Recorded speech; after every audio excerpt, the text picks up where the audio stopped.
Hello everybody, welcome back to another Assassin's Creed stream. We're already like, I don't know, 60 hours or something in, but there was so much troubleshooting that it's more realistic and maybe it's more like 50, but I'm just gonna guess here. Later the Switch 2 is gonna be announced. I'm gonna try to watch it live. Who knows if that's gonna happen or not. Gonna be real. I might forget it, to be honest. It's not like they're gonna release the pre-order right away, right? Yeah, the way I'm gonna try to get a Switch 2 is probably going to retail, to be honest, because so far every Switch hardware launch, retail has been a good way to get it on launch day. But yeah, times have changed, so who knows if we're gonna get any Switch 2 chances on launch. Also, is there even gonna be a game for it? Probably, right? If they're not stupid, there will be a game we can play, but yeah, that's for later. Now I'm gonna chill a bit here in Assassin's Creed Shadows. What a long game, actually. I mean, yeah, troubleshooting aside, but still. What? Wait, what the? Oh my god, are you kidding me? The assassination prompt went away them. Oh, okay. They're just memeing on me now.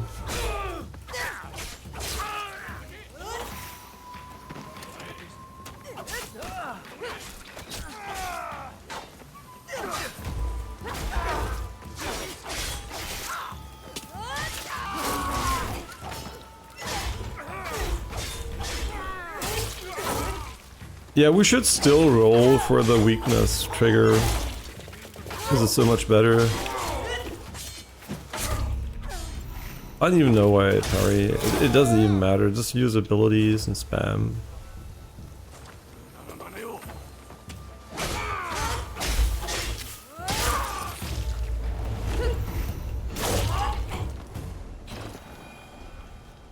Very nice, very nice.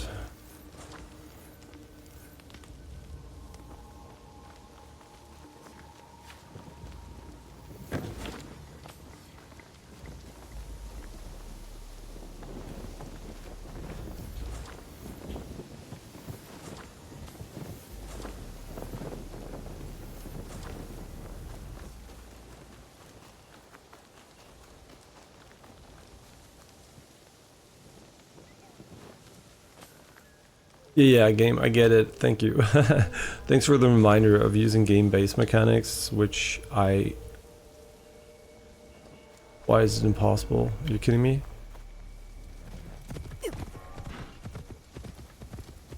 Okay, so we wanted to go for the question mark and then the bird, and then there was a quest we wanted to do. Ah yeah, we wanted to see if we can go back to the merchant, right? I think I selected that on the map even. Oh no, you wanted to go for the legendary chest, but also I kinda don't know if going back to the tea merchant, if this would be enough to get the construction permits. Yeah, we should definitely do those two after whatever we do here.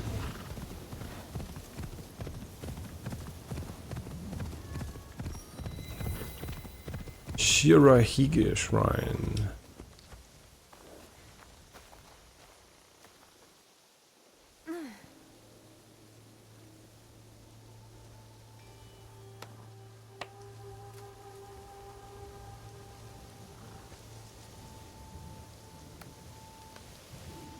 Nice.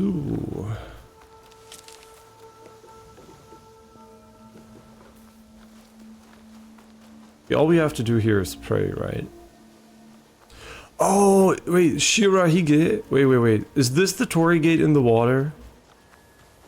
Yo, wait, I might have been there. This might be the one with the temple on top of the mountain where we went up in rain. I mean, obviously nothing makes sense from a proportion perspective here, but... Wait, Shirahige Shrine. Let me see, is this the one I've been to?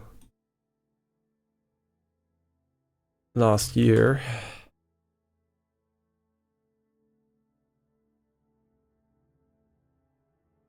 Yo, I think it is. Yo, this lake, yeah, I've been I think to this lake in the real world. I just want to make sure. It is this one though. There might be multiple torii gates in the water.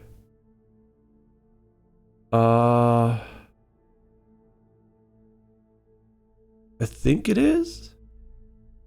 I'm gonna ask my girlfriend in a moment. Yeah, so Lake Biwa is beautiful. Like the water was really like, it was very, very blue in a very unique color. There was slight rain the day we were there. It was really pretty. Actually, not as weird as this color here. Oh yeah, and there's something cool about it. In the real world, it looks a bit different, honestly. There's more of a... if this is the same, it's supposed to be the same, there is a lot of shore over here. It's like more in a bay, right? It's less in the open. And when the tides happen, basically it becomes either completely submerged or you can almost walk under it. So I'm not 100% sure if it's this one from a name. I'm really bad with names. I'm gonna have to ask my girlfriend in a moment. I'll let you know if it's this one. But if it's this one, you can basically walk to it, depending on the tides in the real world. And yeah, there's also a photo spot where you have to pay money for, but you can just get right in front of it. But you have to be really careful when the tides come back. Obviously, they're very, very quick. And yeah, we almost got wet feet there. But I'm, since I've grown up a lot at the ocean, I'm very used to tides and oceans. So for me, it was not a surprise it was going to be big, but it definitely felt cool. Is this where we've been though? How would I know? I mean, maybe look at it on the maps, Google Map. Here, it should be in the lower end of Japan. Oh no, this doesn't look at all like the place we've been to. Oh no, so no, this is not, okay, no, this is not the one we've been to. No, this is not the one that, no, the layout is more similar to Assassin's Creed and you have a road next to it. That is not at all the one we've seen. The one we've seen is on an island. Wait. Let me see, which one? Itsukushima Shrine. Is that the one? Okay, so there are multiple ones. Yeah, that's what I thought, because this one definitely didn't look anything like, from a location perspective, like the one I've seen. No, so I haven't been to this one. But haven't been to the Iku. It's really hard if you don't see images of the environment, because the environment is what's like, yeah, that's the one you can walk to. Okay, yeah, so I've been to Itsukushima Shrine. That one's really beautiful. And you can get there from Kumamoto pretty easily in a one-day trip via a boat. Yeah, this is 100% the one. I think, yeah, it should be. Yeah, this is the photo location.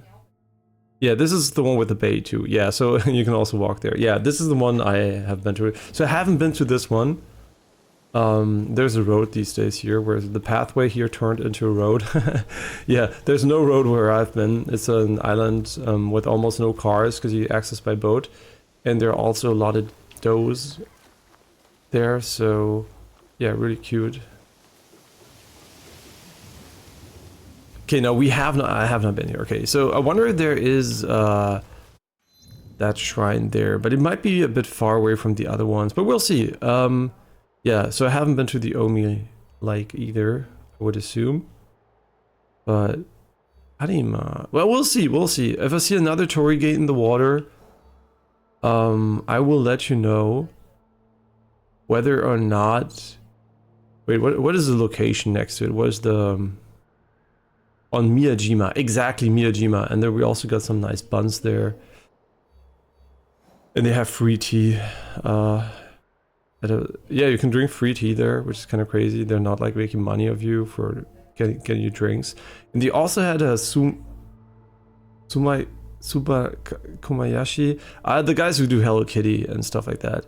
I'm so bad with remembering the name. Jessica's a huge fan of that. They also have a little store there, which is super cute, and you can get some kind of cool sweet drinks, and it was really nice. Yeah, Miyajima. do they have Miyajima in the game? Probably didn't make any sense from a maybe location perspective here. But if you're ever close to Miyajima, I highly recommend it. It's a nice one-day trip. Nice hike up the mountain, really beautiful. Fujiyama is not Hiyajima. Yeah, so I don't see any Hiyajima here, but Japan is big, right? So getting Hiyajima here. I'm glad we got the Kyoto Nara shrine, man. The Totaiji shrine here. Yeah, really cool to see some places we've been to. I might have been to more of them, honestly, but you know, I'm like so bad with remembering names. I just remember locations, right? I could navigate through a lot of parts of Tokyo, but I don't really know the names of the location. Yeah, I'm so bad with names. I'm really good with directions though, like knowing where I am, but not really with names. Yeah, it's like I have a 3D map, but it doesn't have any labels.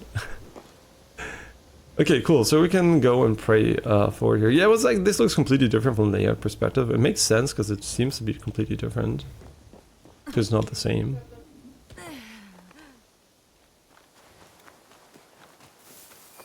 Yeah, Japan for sure is a worthwhile trip if you have, you know, the money to go there. And by that I don't mean the, if you come from you know, like Germany, USA or something like that. If you come from a wealthier country, Japan is not expensive. Japan is actually pretty cheap. Like, it's really cheap. Food is cheaper, lodging is cheaper. It is just like, yeah, you're gonna have a lot of very, very cheap. Also, buying stuff is pretty cheap. So yeah, Japan is definitely not expensive. The only thing that might be expensive, depending on how far away you are, is obviously the flight, right? The flight is what is expensive for us from Germany here. So that is why basically a Japan trip is so expensive for us, right? Because we do have to spend I don't know, $900 to $1,000 per flight. So it's like one two-way, obviously, but still, right? That is expensive, and then the rest is not super cheap, obviously, but cheaper than Germany, for example, or USA, or most countries actually I've been to that were not like. You know, there were most countries that were as developed as Japan. For a developed country like it is, it's very cheap. Yeah, that was very, very surprising to me. And yeah, like literally buying stuff there, you can get like, I mean, also obviously import stuff applies and etc. But if you're like into anime culture, you're gonna get like figurines for almost nothing. And then if you're good at gacha machines, you can also get you know, them very cheap from those if you're good at them, right? And yeah, I got a few, and that was nice. I didn't do a lot of gacha, but I did do my research about which machines are kind of okay and what tricks to use, and I applied them. And yeah, I did it for my girlfriend, right? Because she wanted some Gundam limited figurine from it, and I was like, you know what? Let's give it a few attempts, and if it's scam, we're just gonna call it, you know, fun gacha experience and never do it again. And basically, it turns out, yeah, I kind of figured that machine out pretty quickly. Thank God. Like on my first or second attempt, I don't know, because she did one and was like, oh, that's bullshit. And I was like, oh, let me try. I got an idea, and I might have gotten it on my first or second attempt. She remembers. I probably don't. Yeah, and that was pretty nice. And also, obviously, you can buy a lot of used stuff, and used stuff in Japan is basically like new, right? When you buy a figurine, often what basically happens is a lot of people have a waifu or like a husband or whatever they gacha for, and they get a lot of dupes or stuff they don't care about, and then they resell that. So there is a huge resale market even for actually currently running figurines. So before gachaing, you should always go to those stores and see if somebody's already selling off the figurine you're looking for, and you can really get some characters dirt cheap. It really depends on how, you know, much people like that character. We still need, wow, so many more shrines. Okay, it seems to be a pretty big one. Yeah, so you really have to look at if the character is, like, you know, popular or not, like Ninki is what they call it. And yeah, if it's a Ninkin character, you're gonna have to pay way more sometimes. It is a difference of sometimes 10 to 15x or something. Yeah, and yeah, there's a lot. I mean, it's still gambling, right? Just remember that whenever you go and do gacha, it is gambling. And also like there's one thing that is basically not gambling is it also exists in a few limited stores now in Germany where we are, like they also have it now, is a lottery system where you buy something of a limited pool and you know what's left. And that's how we got some Gundam figurines, and I got the Luffy in its gear 5? 4, I think gear 5. And I really liked the figurine. Back in the day, I didn't even know what that was, but I just liked what it looked like. Basically spoiled One Piece for me. It was impossible to avoid though, because it was everywhere. And yeah, I got him. And at the end of the day, it was basically a lottery that still had X items left. And so I was like paying a fixed amount to buy all of the items, which is usually not allowed in a lot of lotteries, but they were kind of nice enough to let us buy everything. And so I knew that I was buying it, right? So it wasn't gambling, but there are a lot of things. There's just straight up gambling, or also the gacha machines are not really gambling, but they're like scammy, right? You should really research the place and machines you're going to use, because some of them are just straight up scams, right? Some of them are like, they look easy, but they have like sticky materials. It's like, it is very deceiving. So yeah, definitely be wary of all the gambling in Japan. Yeah, that is definitely a minus for me, that the culture is very, very gambling heavy. Although gambling is prohibited, but let's be real, they just don't like traditional gambling, and they figured out that, you know, gambling makes them a lot of money, so pachinko and all those things are still 100% a thing. And yeah, you can just gamble a fuck ton in Japan. Like, it's a very big part of their culture, way more than I think in any other country I've ever seen. And that's where you also got the gacha games, you know, from Japan over here. And I think it is very, very okay if you're good with money and gambling, but a lot of people aren't. And some people also have like heavy addictions and can, you know, like, it's very, very damaging for their lives. So that's why I'm always like, be a bit wary of that. If you go to Japan, you're going to be exposed to a lot of gambling. And if you know you have a gambling issue, yeah, go there with caution, basically. Because you might get sucked into it. And there's crazy stuff, right? There's like, we have a Japanese friend, and she took us out for you know, evening of, you know, just like for having fun. We went to a batting cage, but we also went to some a casino. But the casino doesn't have real money, so basically you're gambling to gamble. There is nothing to win, and you play with fake coins. There's like an entry fee for it, and you pay for the coins, but it's pretty cheap. But all you do is gamble for more of those fake coins that have no meaning. It's not like pachinko where you can hand them in somewhere. They literally have no meaning, and that is, you know, for them it's like a part-time activity. And yeah, it's kind of always nice. And obviously it's pretty we're pretty lucky to know someone in Japan. She's also super nice. And but Chance, she's also a manga artist and pretty famous on, I think, Instagram. But obviously for privacy reasons, I won't name her.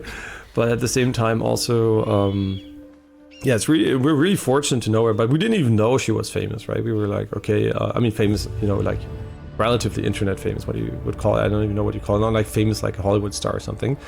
But yeah, it was really funny because we just, you know, we're just friends, and you know, and then she, oh yeah, by the way, this is my manga. I just released it recently, and those are pictures of me, and I'm like, oh, what? Okay, we didn't know, but it doesn't change anything beyond, you know, wow, that's cool, right? It's kind of, since we also like cosplay and obviously mangas and animes, was, you know, like, why not? Yeah. And it's always, you know, cool to just hang out with locals, because it's in Japan it's especially hard, I think, to get into the culture if you're an outsider, if you don't already know someone. Because once you know someone, it's like opens a lot of gates, and, you know, it makes it easier.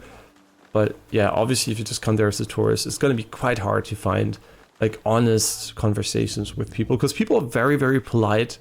But also, I mean, yeah, super polite. Like, really, there was an old lady at the train station that wrote me here this haiku.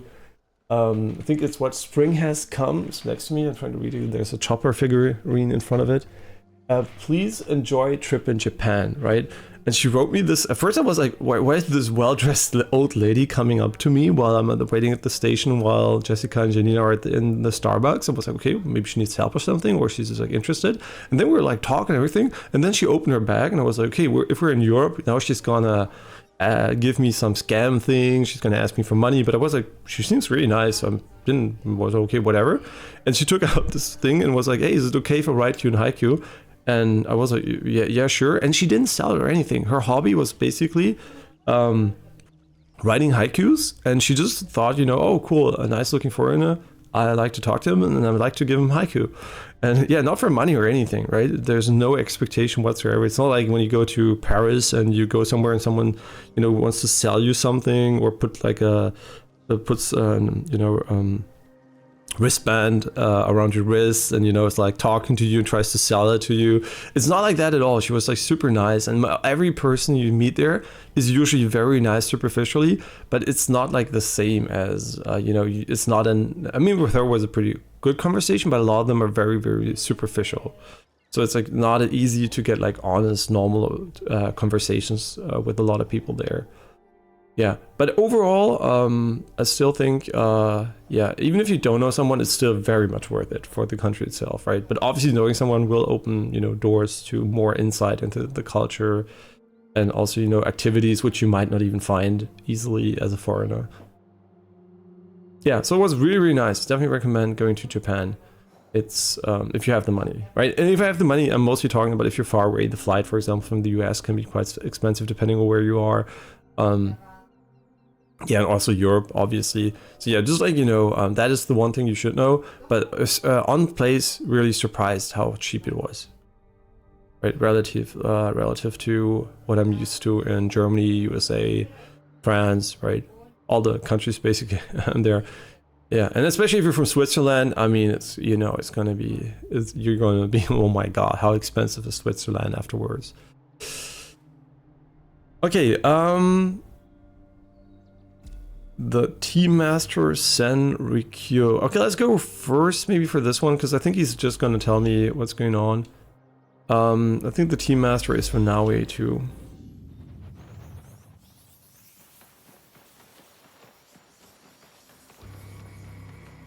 It's also kind of cool that the game came out after I've been to Japan. It's like, it really, I went to Japan pretty late in my life. My girlfriend was there for, when she got her, what is it called?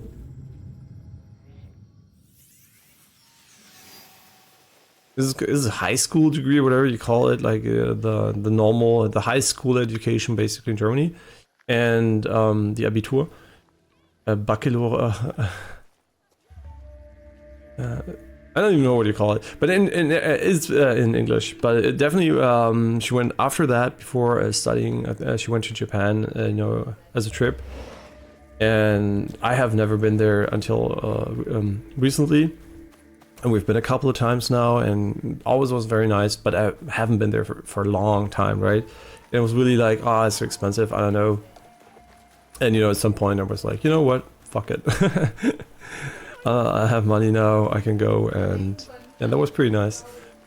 Yeah, to finally go there, and yeah, it was worth it. I definitely didn't expect it to be as cool, right? Because I'm not too much of I like going somewhere for activities, right? I like going to the mountains for hiking, I like going rock climbing, I like, just like having some kind of activity focus. But usually cities, I'm like, I don't know, just visiting something. It's usually not that interesting to me, but in that case it really was, and I really enjoyed it. Yeah, because the culture is just so different.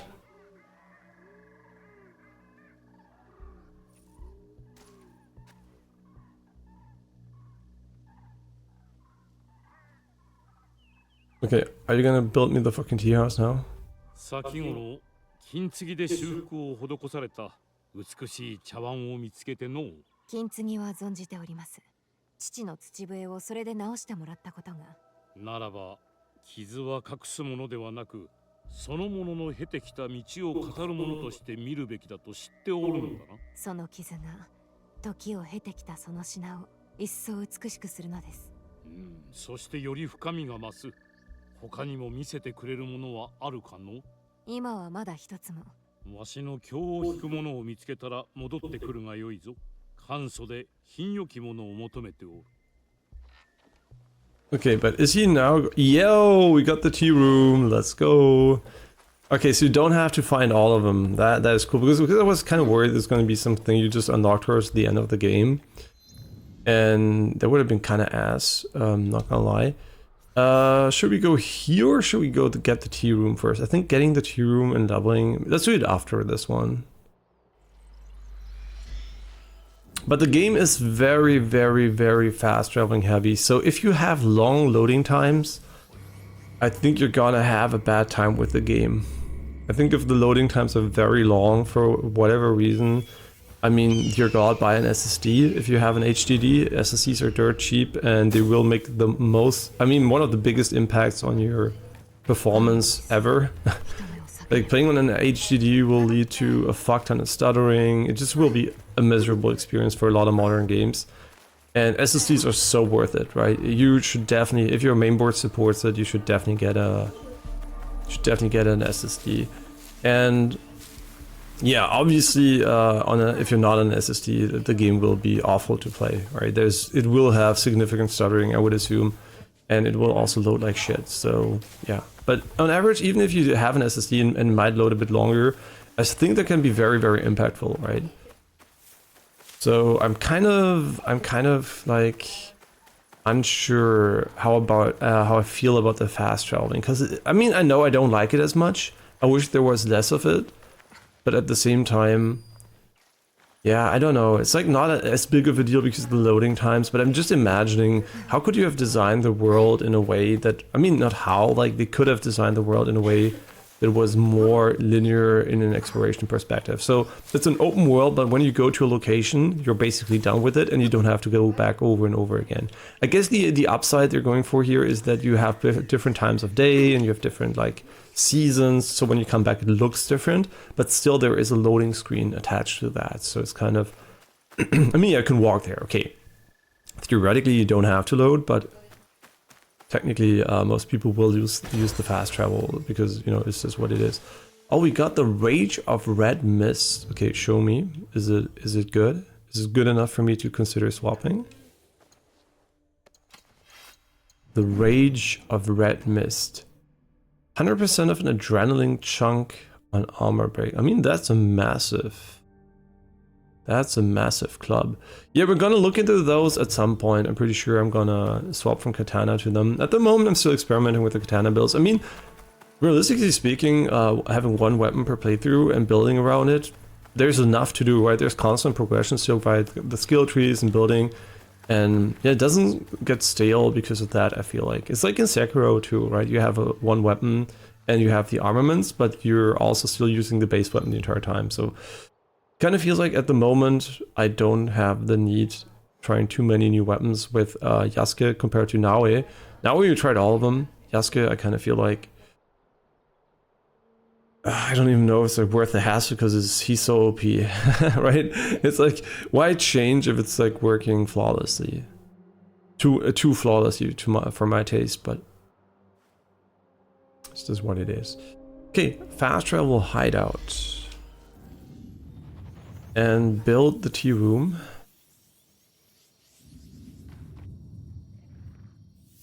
This morning I was giving my girlfriend some advice about something about work, and it's funny. She was like, "Oh wait, did you talk to chatbot? You're talking like chatbot," and I'm like, "Nope." I realize sometimes I come across as like a chatbot when I structure things. But I think that is more of a compliment to me and chatbot at the same time than an insult. So I think I think chatbot really argues in a very nice fashion often, and that's why I can instantly, you know, appreciate it. But it was really funny that she thought I was basically reciting chatbot. Yeah, I'll take that as a compliment. It's funny because before, I mean, she's known me for a long time, right? I've always argued in these ways. But the thing is, obviously now she has also sometimes chatbot she uses, and she now maybe her brain is making the comparison between me and chatbot, and she's like realizing, wait, this guy is basically a bit closer to chatbot than the average communication I have. It's just funny, right? We've been together for 16 years, so It's just like now she has like this comparison and maybe the realization that my way of thinking and structuring things is very unusual for a human, for the average human. Yeah, but it is, you know, it is what it is, and I don't mind being compared to chatbots, so I'll take it.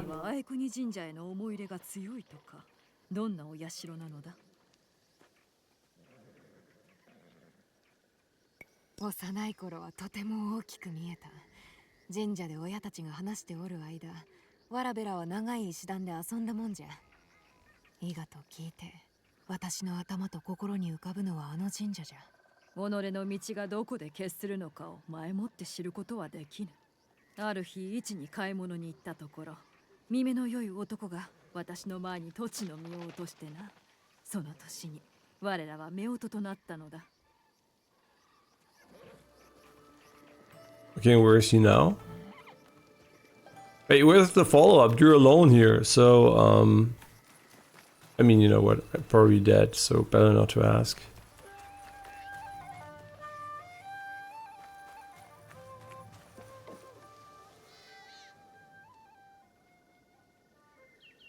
Hmm?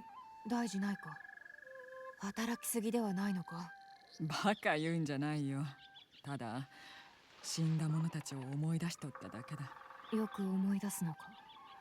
一日たりとも忘れた日はないよ。血を分けた者がみんな殺された時、私の中でも何かが死んじまったんだ。敵討ちを叫んだけど、伊賀の男たちに諭されたよ。お前の父もその一人だ。雪辱を果たせず、どれだけ憎んだことか。今も憎んでおるのか。いや、今は違うよ。変えたのは直江だ。Mm-hmm.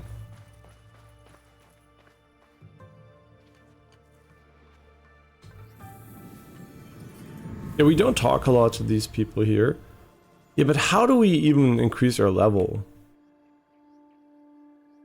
Well, you can tell we're almost done here. Year and upgrade cost. Stockpiles are also reward. I mean, I think it's kind of irrelevant. What is even a crafting material? Because we're like basically not crafting anything. We're just like modifying stuff. But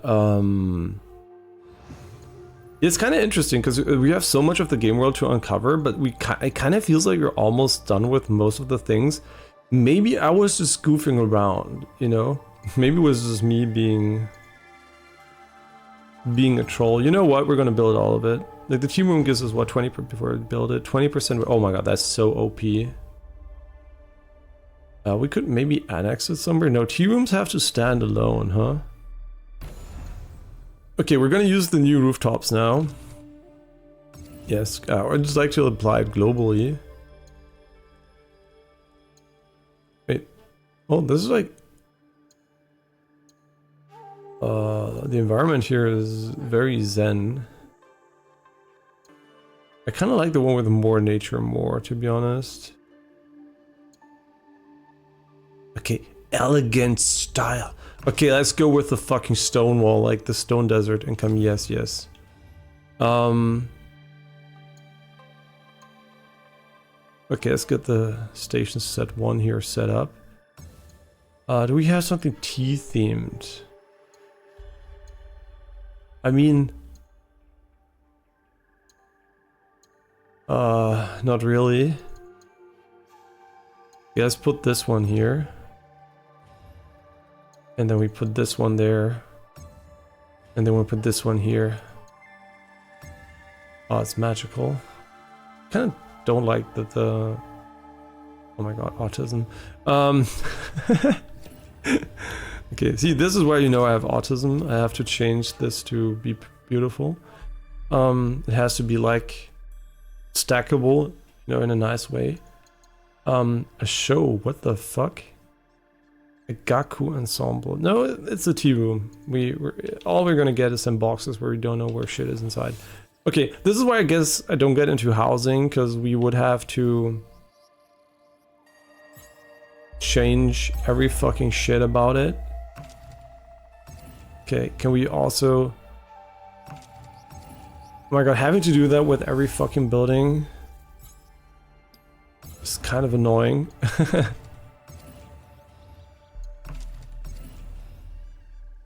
Skins, okay.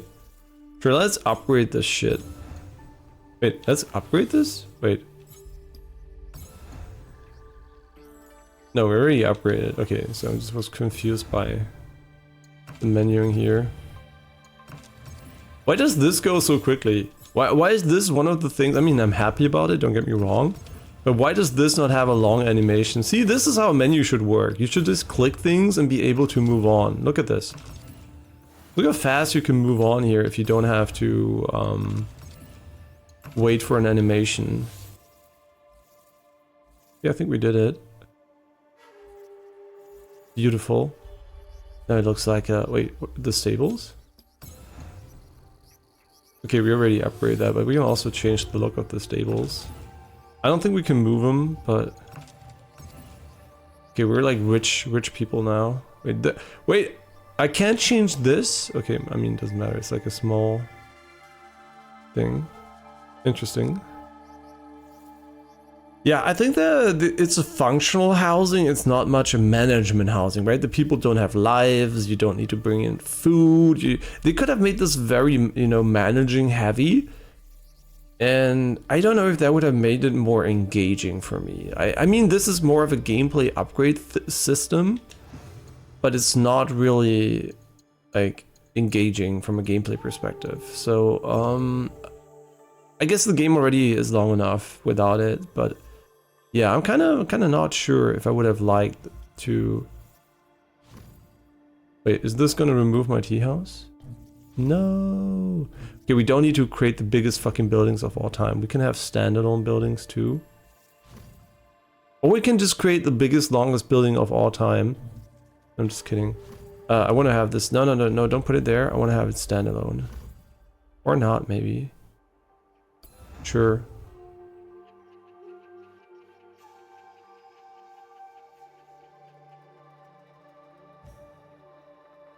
Ah, you can choose between two styles.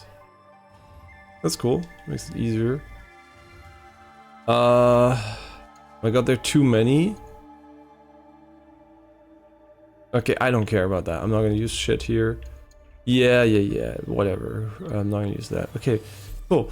And now we should have the ability to change between different loadouts in our menu. Let's see, is that the case? Oh, why don't I have a menu there? Oh, save your preferred equipment so you can easily swap loadouts based on your situation. So I think it's here, right? Loadout. Loadouts allow you to create different equipment combinations and quickly apply them to either your character's base or your desired playstyle. Okay, so you can create another basically version of this set here if you want to. What is your level? 34? I'm not gonna bother upgrading shit, man. That's just I just maybe I should. Ah, it's just so annoying.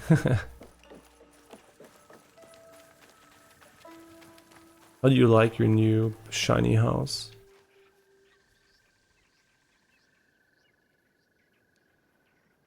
Not at all, because he's not in.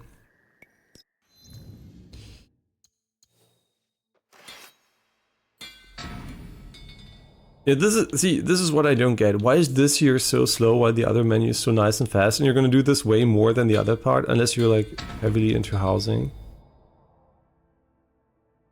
Yeah, I can't move away from this menu fast, so... Man, it's really annoying.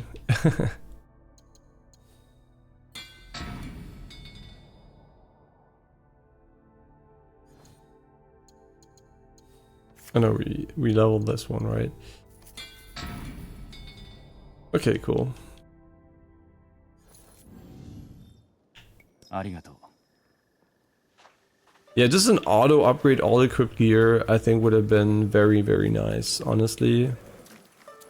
I mean, that's what most people will do when they come there. Equip stuff, upgrade it, and be done with it. Okay, where did we want to go now?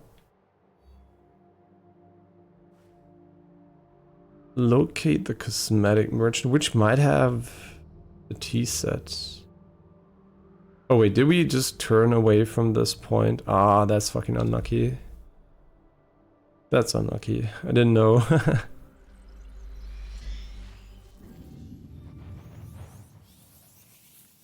But like you can see, a lot of loading screens, right? They're short, but still, if they're not short, you're gonna have a really bad time. And thankfully PlayStation 5 is very good loading, so not as big of an issue. Just gonna steal this boat here, don't worry about it.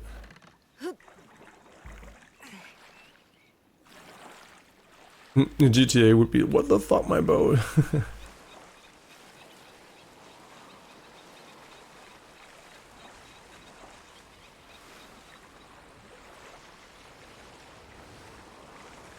Yeah, it's really hard to make a game like GTA though in different time periods, because GTA relies a lot on pop culture, you know, references, understanding of life in the current age, and these games basically play in a time where there was little cultural stuff relative to what we have today, and it's always a foreign culture. I mean, it's often a foreign culture, and it's also culture of the past. So it's like it's very, very hard to make a you know, a fun and silly game like GTA in these time periods, while trying to remain authentic. And that's why I think GTA has a big advantage, because it can, you know, it's basically easy to make parodies and stuff like that in that type of game. So if GTA should ever move to the past, I mean, I guess you can see it, right? Red Dead Redemption, for example, I think is a good example. It's not as fun and lighthearted. It's mostly very, very, like, you know, serious and just like, yeah, just like different vibe, right, than GTA. So if you want to make a silly game like GTA, it's for sure not the game to make it in. Oh, cool. So this is like the entry point here. That's nice.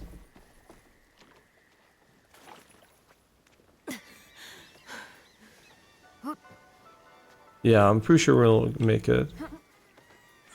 Yeah, at some point she will go in, don't worry. It's just... She went in, what can I say? Maybe we should specify the window. You could have assassinated through the window? Oh, that would have been great.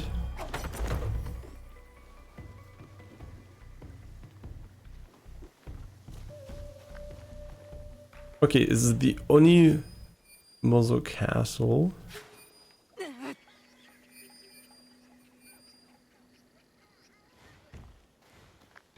And there's a few die shows here. I don't know why we can't tag this one. Maybe it's not a die show? I don't know.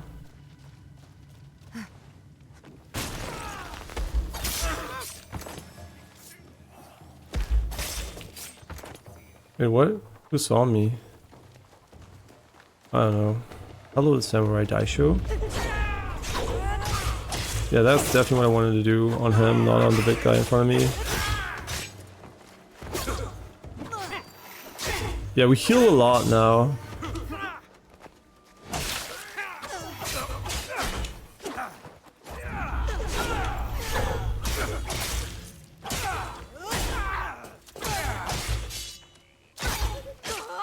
Yo, he's so fast.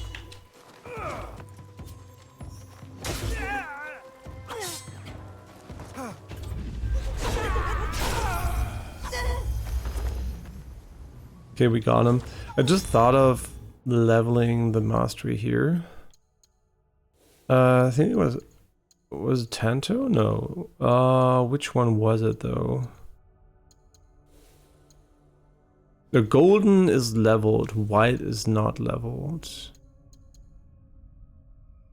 I mean, this is critical damage, but didn't we have another one I thought was more important? Yeah, this one. Just raw damage when HP is full. But critical damage is also good because we have a crit build, I just realized. So we should probably... I mean, there's a lot of points that still give us stat increases, so... Yeah, I kind of think we want to go maybe with not the gap closer assassination style too much. Because it does reveal us pretty easily and just leads to us using... Huh? Did you really see me from there? He's out of range from me. Oh, you know what? Now that we don't have the tools being refilled the entire time.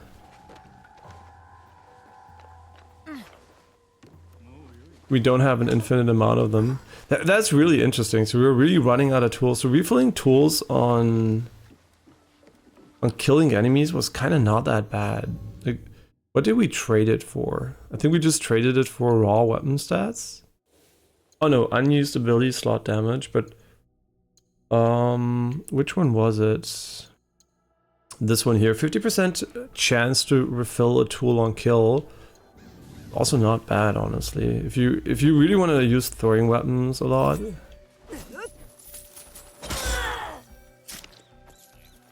And then you go into this mode here, which kind of sucks, right? But also, I don't know, maybe we should just like stop sneaking altogether.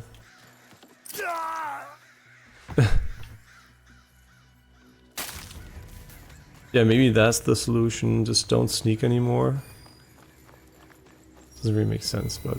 Yeah, I don't like that it breaks your... I would change two things. I would make it swap back to... I would make it swap back to whatever you had equipped before as a weapon. And I would also have it... not go... make you leave the stealth mode. Yeah, I think that's two things I would change about it. Because I think it's, you know, yes, it's a high profile assassination, but kind of not at the same time. Because, yes, it has the attributes of it, but it doesn't mean I want to engage into every single enemy afterwards. So, yeah, I'm kind of not a fan of what they did there, to be honest. They really should have changed these two things to make it more seamless. And... yeah, instead having a double assassination is kind of not that great, because it's very rare that you need double and triple assassinations, but not that rare though.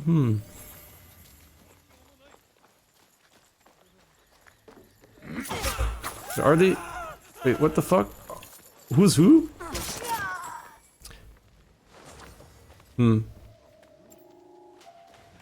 Who? Who saw me? Oh. Wait, what? Who's he? Wait, what the fuck? They're everywhere. See, it's good for this, right? You can just do this easily.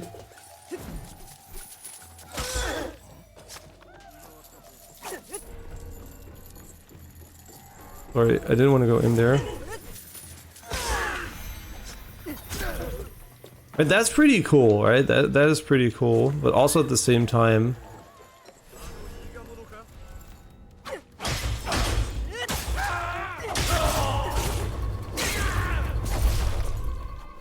I wonder if I should just use stealth as I did before, because it does feel like we're really not caring at all anymore, so...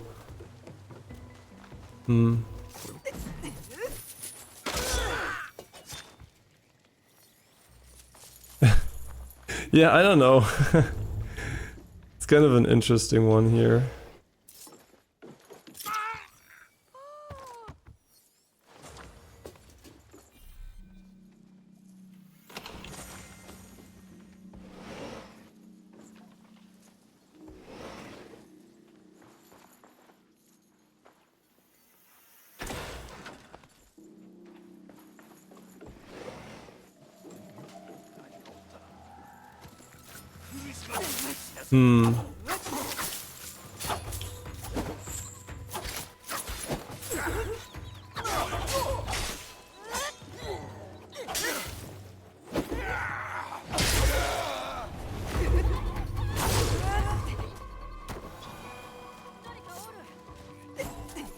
Not her? What the fuck are you doing?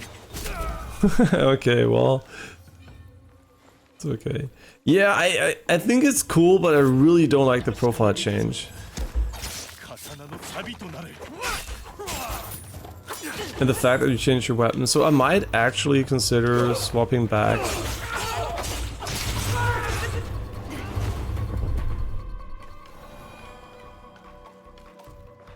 Just because it's a bit silly, right? It's good, but it's also a bit silly.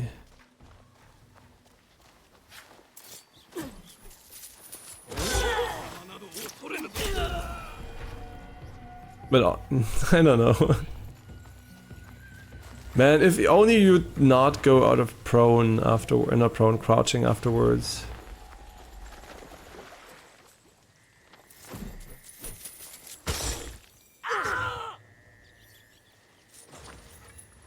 Yeah, that is my biggest. I think more than swapping weapons, I dislike that you go into full on YOLO mode.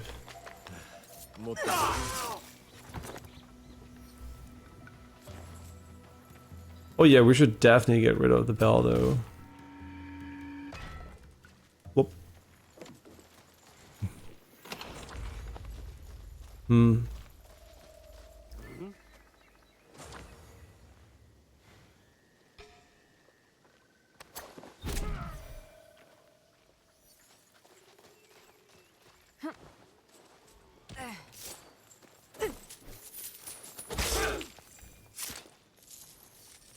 Yeah, if you, why does she go at herself? It's so annoying.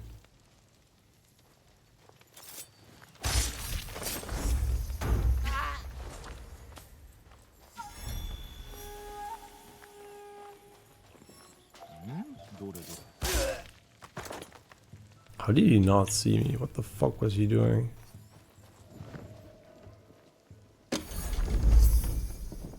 What, legendary headgear? Wait, was that a castle? What? It's on the ground? That's new. Legendary headgear, huh? Yeah, that's for sure. There's nothing I'll use, because I always forget using the abilities in the first place.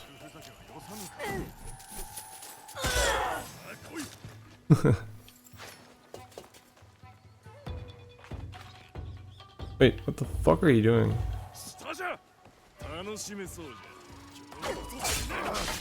If I could move, you would be dead already.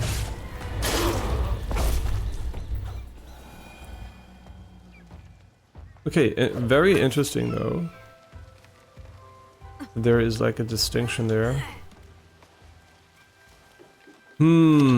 But will we go back to double and triple assassinations, or will we try to continue the weird I grapple in thing?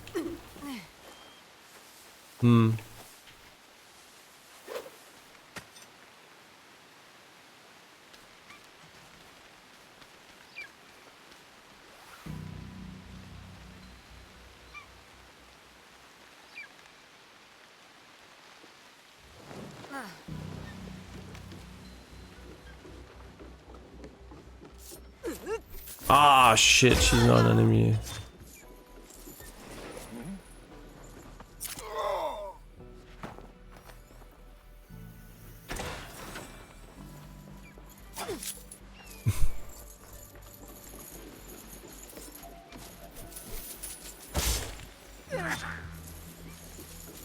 I mean, it works.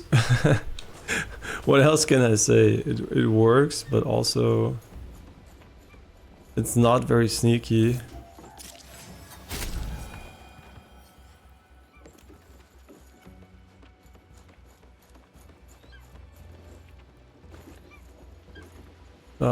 Is there anything up here? No, I don't think so. Wasn't there another white spot somewhere? Yeah, here. Oh, don't tell me this is fucking Yasuke shit. Okay, thank God we can just pick it up. Clockwork. Ooh. Doesn't look Japanese.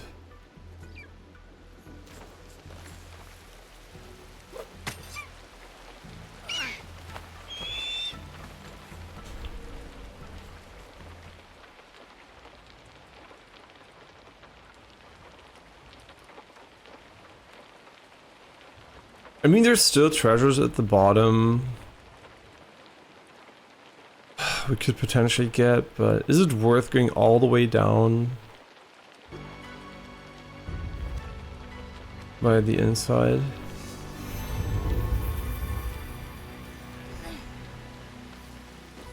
No, wait. Sure, let's get the additional treasure.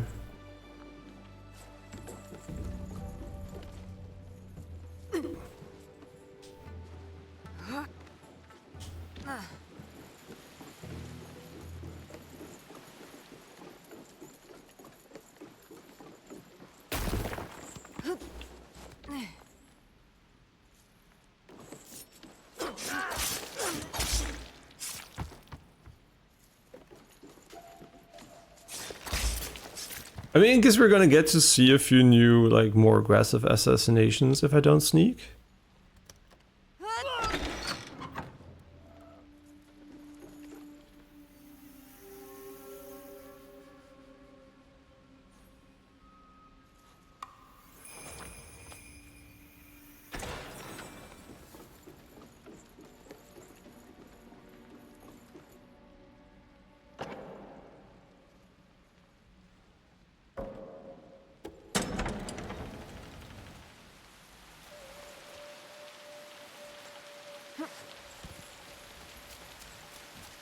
Oh, you can't use that over there.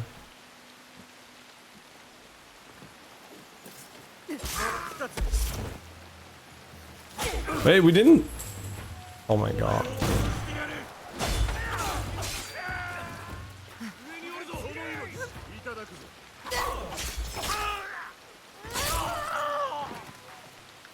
Hmm.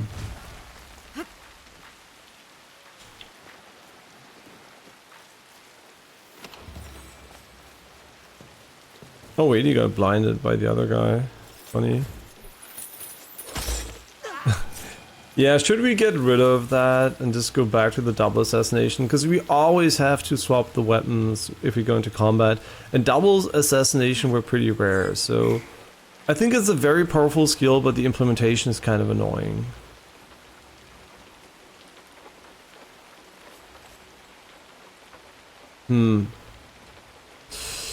What do we do? What do we do?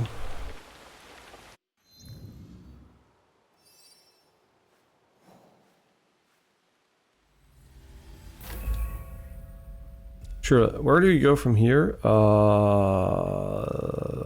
There maybe? I mean, it's kind of weird that we didn't see anything in the other direction, but it's okay.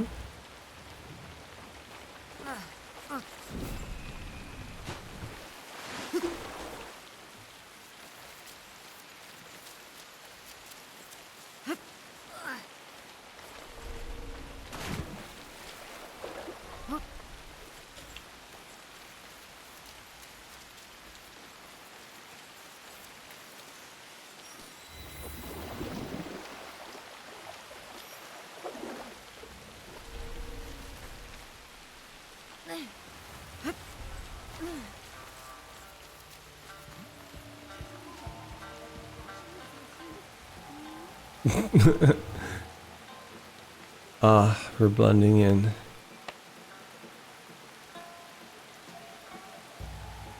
Well, we're fucked.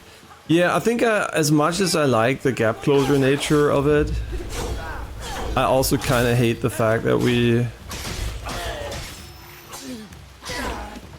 Yeah, I kind of hate the fact that we're like basically relying on...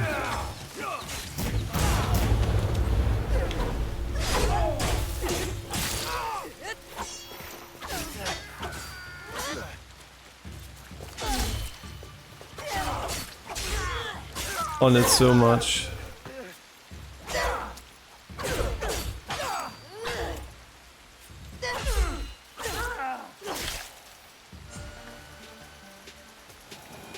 And we have to swap weapons every... Now, you know what? I'm gonna go back. I'm gonna go back from it. Let's go for the double assassination one. Yeah, let's go for that. Even though I think it's cool, I just don't like the fact that it swaps your weapons. And also it changes your stance. It should not change your stance. It doesn't make any sense, right? Like, why would you want to be high profile for no reason? I mean, kill him and just stay low. You're already low. Like, there's no logical reason behind it. It's kind of weird game design, and I think they kind of fucked up there for sure. Yeah, it just makes it very, very annoying to use.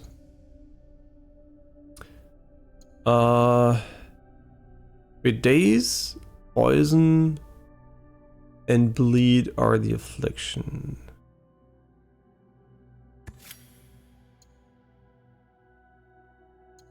I mean, this one doesn't work the way I think it does, but I'm just gonna leave this one on for now. And oh no, we don't want legendary gear because I don't know if this counts or not for the additional damage bonus.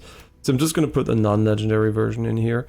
I don't even know how this is calculated because we don't have any stats, which is really unfortunate. We don't know why they're not there, but they're not there. And now we're gonna go with this skill tree here. And unfortunately, we're gonna have to reset these masteries. Which is ass. I just keep this one for memes, honestly. I don't think it's any good. Yeah, I don't think it's any good, but...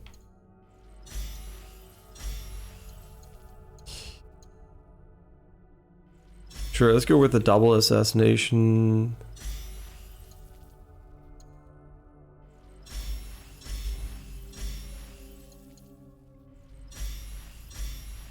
Yeah, also really good. Damage during the night doesn't matter. More adrenaline chunks for sure are good. We have 7 there. Doesn't really matter. We don't need anything else here, I think. So what we're gonna do is we're gonna go to this one and increase our crit damage, huh? Okay, a bit more crit damage. We still have 2 points. Damage from it. Affliction buildup is honestly good. I don't know why I didn't build this one earlier. I think this one is strong. For sure. Okay, still a few we can invest points into, which feels good. Okay, all these are not enemies, right? Oh shit, this guy is. Okay, he seems to be attacking me on site, so I assume there is no dialogue to be had with this guy.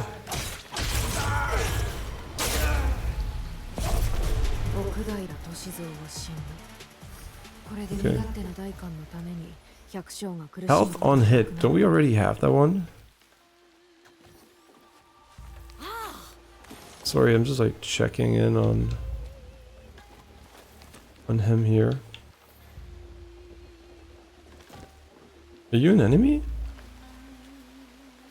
It's so funny, all these people would report me usually, but now they don't, and it's really hard to tell who's who. Yeah, that's a hugely useful skill, to be honest. Okay, anything else here?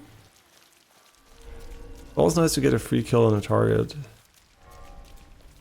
Unless you didn't want to kill him, but it seems like he definitely attacked us. Oh, shut the fuck up, man. Let him go, man. Just fuck him. It was him, by the way, it wasn't me.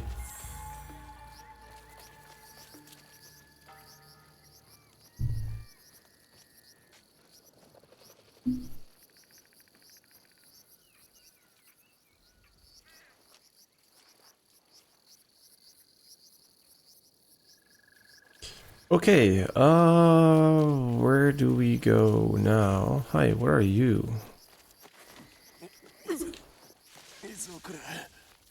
頼む、もう無理じゃ。ほら立ちなって。こんなところを大官の家来に見られたら、二人ともおしまいだよ。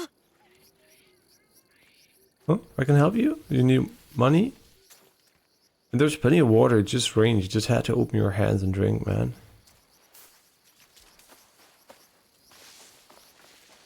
I don't ever think I drank rainwater. You could just like hold it in your hands like a cup and let it flow in.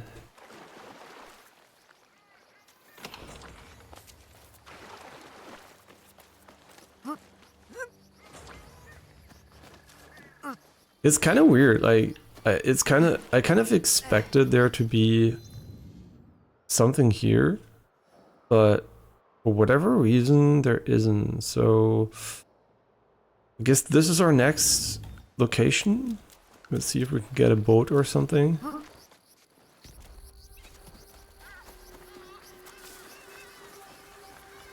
It kind of felt like there was going to be a big body of water here.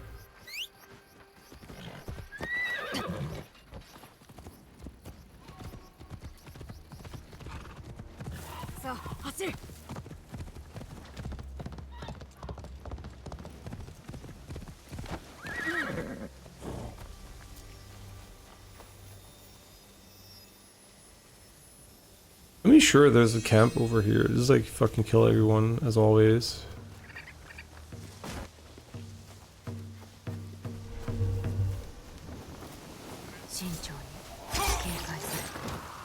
Well, that worked very well. I'm very proud of us.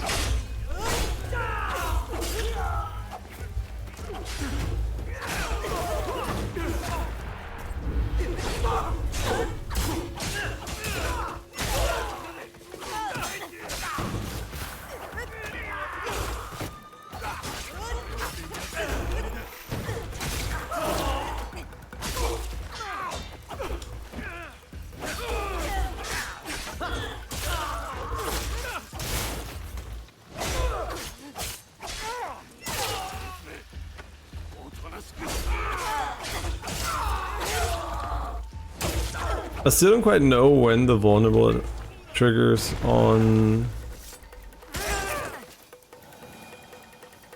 Yeah, when the vulnerable stuff triggers, to be honest. Usually it should be after a roll attack, but it doesn't proc reliably. Maybe there's some kind of internal cooldowns. But I don't know. More shit?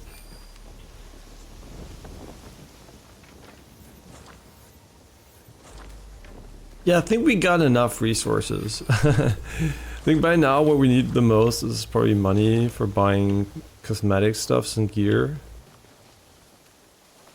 Yeah, cosmetic stuff and gear is probably the best use case. And the horse kind of fails at catching up to you while you're running, which is weird. Yeah, look, this is what we do. We create this instead of this.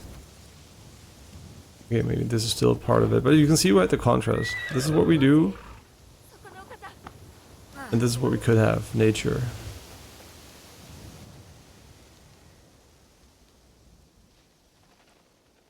Hey Dabrashi, it's going okay. We're chilling. Hope you're doing well.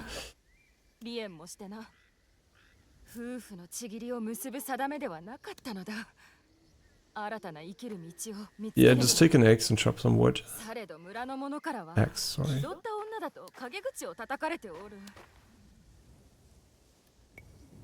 You should become a shrine maiden. Wait, what did she say? But no one in the village will speak to me. I heard one of the women called me a snob. And become a shrine maiden. Sounds like a shit life, but...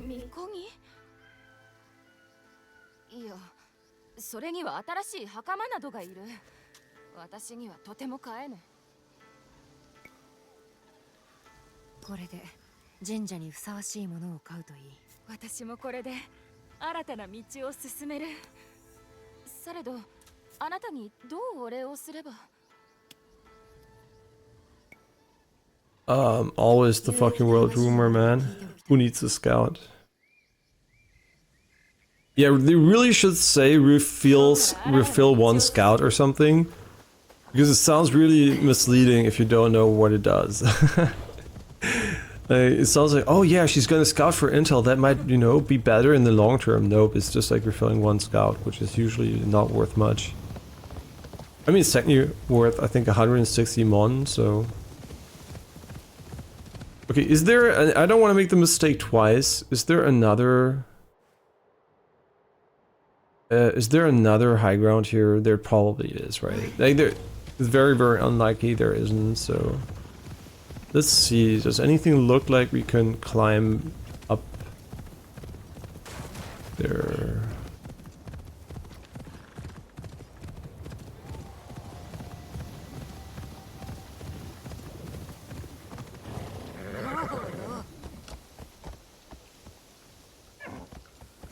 Very nice.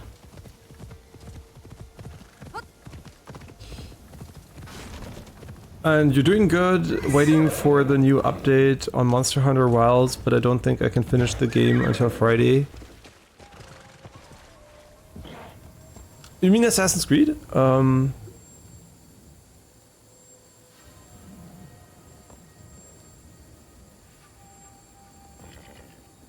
And I have a lot of shit, a lot of stuff to do until it's finished. Yeah, Monster Hunter Wilds for sure is a game that I think is not gonna... It's one of those games where if you wait until you play it, you're also gonna have way more content. And also it will be in a better place on PC. But I'm also not sure if I'll get around to playing it. Because it sounds cool, but I just know that I was never the biggest Monster Hunter fan because of the combat was just kind of slow and sluggish in a lot of those games. And I don't know if I'll come around to play it.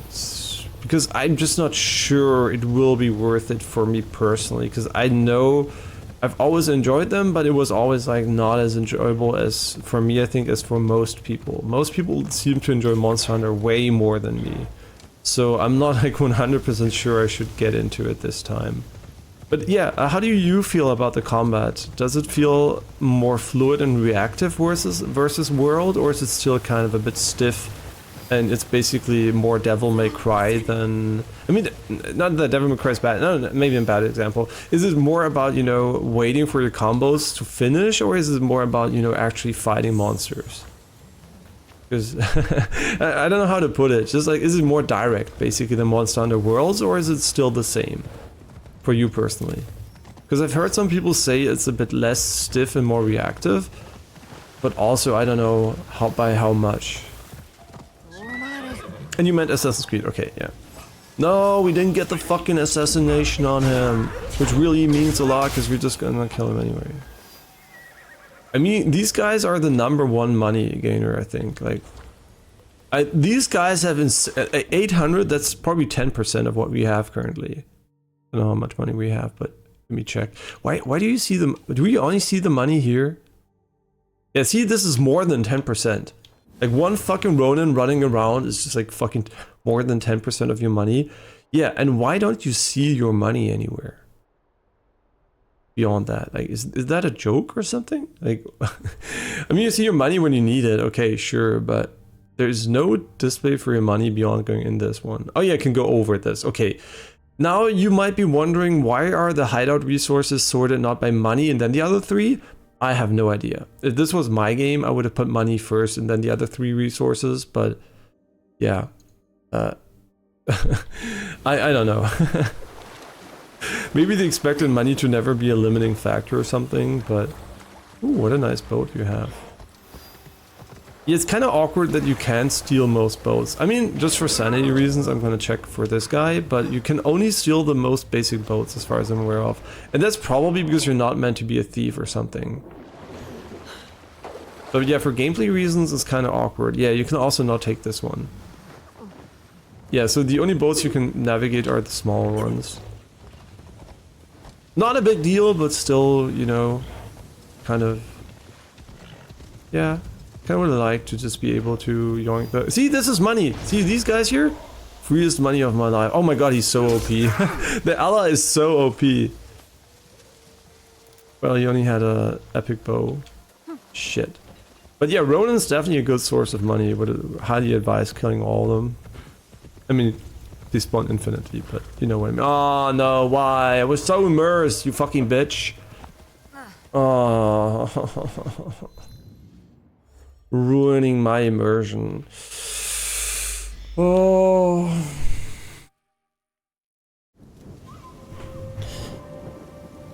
Oh, great, a season change. That means a longer loading screen technically, so we can skip it, but I'm also too lazy.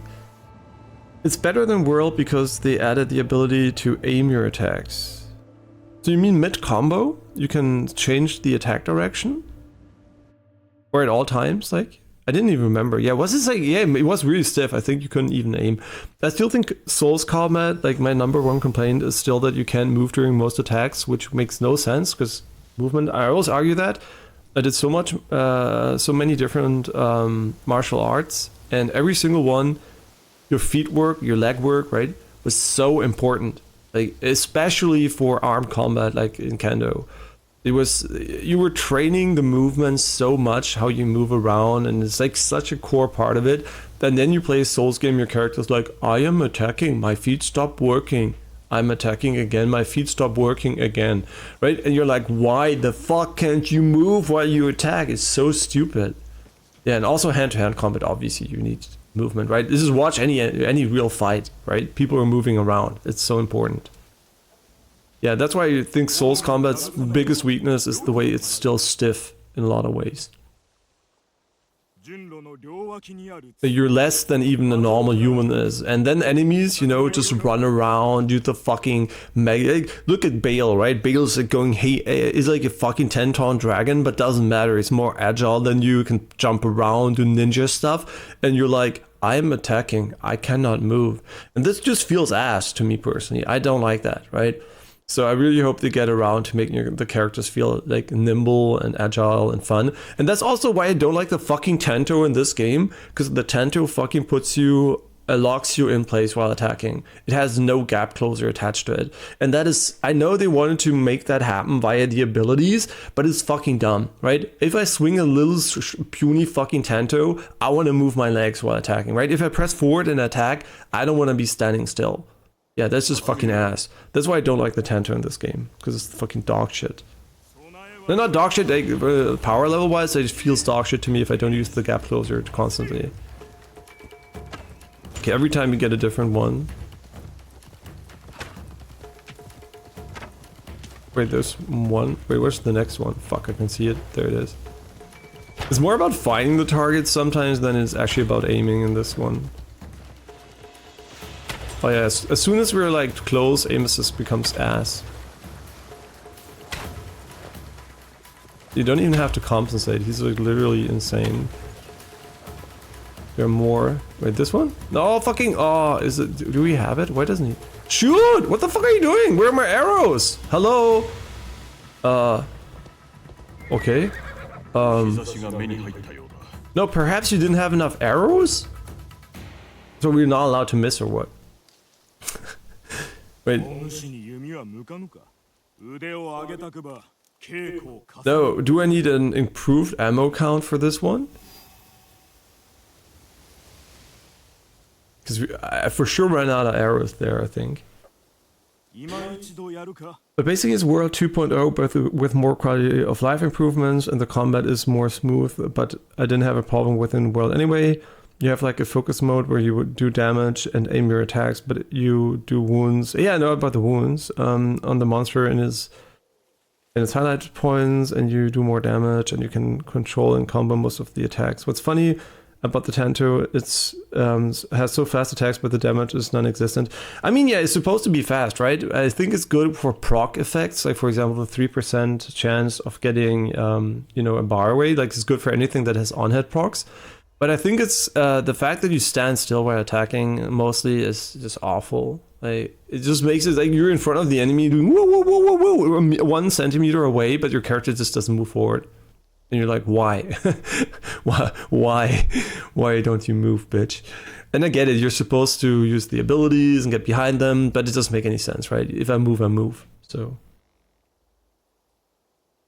Perhaps the sun, yeah. Or maybe it's fucking night, first of all. Yeah, you're right about that statement. I didn't think about that, because what you should have said is, fuck my ass, why didn't I bring more arrows? But I don't even see a limit.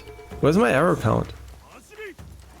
Right, do I have to guess if I have enough arrows or what? Okay, so we're gonna have to really make sure we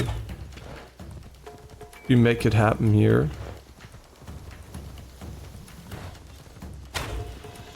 Did we get both of them? Wait, there are 2 of them? What the fuck? Did we just get the lid off? Oh my god, doesn't it count when you get the lid? That should count extra because it's harder. I mean, that's when you build physics into a game. We have all of them? Wait, I missed one? Oh my fucking... No, cancel, restart.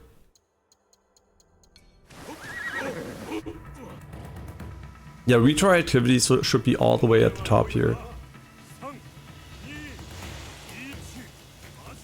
Okay, this one's kind of awkward. Okay, so there's a double kill here. That counts, right? I mean, it's not even double, huh? It looks like it's double, but it's kind of not. We might have missed the one on the right side here, because I completely forgot it exists.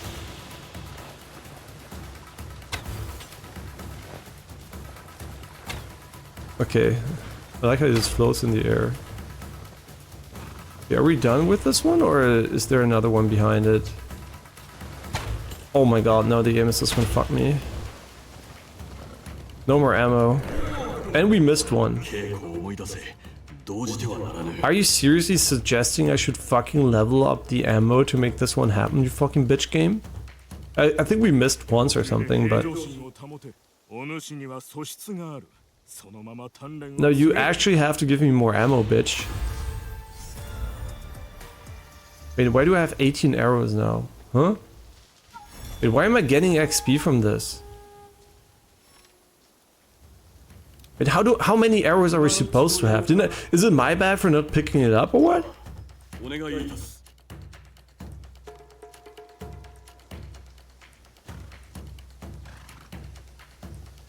I mean, I mean, it's pretty obvious the ammo count stuff happens at the end, right?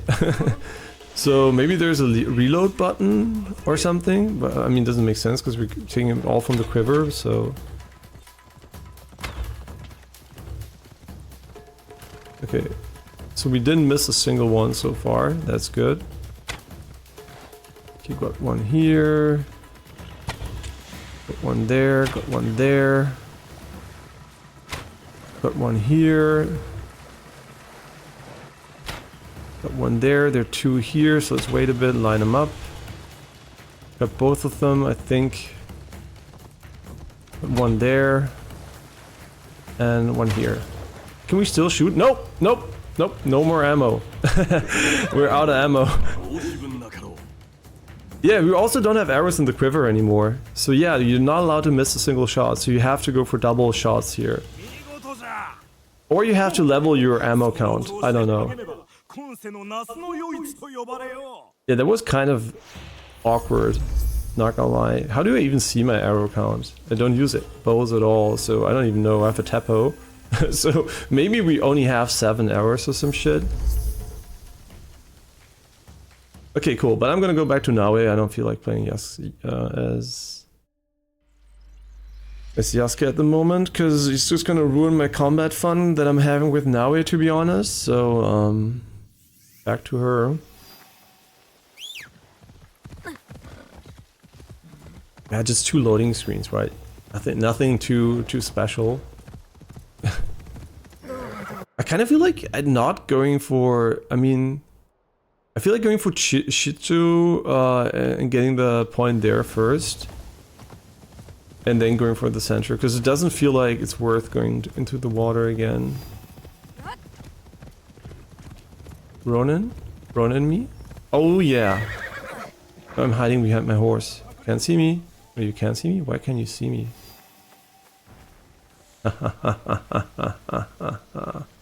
Oh wait. Fuck, you got stunned. Go, go, run! Now Now is the time. 400 mon. Easy clap.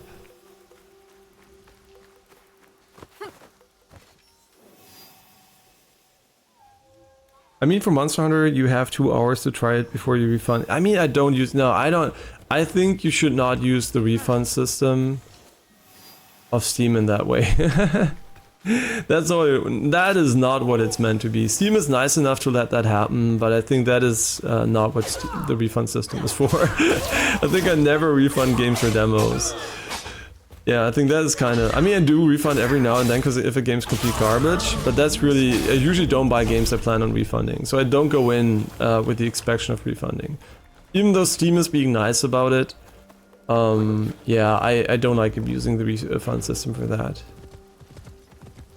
If a game has a demo, that's fine, but yeah.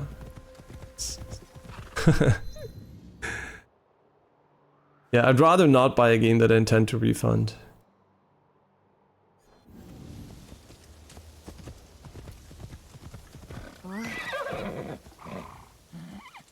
And yeah, of course, I would buy it on a key site anyway, right? I buy almost all my games on key sites, because why not take, you know, why not take advantage of international capitalism that every company does, right? They go into countries where they pay no taxes and everything, and I'm not allowed to buy wherever I want. Fuck them. Right? If they do it, why can't I do it? So yeah, you don't feel bad about doing it, because obviously... Wait, are you attacking the other guys? Who's fighting who now? Oh baby, it's time. Good. Yeah, I shouldn't get distracted, bitch.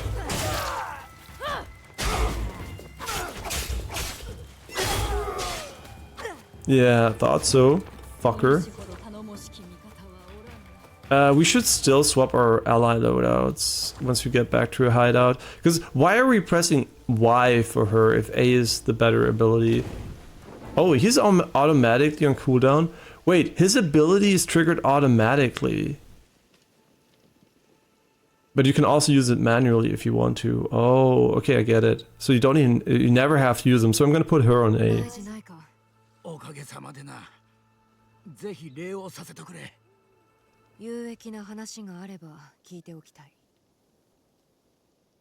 Yeah, and I think the arrows were definitely counted for the amount of targets, but they could also just be because I don't have the upgrade. And I didn't even want to get to see this reason in the game, so I have to... Oh, you didn't see the reason of this game before going there, and I'm on the left part of the map right now.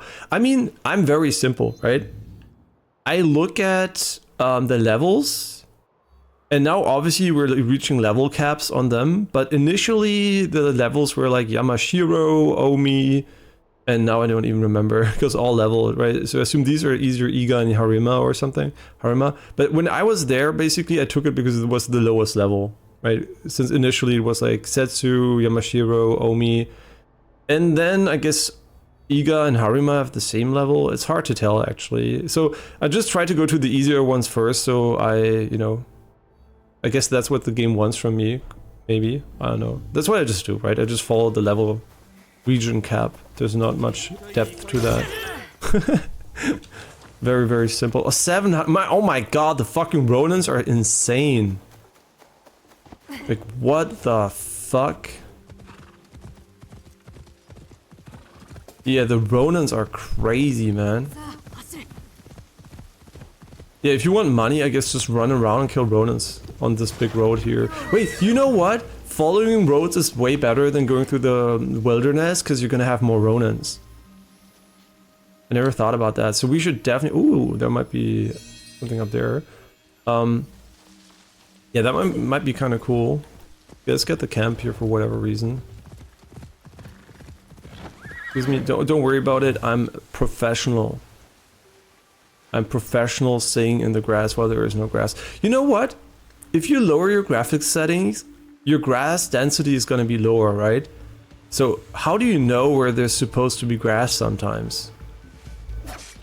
I never thought about it, but yeah, not knowing where grass is in this one is relevant because not only bushes are like relevant for stealth. Yeah, so lowering grass density, which you can, for sure is gonna make it harder to guess where you're invisible. Oh no, who's there? Is it Mrs. Snowy kicking the button nuts? Oh, there's something really weird going on there. Yeah, that was a heartfelt greeting. Oh baby, we're back! Triple assassination, bitch.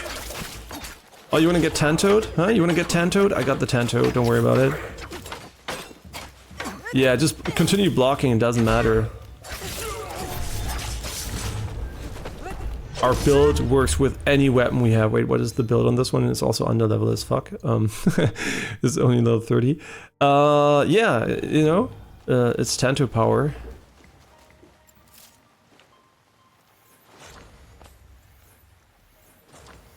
I think the Tanto has okay DPS. It's basically just kind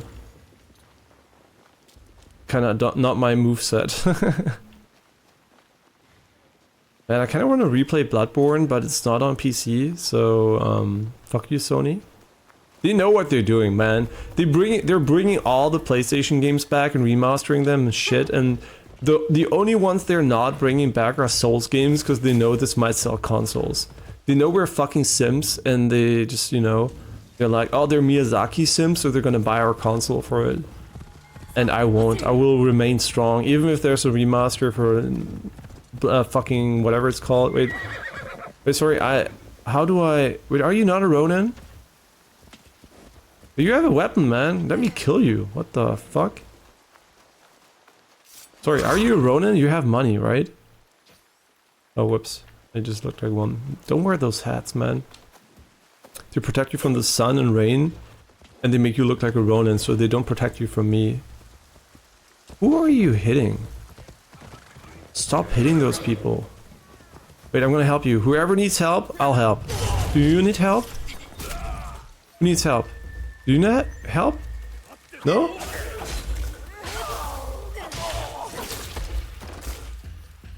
Got him. Huh? Hey, someone else? Yo, what's going on? The Flash. They call me Rolling Thunder. That's just because I get vulnerability on rolling attacks, though.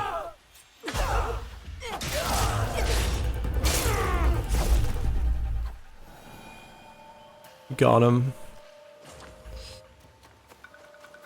Okay, what are we doing here? Yeah, I kind of like the refilling of the tools, but we're also not using the kunai. It's so funny in Ghost of Tsushima and all the other Assassin's Creed games, I was like abusing the ranged attacks like a fucking not moron, but like, just like I was abusing them over and over and over again. And in this one, I'm like, ranged attacks, Pikachu face? No, I really don't use them. So do we want to climb this side here next to the waterfall, or do we want to just take the left path here? It didn't World of Warcraft get very early, some procedural generated cloud systems?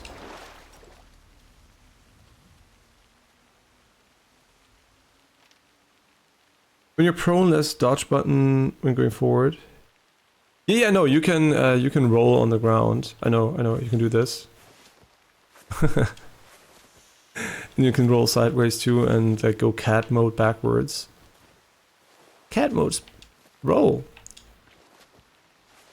Yeah, I know, it's like, it's funny.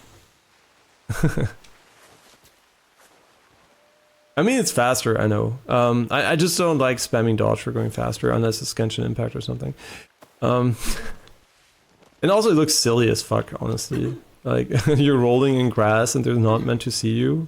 Sure.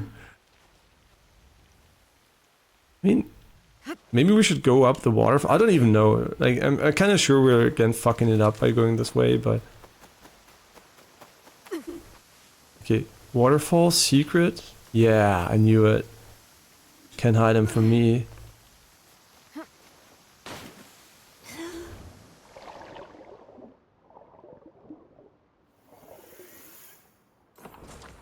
Wow. See, this is 100 mon, the fucking Ronin that you kill in one hit. 800. Okay, sometimes 400, but you know what I mean. This is just like more value. Now I believe in you. I think. Okay, why are we climbing the... Oh yeah, I knew it. See? This is where we go to the waterfall. Okay, no, it's not a legendary chest, but... Is this intentional? I don't even know if we're meant to climb this one, to be honest. I don't think so. No,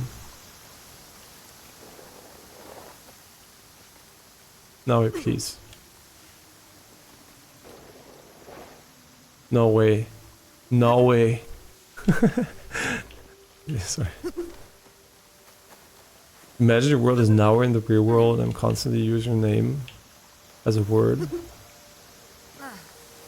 Now that's what something new.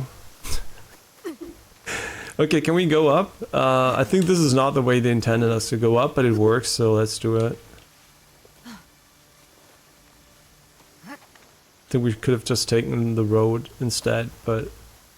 What the fuck? There's like another beautiful waterfall here? Okay, cool.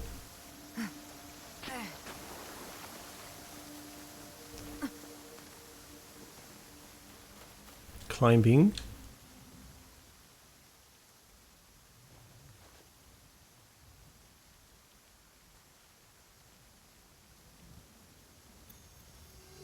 Oh my god, this is a cancer. No, I'm just kidding.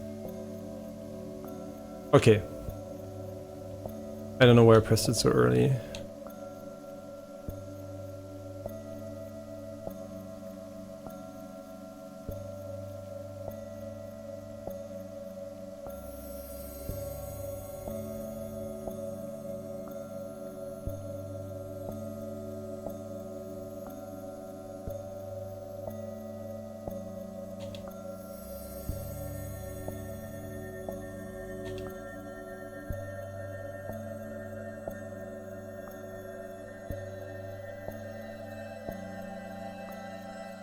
Huh? Timing. It must be timing.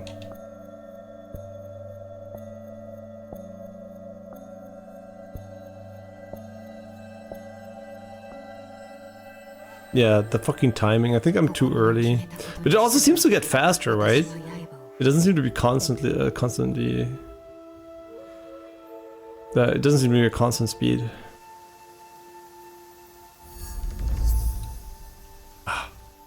We did it. There nothing else here? I mean they're beautiful, and there might also be a legendary chest around here. Maybe up here. But the thing I'm the most confused. Wait, where can I go up? Is that there is no fast travel location here.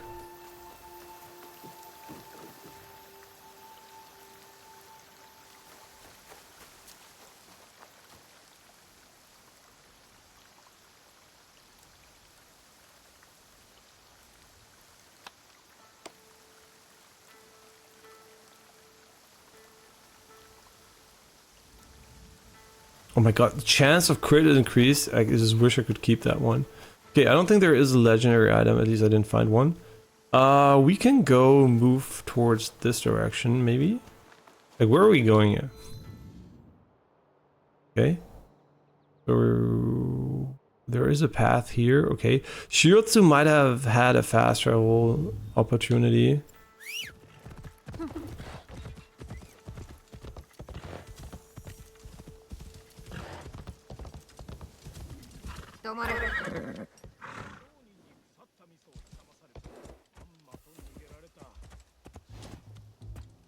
Horsecock?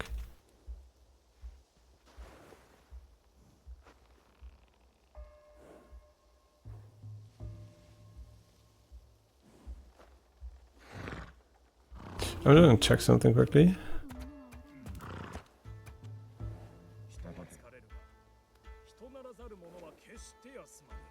Okay. Yeah, this was just a sanity check. Because the game, unfortunately, when we booted it up first off stream, it had forgotten our settings here. Yeah, seems to work. I mean, chromatic aberration, come on, fuck off. For people who don't realize chromatic aberration is a bane on anything but cyberpunk games, and even in cyberpunk games it can lead to increased motion blur and clarity issues, so... Yeah, if my eyes don't have fucking chromatic aberration, I'm not a fucking video camera, so if I can avoid those ugly effects like film grain and chromatic aberration and motion blur, I already have it naturally, thank you. Human, oh my god, look at the folic, oh look at the colors, oh that's so fucking beautiful. Oh, the different colors in here, oh.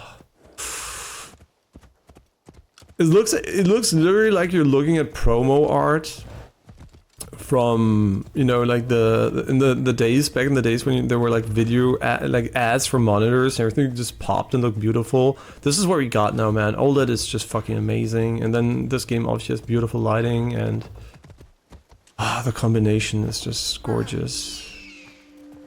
Yeah, once you go OLED, you're fucked, man. You can never go back. It's a curse. The OLED curse. Now the good news is OLEDs are gonna become extremely durable and affordable pretty soon. So they're getting affordable on the almost daily basis, right? But it's definitely gonna be mainstream very, very soon for everyone.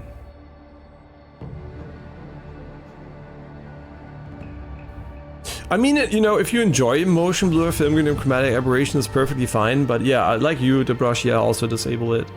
And there is a case for motion blur in 30 FPS settings, because it makes the image feel a bit less choppy. But it still makes it less visible either too, so I don't know, you're making already shitty motion clarity even shittier, but yeah, it can feel more smooth, I guess. But at the end of the day, I think film grain is inexcusable, especially if you're streaming. Why would you add random noise to your image, which is horrible for encoding? Like, I don't even know why you would ever want to use film grain while streaming. That's just mind-blowing to me. And chromatic aberration is a stylistic effect that can suit, I guess, some very artsy and filmishy games. But at the end of the, some games you could argue, yeah, they could work with it. But at the end of the day, it's just a camera lens defect, and you know, why would we use that in a game that has no camera lenses capturing anything? Yeah, it makes it seem like maybe it's more captured by a camera lens, but at the end of the day, especially in first-person games where you're looking through the eyes of your character, I really don't see why. And yeah, maybe they put on a helmet and like you know, glasses in game, then there's a little bit of it or something. Sure, but like for the average game, even if I have a third-person camera, I don't want it to feel like a camera, right? That's a perfect, like, I'll put it that way. If we could make movies without film grain and chromatic aberration, we would fucking do it. The problem is it's physically, for us, not possible to do it at the moment. We might find solutions later to almost completely eliminate it, or post-process eliminate it, right? Like our brain does it. And at the end of the day, the goal is basically to get as pristine of an image quality as possible, right? So just because they suck ass, the cameras, it's not a stylistic feature. Yes, sometimes you can use it for cool effects visually, right? Like abusing the attributes of the lens. Like in Severance, there was a scene where they had some kind of cool lens reflection of the real lights, and that looks artsy and cool, but that's all what I want to have in a game where I want to see the gamer, right? It's cool for some cutscenes maybe or something, but in gameplay, fuck off with that shit most of the time, right? There are very, very rare instances where I would leave it on. Like, for example, Ring of Pain, it was tied to, the entire background art was basically designed around the effect, and if you turn it off, it looked like shit, but that's a very, very rare case, basically, here. Oh, you know what? Can we jump down here? Wait, can we jump down here? Because that is mega high, but also kind of mega cool. I think we can. Wait, this was not the eagle location, right? The eagle location was up there. Very interesting. I kind of get the feeling there's going to be something inside of the waterfall here. I mean, you just have to jump here. There's no way we don't jump this. I mean, this is the height you might even die. And in the real world, you would be probably hitting the bottom here. Yeah, definitely don't try that with this depth here. You're definitely gonna... I mean, yeah, you can try to curve it maybe, but you're almost gonna hit the ground there. Yeah, it's super, super dangerous. Like, the game is very, very unrealistic in general, obviously. But yeah, the high jumps are very, very, very unrealistic. You're almost out of breath. Thank you for the big notification. It's not like I had a blue bar in the bottom left of my car. Yeah, maybe you should have put a, I don't know, a GIF of me drowning next to it. So no, it's okay. The game has, honestly, the game has relatively little backseating versus the fucking Sony games, right? I also heard, unfortunately, I haven't played it yet, right? We might play it pretty soon. Horizon Forbidden West also has a tremendous amount of backseating again. And I just hate that. And I think this game is doing an okay job at not backseating you every second you're playing it. So, it's pretty nice. You have crit rate on you. There's no way this is better, but thank you. Okay, did we find something? Yeah, we found something. I'm also kind of curious what is over there.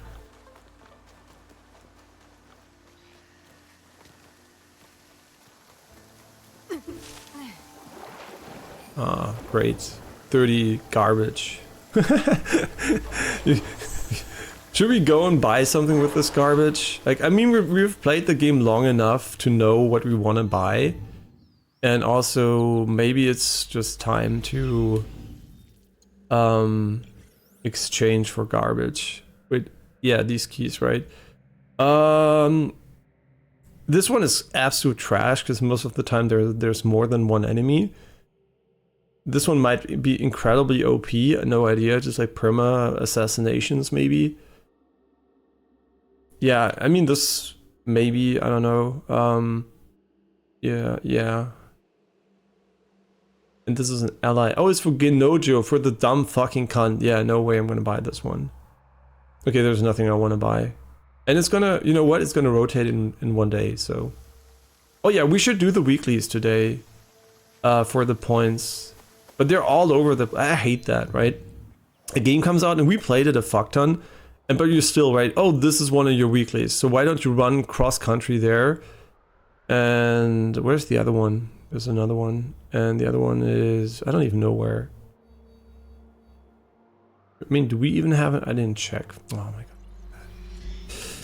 So many fucking menus. Okay, so we have... where do you see those?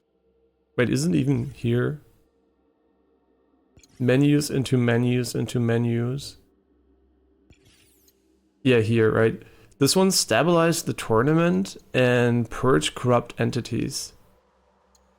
Okay, but where's the other one? I didn't see it on the fucking map.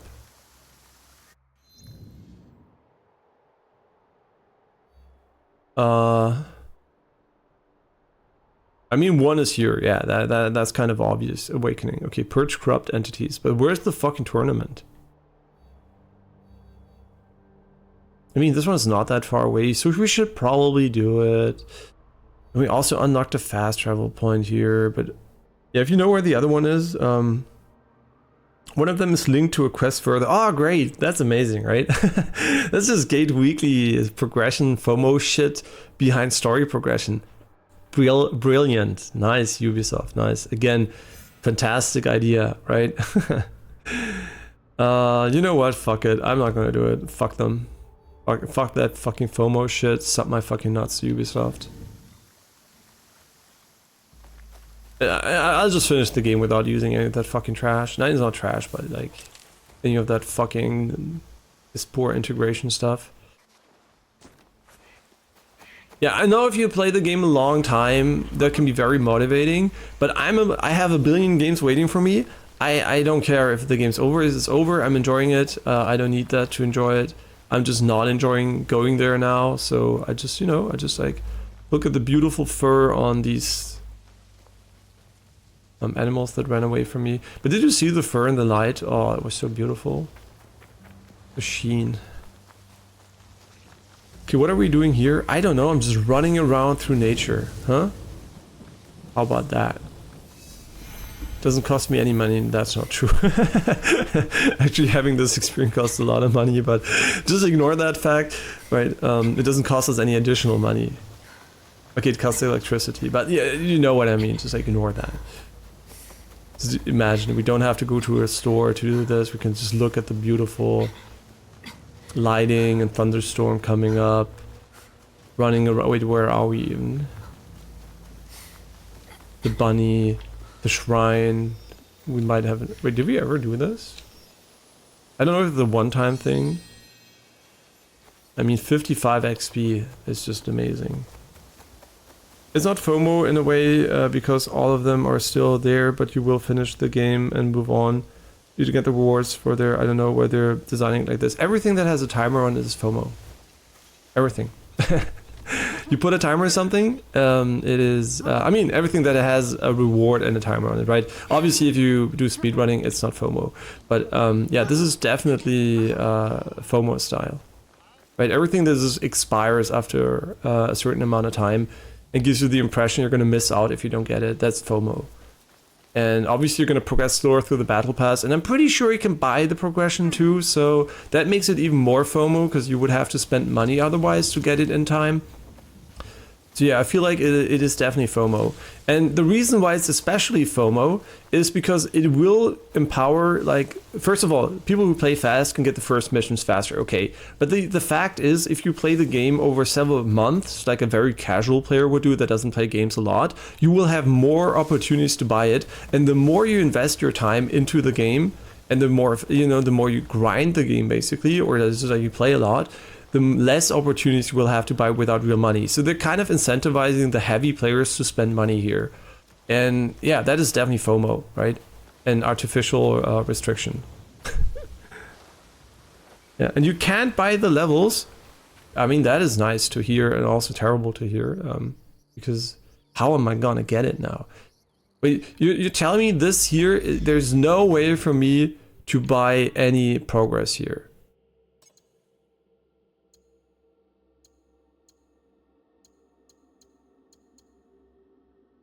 Wait, why? I didn't even do this one? Wait. So you're telling me they have this amazing long battle pass? And you can't buy any of this one. You're telling me you can't buy anything here? Wait. I don't believe that.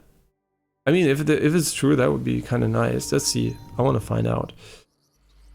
I mean, I'm pretty sure it was like that in the past. So, okay. Could I buy this tier? Is there a way of buying any of these tiers? I don't want to activate you, I want to look at you. Can I buy data fragments? Let's see, can I'm pretty sure I can buy keys, right? What can we buy? What can we buy? Feature, no, not feature. I mean, features is usually garbage, so. Dual packs, Naui packs, weapon packs, mounts that look just out of fucking pure fantasy. Hideout packs and utilities. Yeah, those are interesting, right? So we can pay to win everything that is a game resource. We can pay to win unlocking the map. But I guess they draw the line when it comes to doing the animus stuff. Okay, so the animus stuff is meant to be a long-term and like motivator. Yeah, it's still FOMO, but at least you can fucking pay money for it. But it heavily punishes players who play the game a lot in one set, you know, in one short amount of time. Yeah, so it's kind of really weird. But okay, I mean, it's a carrot with a stick, I guess, and an unfortunate timer on it. Yeah, obviously, what would be better, right?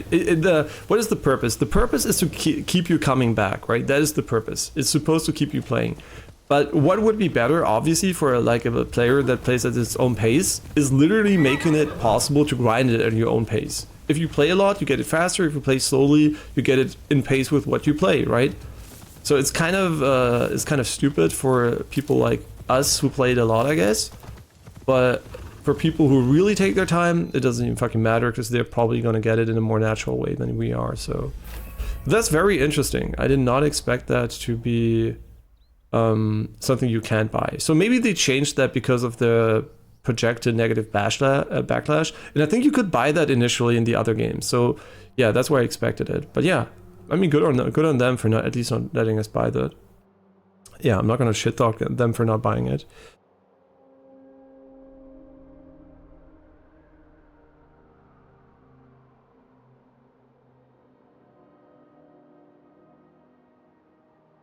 Yeah, I know. The funniest thing about pay to win is, yeah, often, like I said, it's cheating, right? It's just cheats in games. Before you typed in give me all money or something, or who's your daddy or something, and you just gave in cheats or ghosts or god mode or whatever, and you had the cheats, right? And now for cheating, they basically put that in the store.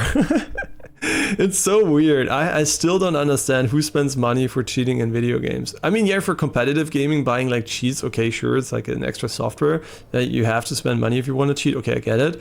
But like in single player games, cheating, like I find it so awkward. Like it's also mostly it's useless, right?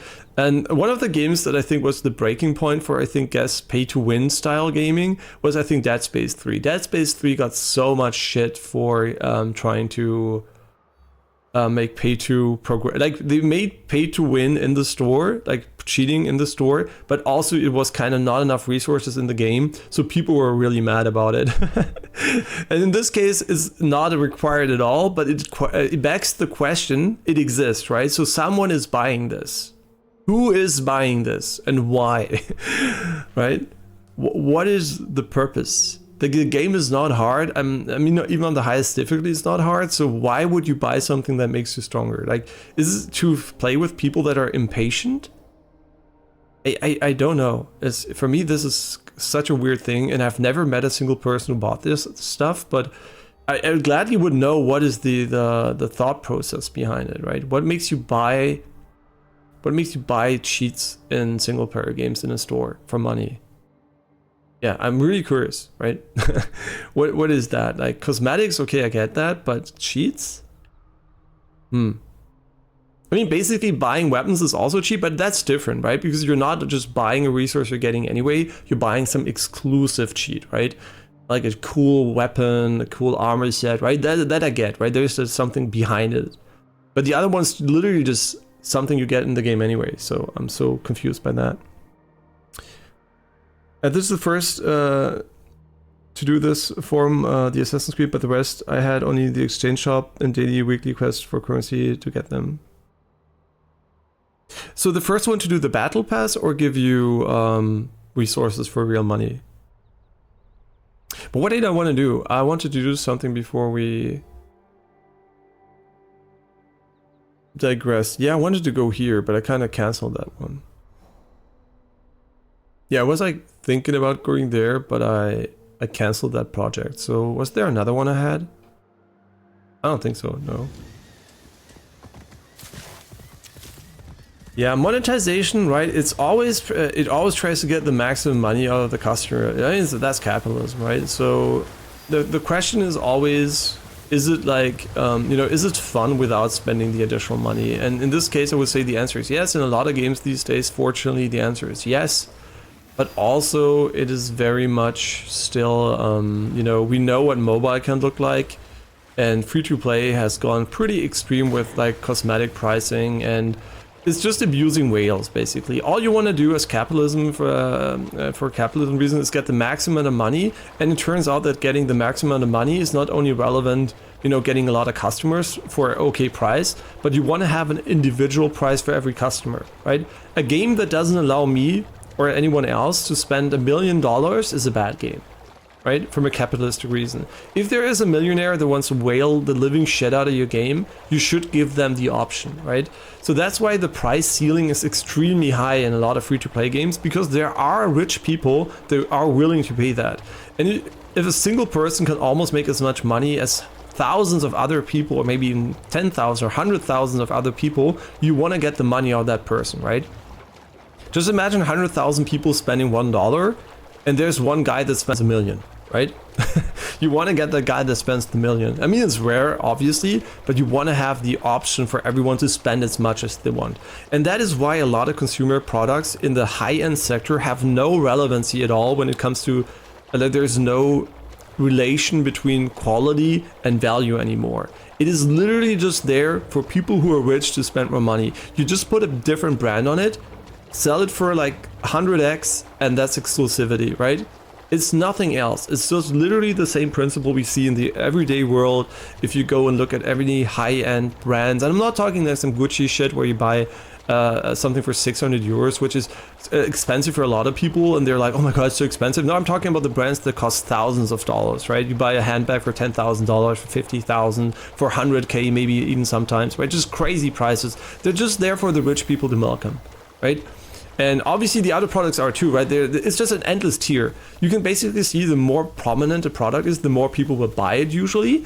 And then you just have the mainstream luxury brands, which are like honestly just like pure trash. They mean nothing because everyone can basically afford them. It's just like it will make your life miserable because most people will not have enough money for really important stuff anymore. But they feel like, oh my god, I just want to be part of it. And then you have the really expensive ones that nobody can fucking afford. And if you buy it, you basically just buy it because nobody else has it, right?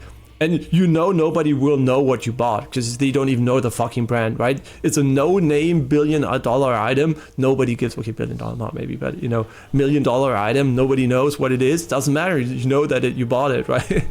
That's where the economy goes, basically. Wherever there's a customer that was willing to pay, you should accommodate him. And that's why we're seeing these weird gaming schemes where we have a full price game with microtransactions and sometimes very, very high ceilings for spending. And it's just for that, right? If a millionaire goes into a game and they want to spend a fuck ton of money, we should let them. I really say that because why would we not want them to spend the money and make our good gaming experience, right, better by spending money there, right? If someone wants to spend $1 million on this game, they fucking should be able to, right? In my opinion, because that would be great. But should they have to? No. I think the base game should give you 99.9% of the content, and the rest is basically just, oh, you're a super whale, only one person on Earth can maybe buy that item or something. I don't care. I literally don't care. If they make an exclusive item that only one person on Earth can buy for $1 million, fucking do it, right? That is what I think is okay, as long as it doesn't affect my gameplay. And I know some people will be, but I never have everything in game. You won't anyway, because they put everything behind a paywall anyway in the shop. So unless you're willing to spend hundreds of euros, you're gonna get fucked in the ass anyway. And you're just one update away of not having everything in the game in the first place. Right? It's not like you're gonna buy a physical copy of a game that never gets updates anymore. So yeah, just like let go and fucking let the fucking whales wail. Yeah, and I'm not talking gambling, right? Obviously, people can get, you know, coerced into spending a lot of money by gambling. That's what I'm talking about. I'm just talking about literally straight up prices. There's literally an item in the shop that says $1 million. That's what I'm talking about, right? And I'm not even saying that as a meme or anything, because I know there will be some fucking moron that's like, who's gonna post on fucking Insta, oh my god, look at what I bought, I'm so rich, right? And and who cares? It's great for he's supporting the game, basically. It's like a game patron, just in a more, I guess, direct way. And people just don't like seeing it because it reminds them that they don't have the money, right? I don't have that money either, but I don't give a shit, right? I know because it's good for the economy, right? It's good for the gaming industry if they can spend the money. Yeah, that's why I'm not being cynical at all about that. I think the higher the prices are for a meaningless shit in games, the better, right? Not all of them, right? They have to have tiers. They really need to be able to milk every single person. And as long as they don't use gacha shit and, you know, extreme psychological manipulation to make people spend that money, I don't care, right? I really don't care. As long as people can spend a normal price for a video game and get this amount of quality, it's perfectly fine. I mean, you spend the same, just imagine, right? People are like always, oh yeah, I buy a game and, you know, I just got X, Y, Z. But the reality of this is, when you bought a game 10 years ago, they also cost a lot of money, almost the same amount of money on PC. And what did you get? You got a game that was developed with significantly less resources, that looked like complete ass compared to today's game. Probably also controlled worse. I mean, 10 years maybe not, but you know what I mean, 20 years or something. You almost paid the same price, or sometimes even more. And you still got a vastly inferior product at the end in a lot of cases. So now we spent the same amount of money, get a lot of good shit for it, and people are still complaining. And I guess sometimes it's okay, right? There's shit like Lost Ark, for example, which is just so egregiously horrible design. It might be free to play, but it's actually one of the worst games ever made when it comes to monetization. And they're just like a bunch of these shit games. Okay, I get it, and we should be mad about those. But I think when there's a game putting microtransactions in a full, you know, a full what do you call it, like a full price game, basically, they should not be punished for it. I think it is definitely a good thing for the economy, and I just explained why it's important, right? It's important to have customers be able to spend more money to support the studio beyond what you could do. Right? For some people, $60 is like farting in the wind, right? They're like, okay, who gives a shit, right? This morning my coffee cost $60. Right? And these people should be able to spend more money on these games, because that way they support the game.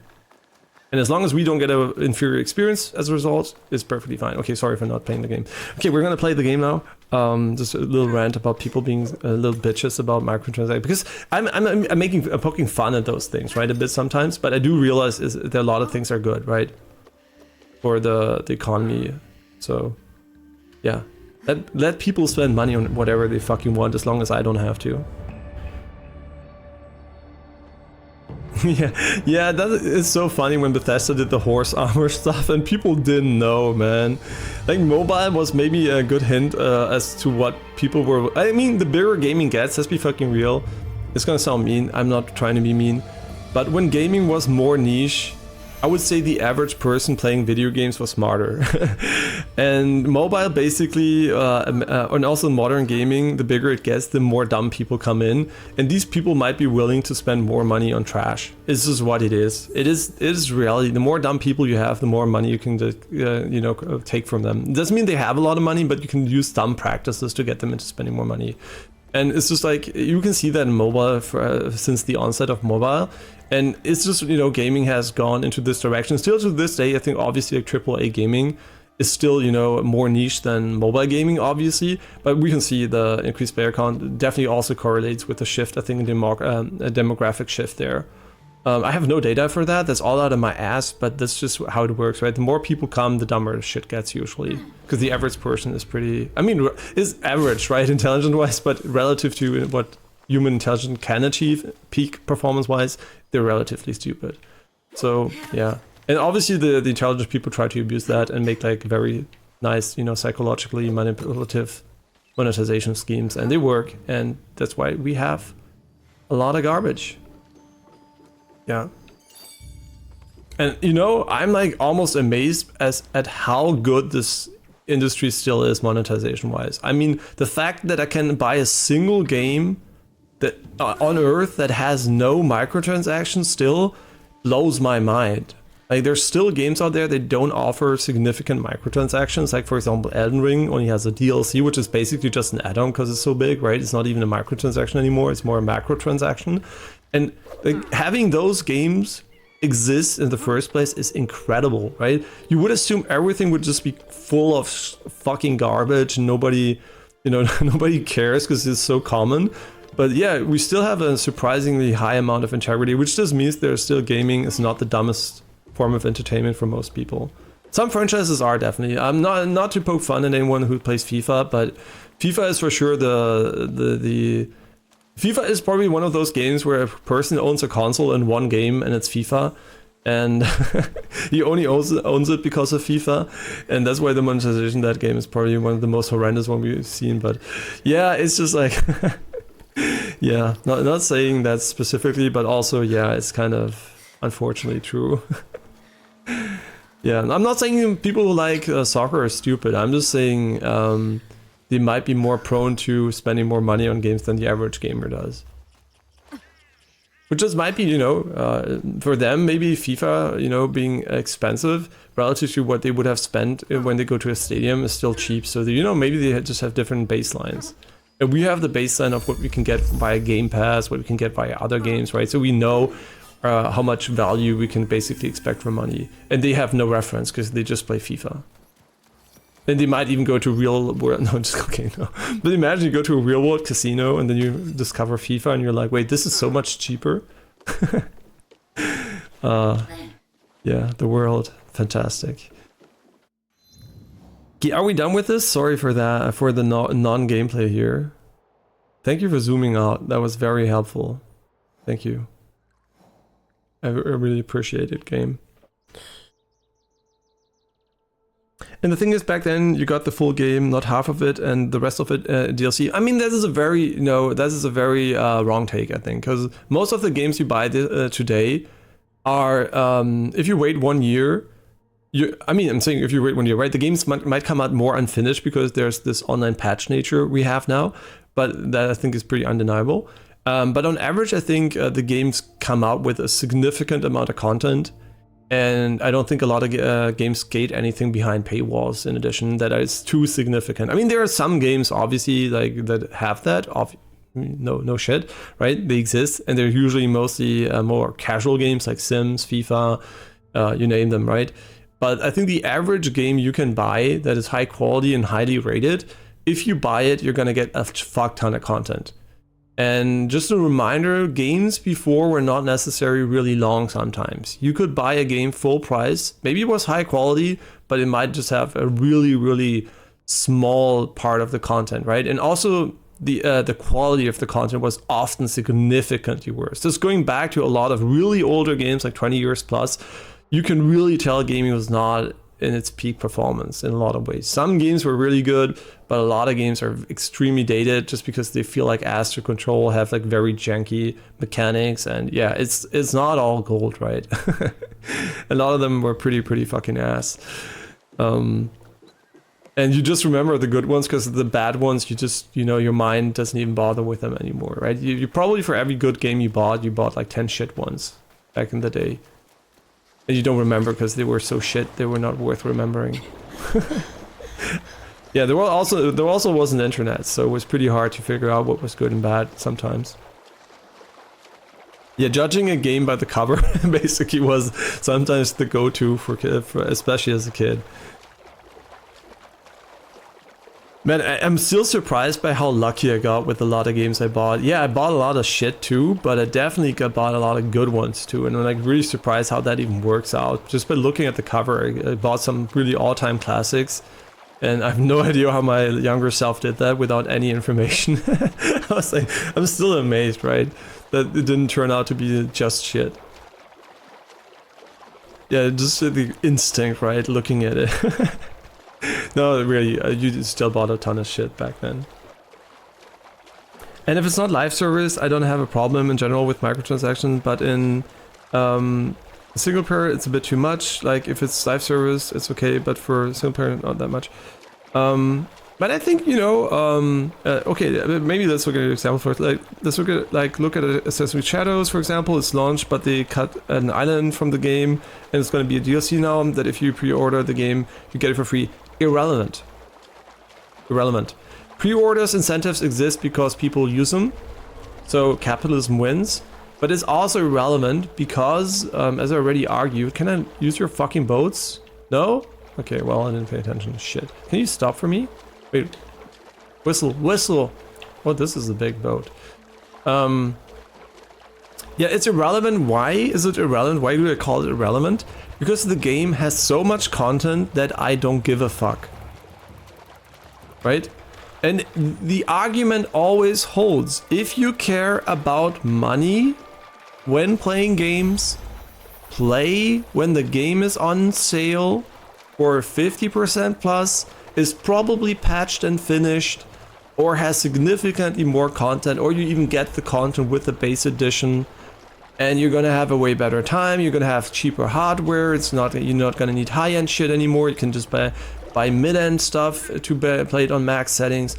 Just being behind the times slightly is the best way to play games if you care about money. And that is a consumer choice, right? You can do whatever you want. Yes, you won't have any impact probably on if the next part of the game is being made or not, and most people don't play like that because people usually like to play what's new and hot. This is how psychology unfortunately works for humans. And you can see I also do it, but I also sometimes go back and play older games. I mean, we played Hollow Knight, you know, even though I could run that on a fucking toaster. And because I like gaming, right? I don't care about high-end experiences. I don't care about what's new or not. I just play whatever I feel like playing, right? And often I do feel like playing stuff I haven't played yet, so because I like new experiences, or like at least new painting on top of the experience I've already had. In the case of maybe Assassin's Creed, but yeah, so I think it's irrelevant because there's enough content, right? They can cut as much as they fucking want from the game, right? As long as the game is enough content, right? It's just like, it just has to feel like it's a complete game without fucking me over. They can cut all they want as long as what I play feels like a complete game. That is my argument, my stance, basically, right? And just to show you why the argument is dumb, imagine there's a company, right, that hires 10 additional people to make the island you just talked about, right? Or for whatever reason people had the time to make that, they spend more money on making that content. And if they decide this content is to be used for FOMO shit with pre-orders, or as DLC content, that is perfectly fine if the value proposition you're getting for your purchase is okay. Because they didn't need to hire 10 more people or pay them to make the island. They could have said, fuck it, we're not making the island, right?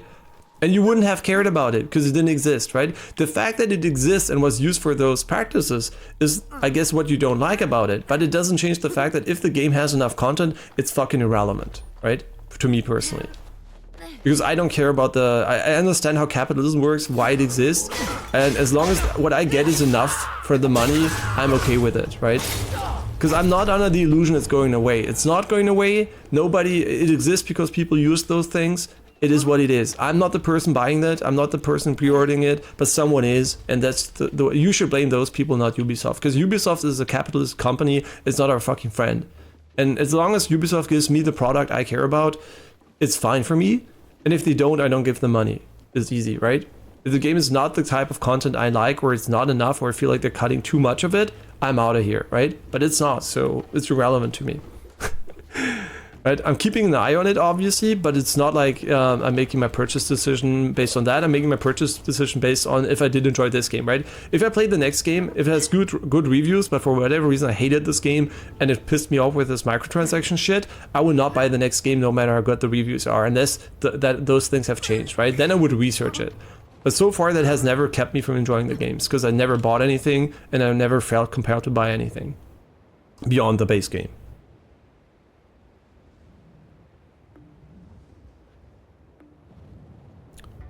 It's another thing with the pre-order thing that the item was cut of the base game and it's going to be DLC for $15 and I don't find it good. But I just argue, right? I just argued against that. Especially when the game is like $90. Doesn't matter because price is relative. And like I argued, you can spend more money to make the island or not, as long as what you buy for $90 feels like it should be $90 for you. The price is imaginary anyway, because if you wait 2 or 3 months, you're gonna get it for a few percent off, maybe 10, 20, 30, depending. If the game flops, maybe already 40%. It might end up in Game Pass, you basically get it for free, right?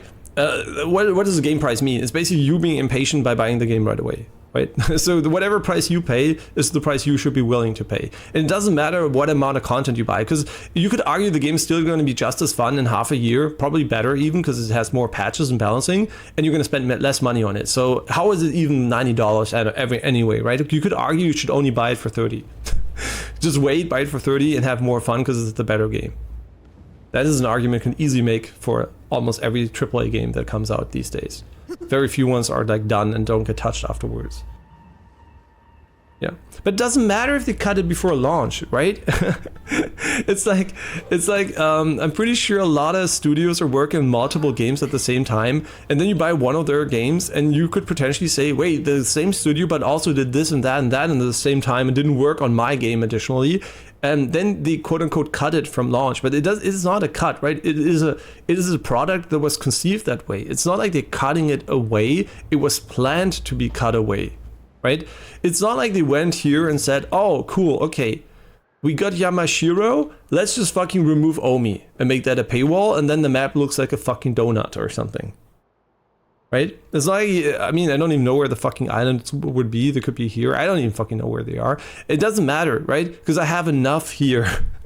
It's not like I'm, oh my god, if just the world was a bit larger, if only there was less, a bit more content, right? I'm not at that point, and I'm pretty sure by the end of the game, I will be fucking sick of having more content. It's so big and massive.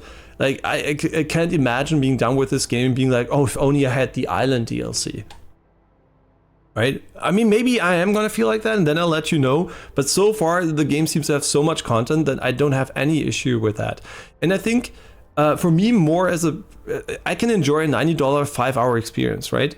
So it really depends on what you feel like is a fair value to you. If for me, it's not about time spent, it's not about money spent on time. It's more of a relation of, is the time I'm spending worth it? And they can cut as much as they want from a game as long as the money I've spent feels worth it for me.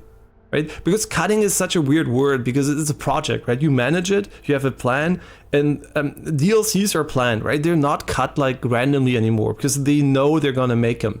They're there as a pre-order incentive, and then you turn them into a DLC after the pre-order. So the exclusivity of the pre-order remains. It's just how it works, and it's not like it's part of the main project. It's part of the main project as a DLC. And that's just what we do in society. And the reason why it exists is not because Ubisoft is a piece of shit, because people are buying it. And you should blame those people, not Ubisoft, for doing something which is perfectly fine. Hire a few people or maybe use your team resources, which are already making a massive game, and use a few of them to make a fuck ton more money.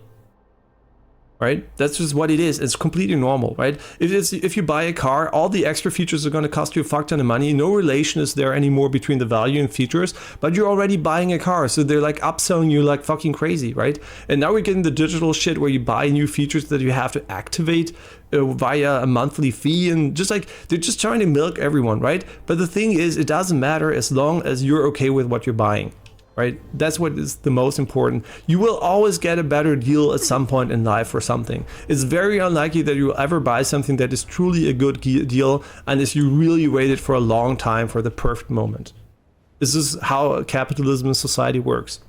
right? We all pay, all of these are horrible deals, right? In 10 years, I will get this PC dirt cheap. I'll probably can buy it for, I don't know, sub $1,000 unless the economy fucking explodes or something, right? I can get the same experience probably for way less money in the future. But I don't live in the future. That's why I care about it now, right? But I know that, right? I know I could just live 10 years in the past and play everything for nothing, basically. But at the end of the day, you know, you just know what you want to spend your money on. And I want to spend my money on high-end gaming. Others people don't.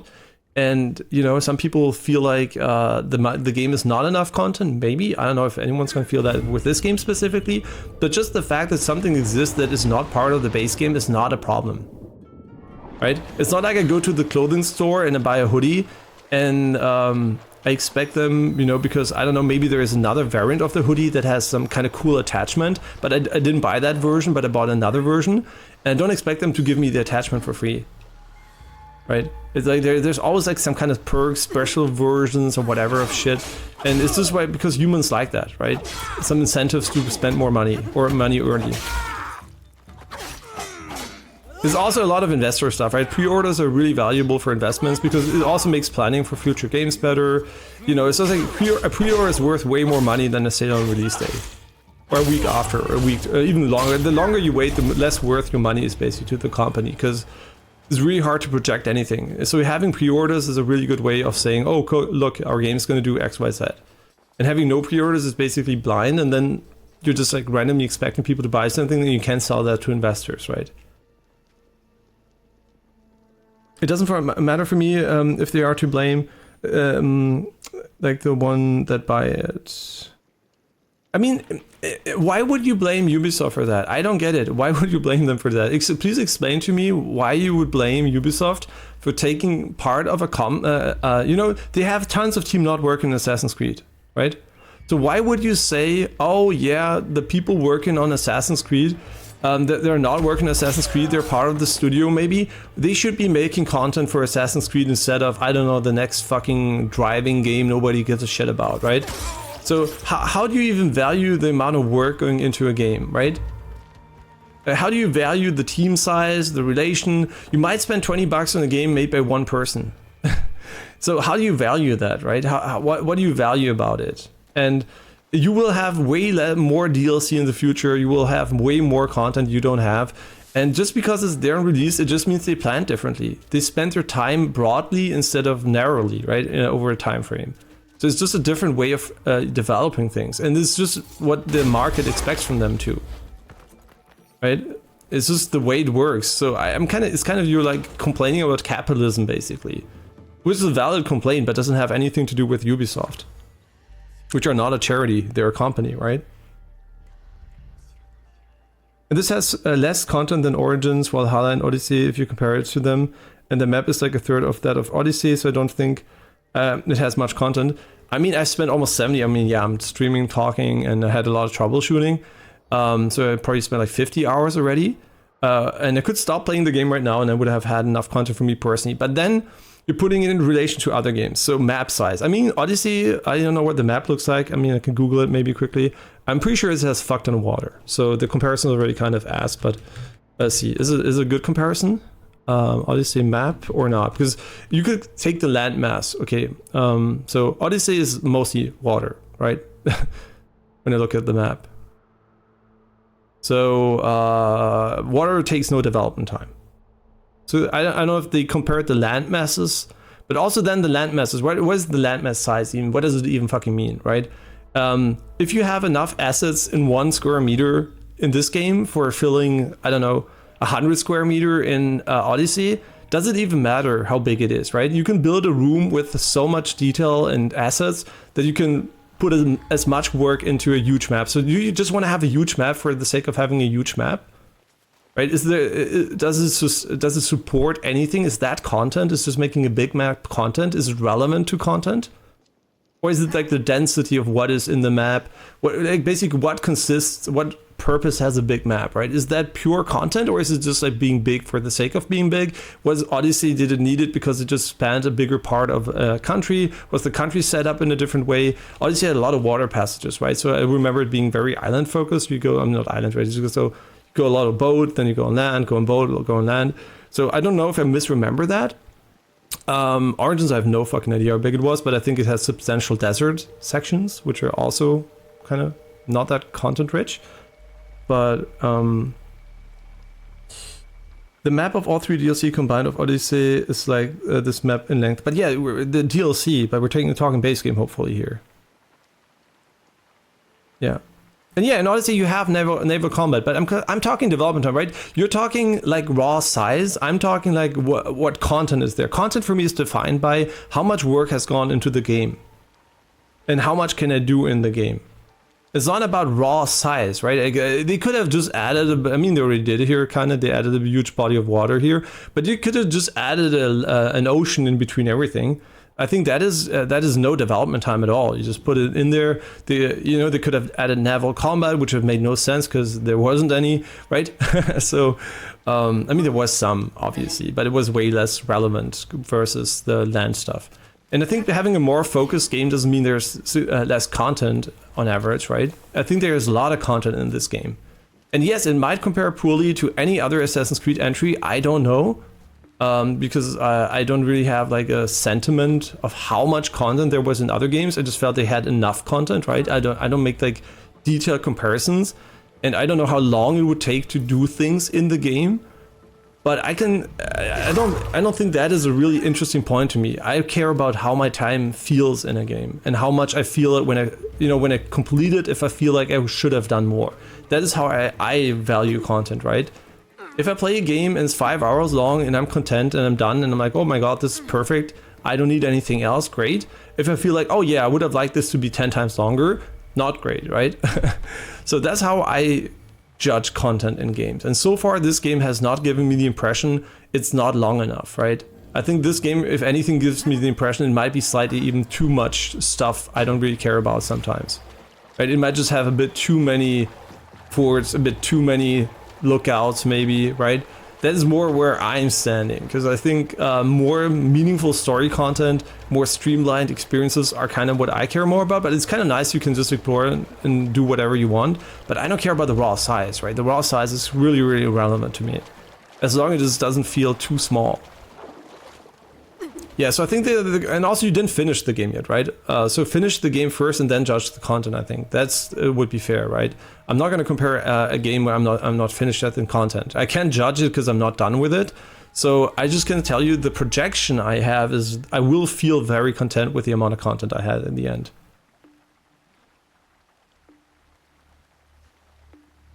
Yeah, but now you see you're comparing content type. Now you're saying, oh, you had mythical creatures, you had different things, right? And Assassin's Creed was also a zoo of features, right? But you can also go back to 1, 2, and 3, and you can say, okay, I didn't have mythical creatures in those either, right? I didn't even have a gear and RPG system, which you care a lot about. So there were games in the Assassin's Creed series that didn't even have that, right? So it's kind of... you're looking for features which were like not part of the core set of the game, and they didn't feel like they needed to include it here. And I know you want to have all those different things, but I don't think it's what everyone wants to have in those games. Those are very specific things that don't have to do with the amount of content in general, right? Like, is content for you playtime? What is it exactly, right? How much time will you have spent on the game once you're finished? But how much time have you spent on this game, for example, if you want to let me know the number? Because I'm pretty sure you're going to say a number that's pretty close to 60 hours or something. And I'm pretty sure that is, for a lot of people, considered already more than enough content for $90. Irrespective of whatever game did before that. I think a lot of people would consider 60 hours a very long game already. And for a lot of people, time is more valuable than the amount of money they spend on a game. That is a shift for a lot of people, right? A lot of people, the younger you are, the more you maybe care about playtime per game, because you might not have the ability to buy a lot of games. But at some point, you're going to be able to play every fucking game you want, whenever you want to play it, if you have a normal job, because games are not that expensive. And then won't have the time for it, right? It's all about time at some point. I mean, not all, but it's going to get very, very, very heavily weighted towards time. So time is way more relevant. So every game that is more streamlined and makes for a more, fun per time spent is going to be way more interesting to you than a raw, huge, massive world experience. that just has like a lot of repetition and bloatware, which this game for sure has, right? It's for sure not the most streamlined, focused experience you can get. Especially since the game makes it kind of hard to track what main stories are and what is side quests, and you know, it's a very, very non-focused experience. So I think it's cool, but also it's not a good game if you just want to spend 5 hours on gaming and you want to be done afterwards. Yeah.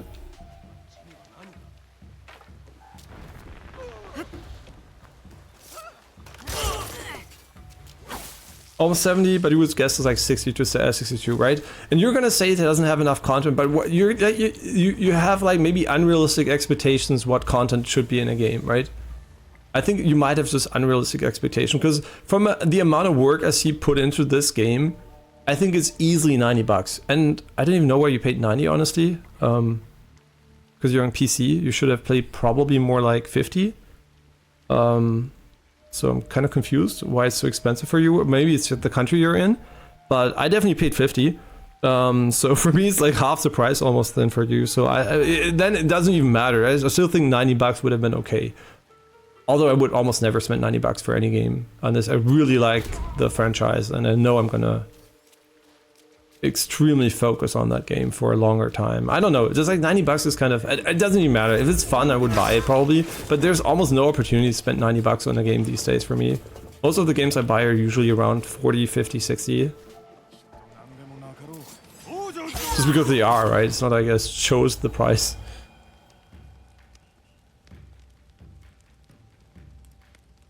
Wait, but how did you pay this much in Germany? Let's look it up. Shadows. Okay, let's see. If I just go and look for this here, 42 to blah blah blah. Okay, blah blah blah. 40 to 90. Okay, blah blah blah.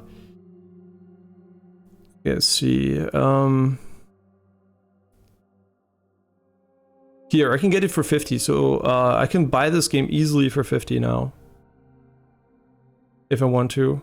I mean, maybe more like 55 or something when you get the fucking weirdness fee on top of it. Yeah, so there's no way this is $90, right? If you're in Germany. Okay, yeah, but that was your decision to buy it like that, right? So you're comparing a fictional price, basically. The real price is whatever you can pay on the market. And the real price is 50 euros. So, or maybe 50, 60 euros. So I don't know, that is basically the real price, right? So I mean, yeah, sure, you bought it. I mean, it's good for Ubisoft you bought it there because they're gonna get more money of it, right? So that's, I guess, nice, right? I mean, maybe you want to support them or something, but that doesn't mean the price for the game is $90, right? It's a fictional price. It might be the fictional MSRP, right? And we all know MSRPs are just like lies and smoke. Yeah, you can, whatever you can buy it for is what I would consider the price of something. No matter what the price is in the fictional like world of some store sells it for a fuck ton of money. Yeah, but basically I still think for 90 or 80 bucks, whatever you paid, if you play 60 hours, that is a long game, right? That is a top probably 5% game in length. And you're still not content with the content, but I think you're not content with the amount of content. You're not amount with the content. You're not happy with the content, right? I think you're kind of confusing the amount of content the game has with what type of content you wanted out of it, right? I think the raw content in length and amount is perfectly fine, but I don't think it's the amount of content you care about. It's more because you're always mentioning features, right? I think you care more about the features you're not seeing in the game, right? I think it's more the game is not exactly what you wanted it to be, then it is not enough, right? I think you just wanted it to be a different game and you're seeing all the features you're not getting. Because you could go back to Odyssey and say, oh, I only had one character I could play. Right? I only had one character, but I really want to have Yasuke. Right? So you can turn that around and twist it like you want. I think you're just not happy with the type of game it turned out to be in a lot of ways. Right? I think that is more of the issue than the content. Because I think we can, I mean, it's pretty easy to, you know, to empathize with that because it makes sense, right? But saying the game doesn't have enough content just feels kind of weird to me because it has so much content relative to a lot of other games I play.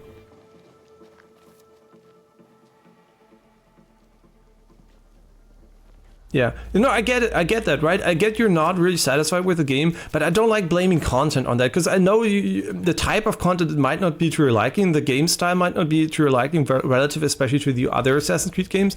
But just like saying the game doesn't have a lot of content, and that's why the cut DLC would have made it better. Be honest with yourself. Would the fucking island have changed anything about that? Would the island have made you happier with the rest of the game? No, it wouldn't, right? The 60 hours you spent wouldn't have been better just because the island was waiting at the end.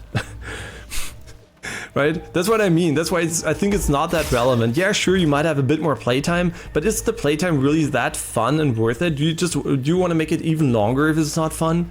Right? Or is it good that it's fucking over?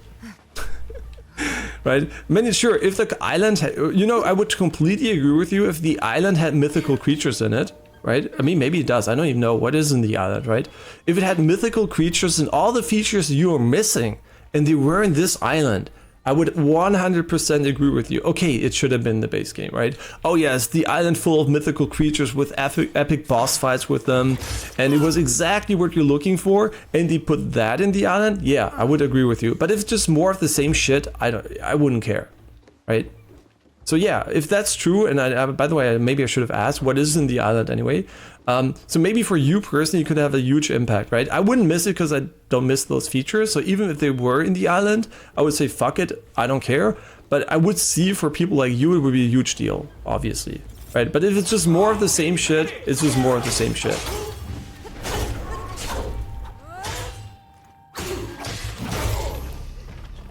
Because obviously your dissatisfaction is real, right? There is a real reason for it, and I'm just trying to find out, because content really is a weird reason for me, because this is like the type of content more than the raw amount of it, right? Because the island sounds to me like just more of the same shit.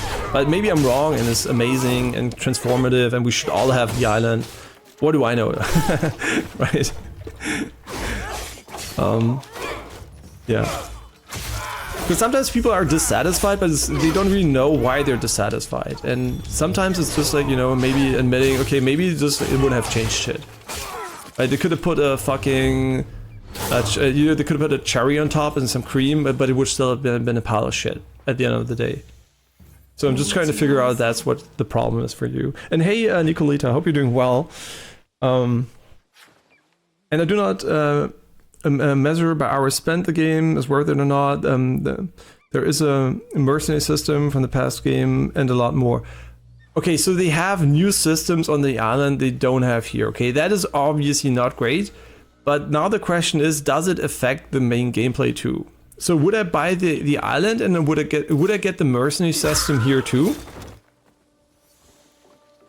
Because if that is the case, that is obviously shitty, right? If it would transform the base experience, that would not be good. And then would completely agree that they should not have cut it. If it's just a separate biome, obviously kind of sucks for the people who like that style of gameplay.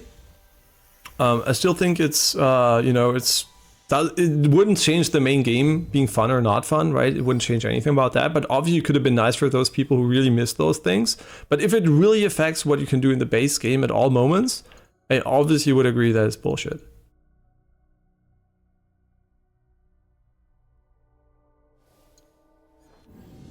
So wait, you would get a mercenary system throughout the entire game with the DLC? I have to quickly look that up. Assassin's Creed Shadows. Let's look it up on Steam.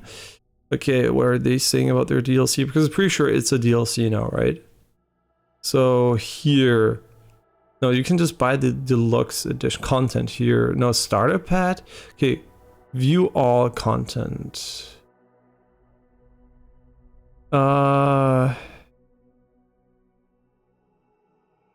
What the fuck is this webpage? Just want to spend money.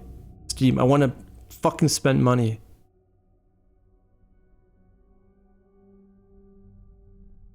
Okay, the starter pack is fucking irrelevant. So where do I see the content? Is it in the deluxe edition? Where do you see the content? Shadows Island. And pre-order content.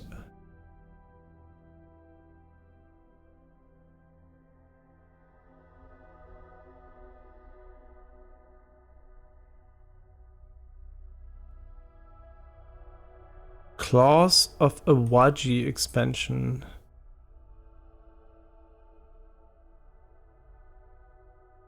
Okay, what is that part of the pre-order bonus, or is this just part of the deluxe edition?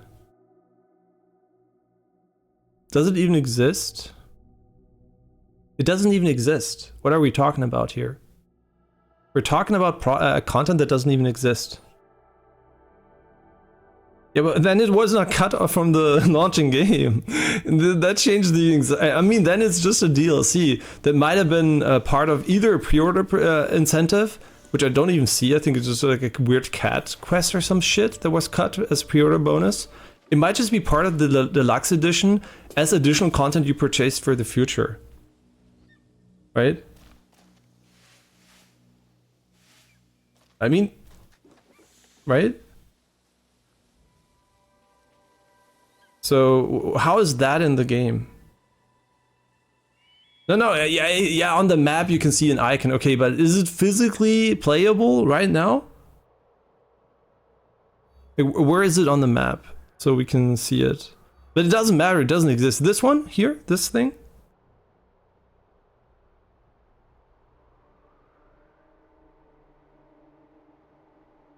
Yeah, so we don't even know what it is exactly because it's not out yet, right? So it wasn't cut from the game.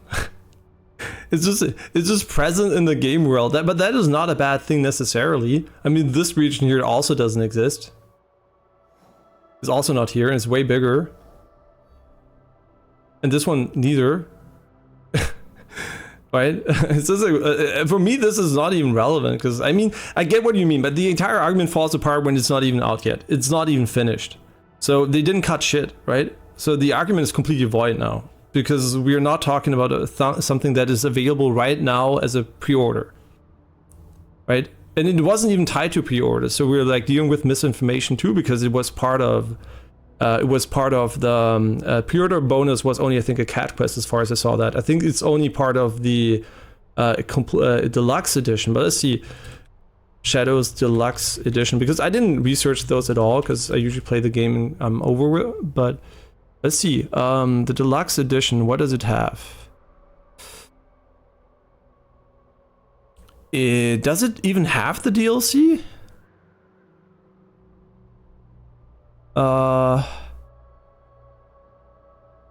It just has the store items, so where are we even getting this? So where are we even getting that part?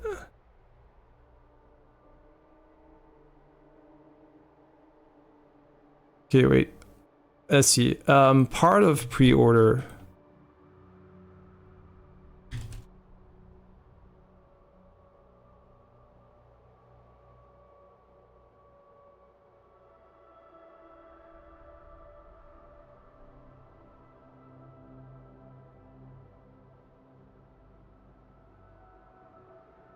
Okay, so it was a pre-order bonus, okay.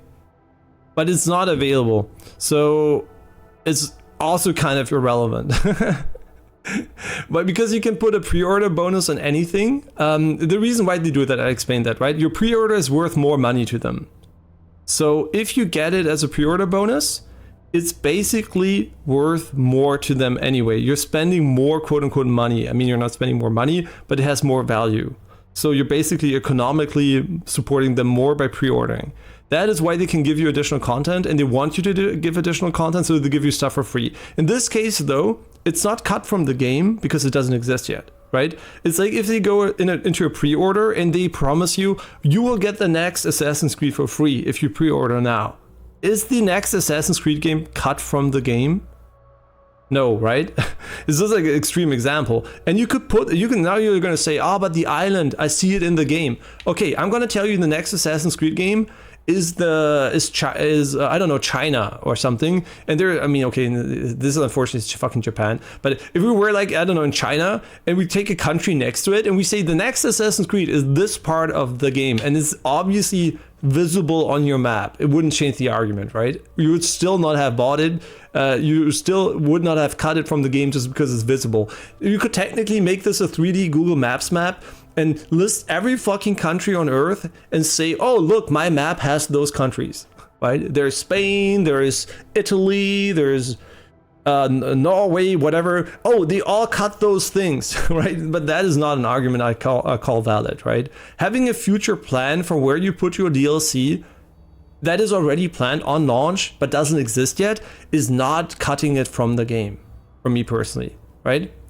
Yes, they might put in features you feel like they should have been in the base game, but they aren't. And pre-ordering wouldn't have changed that, right? Pre-ordering is worth more money. Later, you're gonna have that. You're gonna have to pay that money on the top. And the reason why they needed the pre-order is obvious too, because first of all, a lot of games do that, but in this case, they gave you a significant bonus, right? And you might be wondering why, because they're in financial shit, right? So they needed to make it as enticing as possible for people to pre-order their game. Right? They had to make that value basically. And they gave you something for free. You're looking at it from the wrong perspective. They're not taking away stuff from you. They were giving you more stuff for free because they were desperate. Stuff that doesn't even exist yet. They were basically selling future labor for you right now because they needed the fucking sales. Right? And you're looking at it completely wrong direction. They're not trying to scam the people who buy it later. They were trying to get people to pre-order as much as possible because they fucking needed it, right? And they were giving you stuff for free, not taking it away, right? You're looking at it completely wrong, in my opinion, right? It is literally a desperate move from Ubisoft to make as much people pre-order the game as they could by giving them something they would never have added as a pre-order bonus in the first place. If they didn't really need the money now for something they didn't even make yet. Right, you're basically buying a promise of a DLC that doesn't exist. Right, that's how you should see it. You should not see this as cut content at all.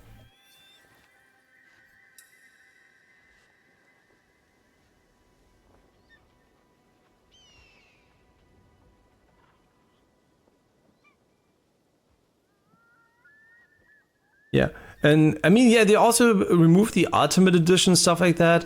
But at the end of the day, it doesn't matter. The content doesn't exist.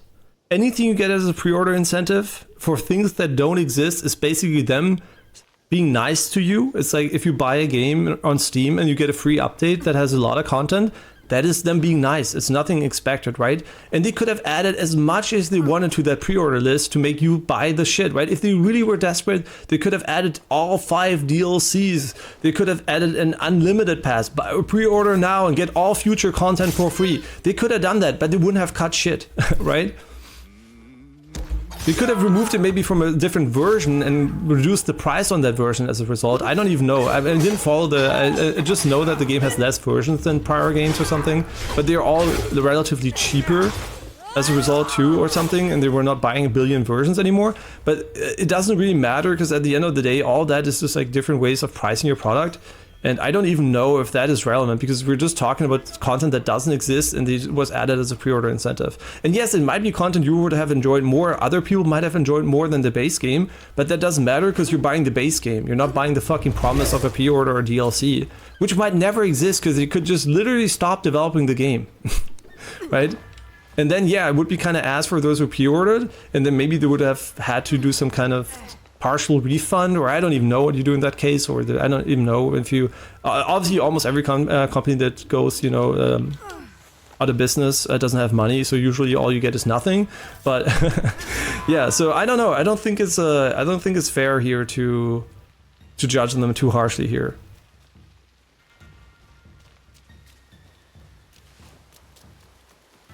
Yeah, but even if it was cut from the inside, the fact that you can play it right now makes that still irrelevant. It's not like you're getting a worse experience right now, right? You're getting the experience everyone else is getting, no matter if they pre-order or not. And cutting something on the inside, right? Even if that is true, and they said, okay, we have to make this a DLC for financial reasons or whatever, it still doesn't change the fact, even if there were internal leaks and plans, right? It just means the project management was shit, right? It's just like maybe they cut it, maybe they didn't. We don't know. Maybe the insider information is right or not. Even if it's like 100% true, it's just a different version of project management, right? But you're still getting what you're getting, right? You're buying what you're buying. And the question is, are you satisfied with that, yes or no? In your case, obviously seems to be more no than yes, right? You seem to have expected more of the game, or different stuff of the game. That's perfectly reasonable, but I don't think this one DLC and it being quote unquote cut or not cut We don't know, right? The features are cut constantly for many reasons, right? The game was delayed so many times too. You could argue all that manpower they put into making the game better before launch, right? That's also them investing money into it. It's not like for free. If you delay a game half a year, that means you're going to pay the wages of your company half a year longer, right? It's going to make development more expensive. And yeah, of course, you hope to offset that by having better quality and sales. But at the end of the day, still, it's not like you're like, you know, you're not spending money on it. So Ubisoft already spent way more money in it to not make Cyberpunk 2077 happen again. And yeah, they were not in a position to make it happen because they really needed the fucking money. But at the end of the day, right, people just see what they want to see. And if you're not satisfied, you're not going to go and say, oh, thank God Ubisoft made this game relatively bug-free and they delayed it so it runs okay-ish, right? You're not going to see it like that, but you're going to see obviously the parts that might have made it better. If only they didn't cut this, if they had made this, right? And I get that, that's a perfectly valid point, but I wouldn't blame that fucking one DLC for it. And I wouldn't, right?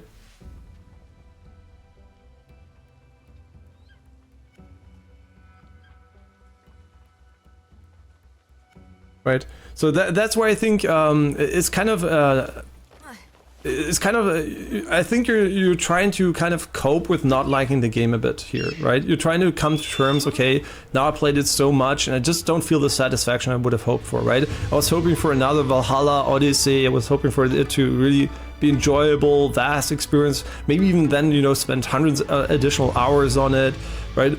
And I get that it's not that probably for you, just like from the, you know, the sentiment I'm getting, but I don't think that, you know, just like focusing on this one thing is like, that is not even really a bad thing necessarily. It depends really on, you know, we don't know the internals. And even if they cut it, it still doesn't change what you bought, right? And they can put whatever they want on as a pre-order bonus, right? I think pre-order bonuses are whatever you feel like you're comfortable giving in addition. And obviously, because people feel like they're getting less than other people for the same amount of money, what you're basically doing is you're making people... Okay, I have to defeat this fucking Daisho. You're basically making people feel unhappy about that, right? Because people don't like to get fucked versus other people. But then I'm gonna make the easy argument, every single person could have pre-ordered, right? If they really cared about that. Nobody kept anyone from pre-ordering. And yeah, some people didn't know the game exists or whatever, or came out. Sure, unlucky for them, but also they're not part of the supporter pack, right? So they did less support for the game. Because like I said, pre-order is worth more than a normal sale. So that's why you know, it's just how business works. And if you don't realize pre-orders are worth more than a normal sale, I don't know what to say. It's just how it is. It's financially better. It's just literally better. There's no way a pre-order is not worth more. So if you get more content, it would even almost be natural.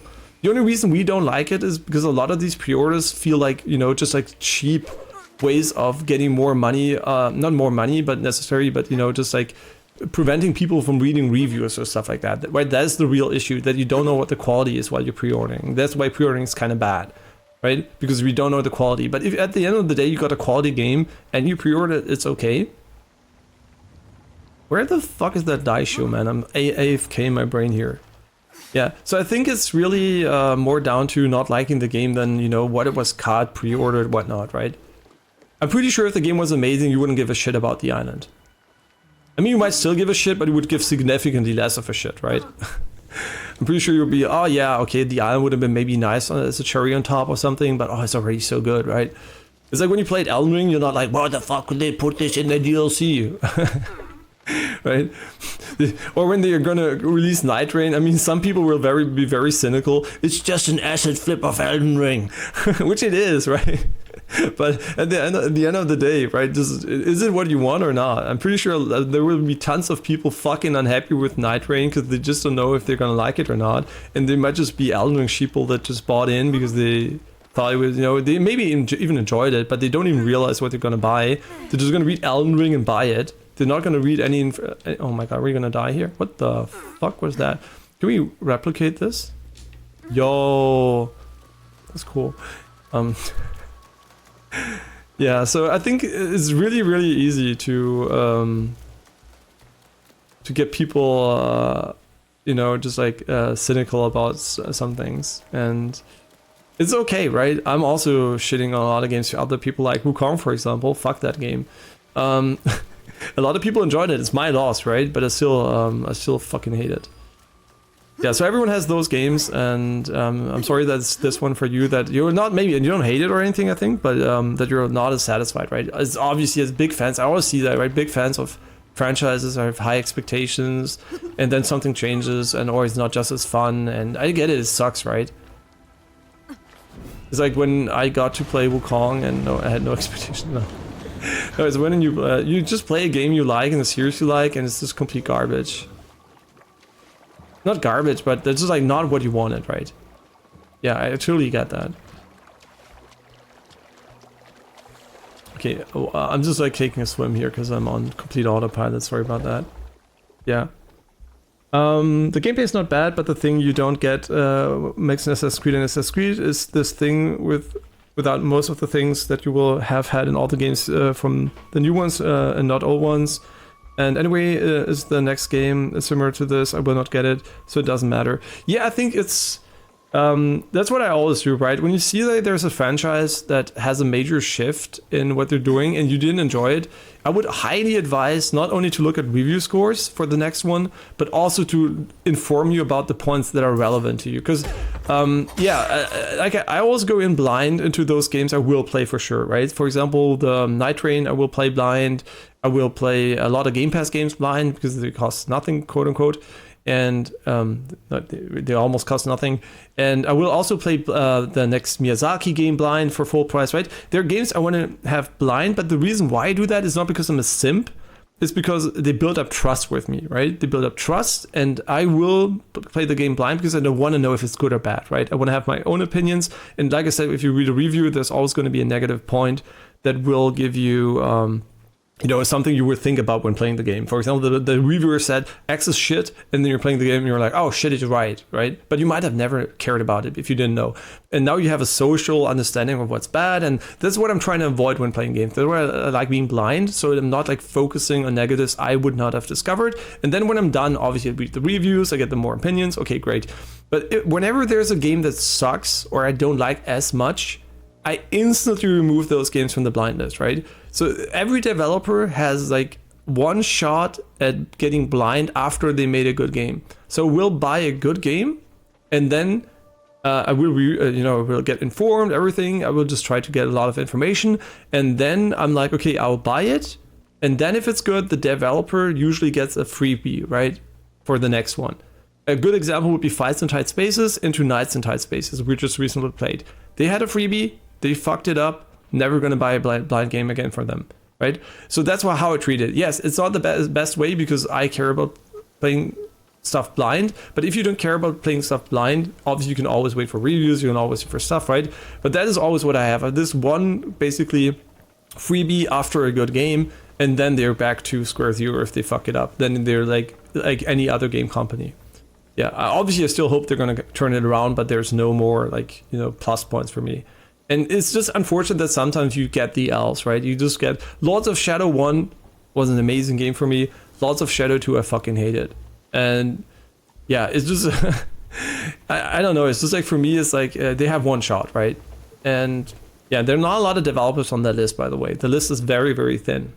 It's not like you make a good game, you make a bad game, you make a good game, after the next game I'm gonna go in blind. If you always go 50-50, I will still check, right? You only have one shot.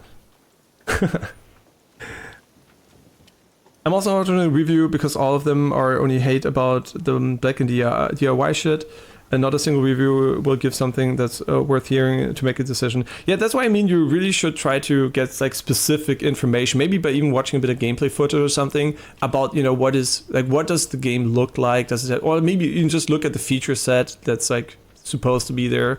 Yeah, that's why I mean it's really hard to sometimes find the stuff you care about in reviews. That's why I always say a review is very subjective. It gives a score, but it doesn't really matter. A game can have a 10 out of 10 on fucking Metacritic. Okay, almost no game has that, but just imagine it has a 90 on Metacritic, and it can be complete garbage to you. That's why it's so important to find out if a game is something for you, and just like time will tell. And obviously some games like Assassin's Creed, just like they might look like exactly this thing you might like, but there are all the small things you maybe even didn't realize you liked that are suddenly missing, and it's not a fun game anymore. So yeah, I totally get that. Yeah, and there's nothing wrong with you, by the way. Always when you're not enjoying yourself, it's definitely, I mean, yeah, sure, it's subjective, but also if you have even if you have no reasons why you're not enjoying yourself, it's always valid, right? People are easily dismissing stuff like, oh, get good, or it's a you issue, blah blah blah. Yeah, true, everything is a you issue if it's about enjoyment, moron, because it's subjective, right? So whenever you don't enjoy something, it's always valid. People should always take that serious, even if it's quote unquote your fault. It's just normal that it's your fault if you enjoy something or not. It's always part of the equation. And then obviously if you have valid arguments, it's perfectly understandable to why you don't like stuff, right? And even if you can't argue, it doesn't matter. If you didn't enjoy it, you didn't enjoy it, right? People can, that's why people are sometimes very defensive about the games they like, because they feel like it devalues their gaming experience, right? I'm sure that every game I gave a 10 out of 10, there was a person that fucking hated it. And it's fine, if they hated it, they hated it. It doesn't make my experience any worse. That's why I completely, I'm understanding of anyone not liking things, and it's always a personal loss, obviously, but it's not like you could have changed anything about it, right? That's why I'm always like sad when I don't enjoy games other people do, because I'm like, okay, I can enjoy it. It doesn't work for me, my loss. But at the end of the day, obviously, it doesn't make it less real, and that's unfortunate. In this case, obviously, I have a lot of things I would change if I had made the game, right? I mean, visually and artistically, it's fantastic, but gameplay-wise, I think it's okay-ish, right? I'd probably give it as an overall package, probably like an 8 out of 10 or something, because I am enjoying it, but it's definitely not a 10 out of 10 for me. There's too much like detail stuff that I would have definitely done differently. Yeah, the enjoyment I would say is 8 out of 10 so far, but obviously the game is still very long, because we're not that far into it, and I'm taking a lot of time. And I might feel differently at the end of the day. And also, I mean, I'm streaming, I'm talking, right? I'm like experiencing vastly differently than I could have. So it's like, it could have gone completely differently. If I played this off stream without bantering, maybe I would have already fell asleep.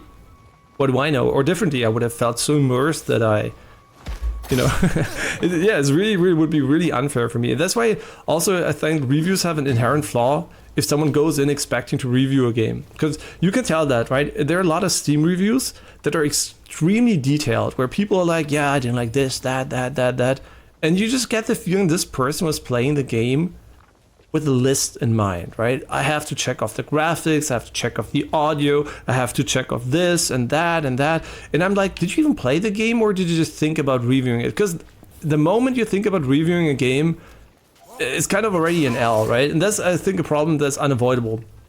As soon as you're a reviewer that gets a game and has to review it for money, because it's your job, you're already going to have a vastly different take on the gaming experience, because you're also kind of forced to play the game at the pace that is set by your outlet, right? You have to get the review out of the door. So you might play a game that might be fantastic if you play it in shorter sessions, but you're grinding it all week and suddenly you're hating it. But other people that will usually play this casual game you're just reviewing will spend a month or maybe a year on it and just play it every now and then an hour, and they will have a fantastic time. So that's why it's so hard to extrapolate from other people's opinion to your own, and just like time and intuition will tell what you like, right?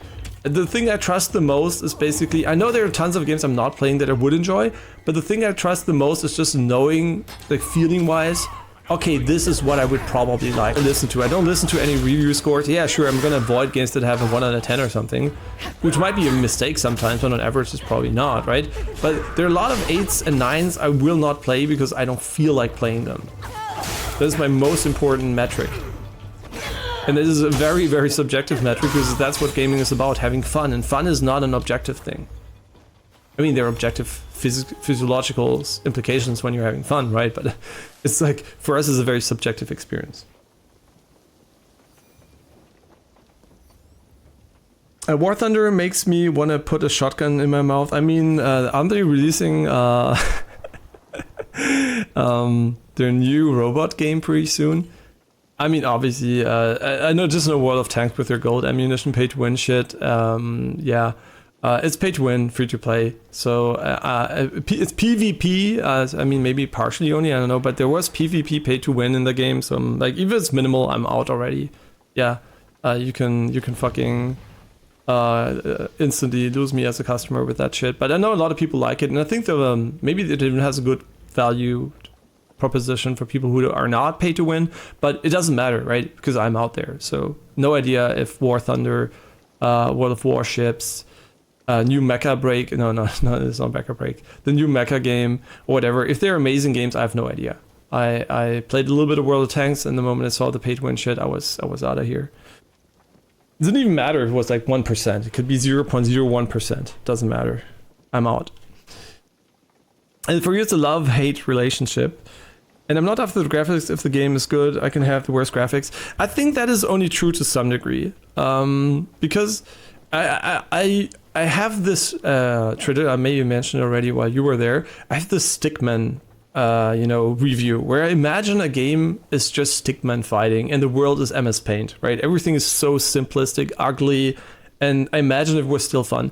But I also admitted, that this idea is flawed because a lot of fun in combat comes also from the visual execution, right? Yes, a game can be extremely pretty and not fun, but sometimes the prettiness of the game can increase the fun, right? So at the end of the day, yes, it doesn't matter if a game is pretty or not, as long as you're having fun.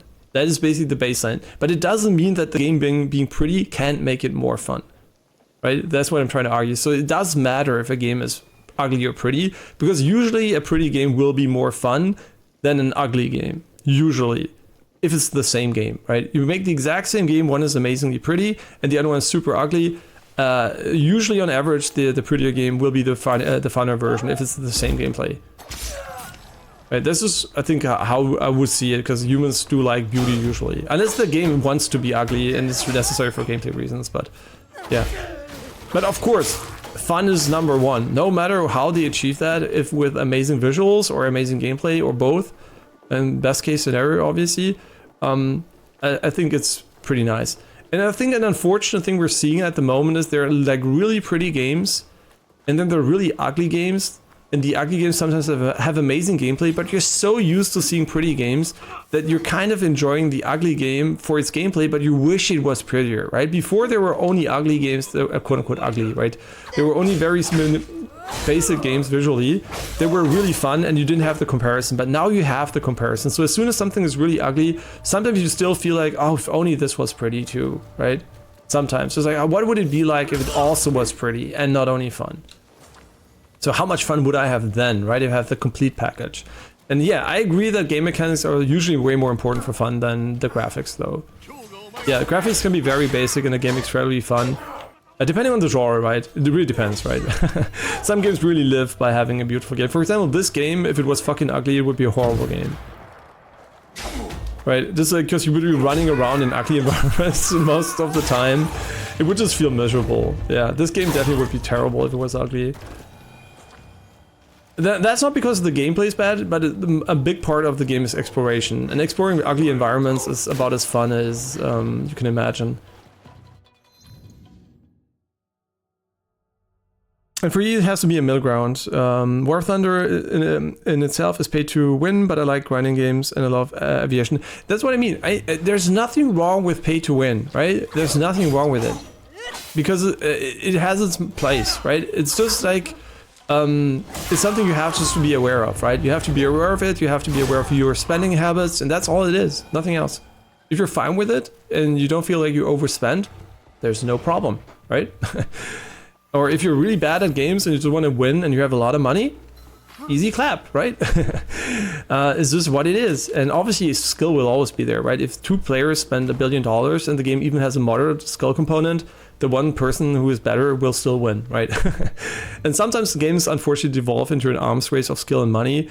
And yeah, that is really frustrating then, because sometimes, people will spend a lot of money and they will see they're still not the best and then they're frustrated. That's sad for them, obviously. Oh, I didn't go there for the legendary chest. Yeah, I fucking suck ass at playing this game sometimes. No, autopilot doesn't work. Autopilot is broken. Need help. Okay, let's go for the chest here.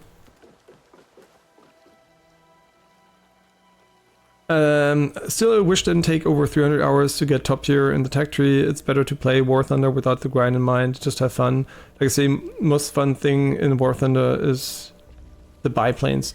Yeah, I think, it's so easy, right? If you're not overspending and you're having fun, the monetization is irrelevant. It's just how it is, right? The only reason it's relevant because not everyone's going to be affected equally, but for you personally, that's the only aspect you should care about, unless you're like very morally you know, you're inclined to just care about everyone else, and you don't want to give money to an evil company that abuses children, and you don't want to spend any money on Hoyoverse games because they're like gambling with children and stuff like that, right? You might not want that, and that's perfectly fine too. At the end of the day, though, if you don't care about all that stuff, all you should care about is basically how much do you overspend, and are you having fun? That's all you should care about in a game, because that's what gaming is about. And now you might say, but I care about rank rating, I care about my MMR. Okay, but why do you care about it? Hopefully because it's fun to grind ladder, hopefully. I hope you're not chasing that fucking number or the fucking icon, because I can tell you it means shit. Oh great, you got the Radiant icon in fucking Valorant. Amazing. You know who cares? That's right, nobody. Nobody beyond maybe a few people who play the game, and they might not even really care. Because, this is what it is, it's just a fucking number. What I care about is when I play any game, even competitive, is am I having fun playing the fucking game? And if the answer is no, goodbye. I can be rank 1, I would leave, right? Okay, my top was rank 50, but it doesn't matter, right? I could have been rank 1 and I would still have left the game if I didn't like it, right? In most games I do leave when I'm really high rating. I just fuck off because I don't give a shit. Because I don't enjoy the game anymore, right? I just played the game, was having fun.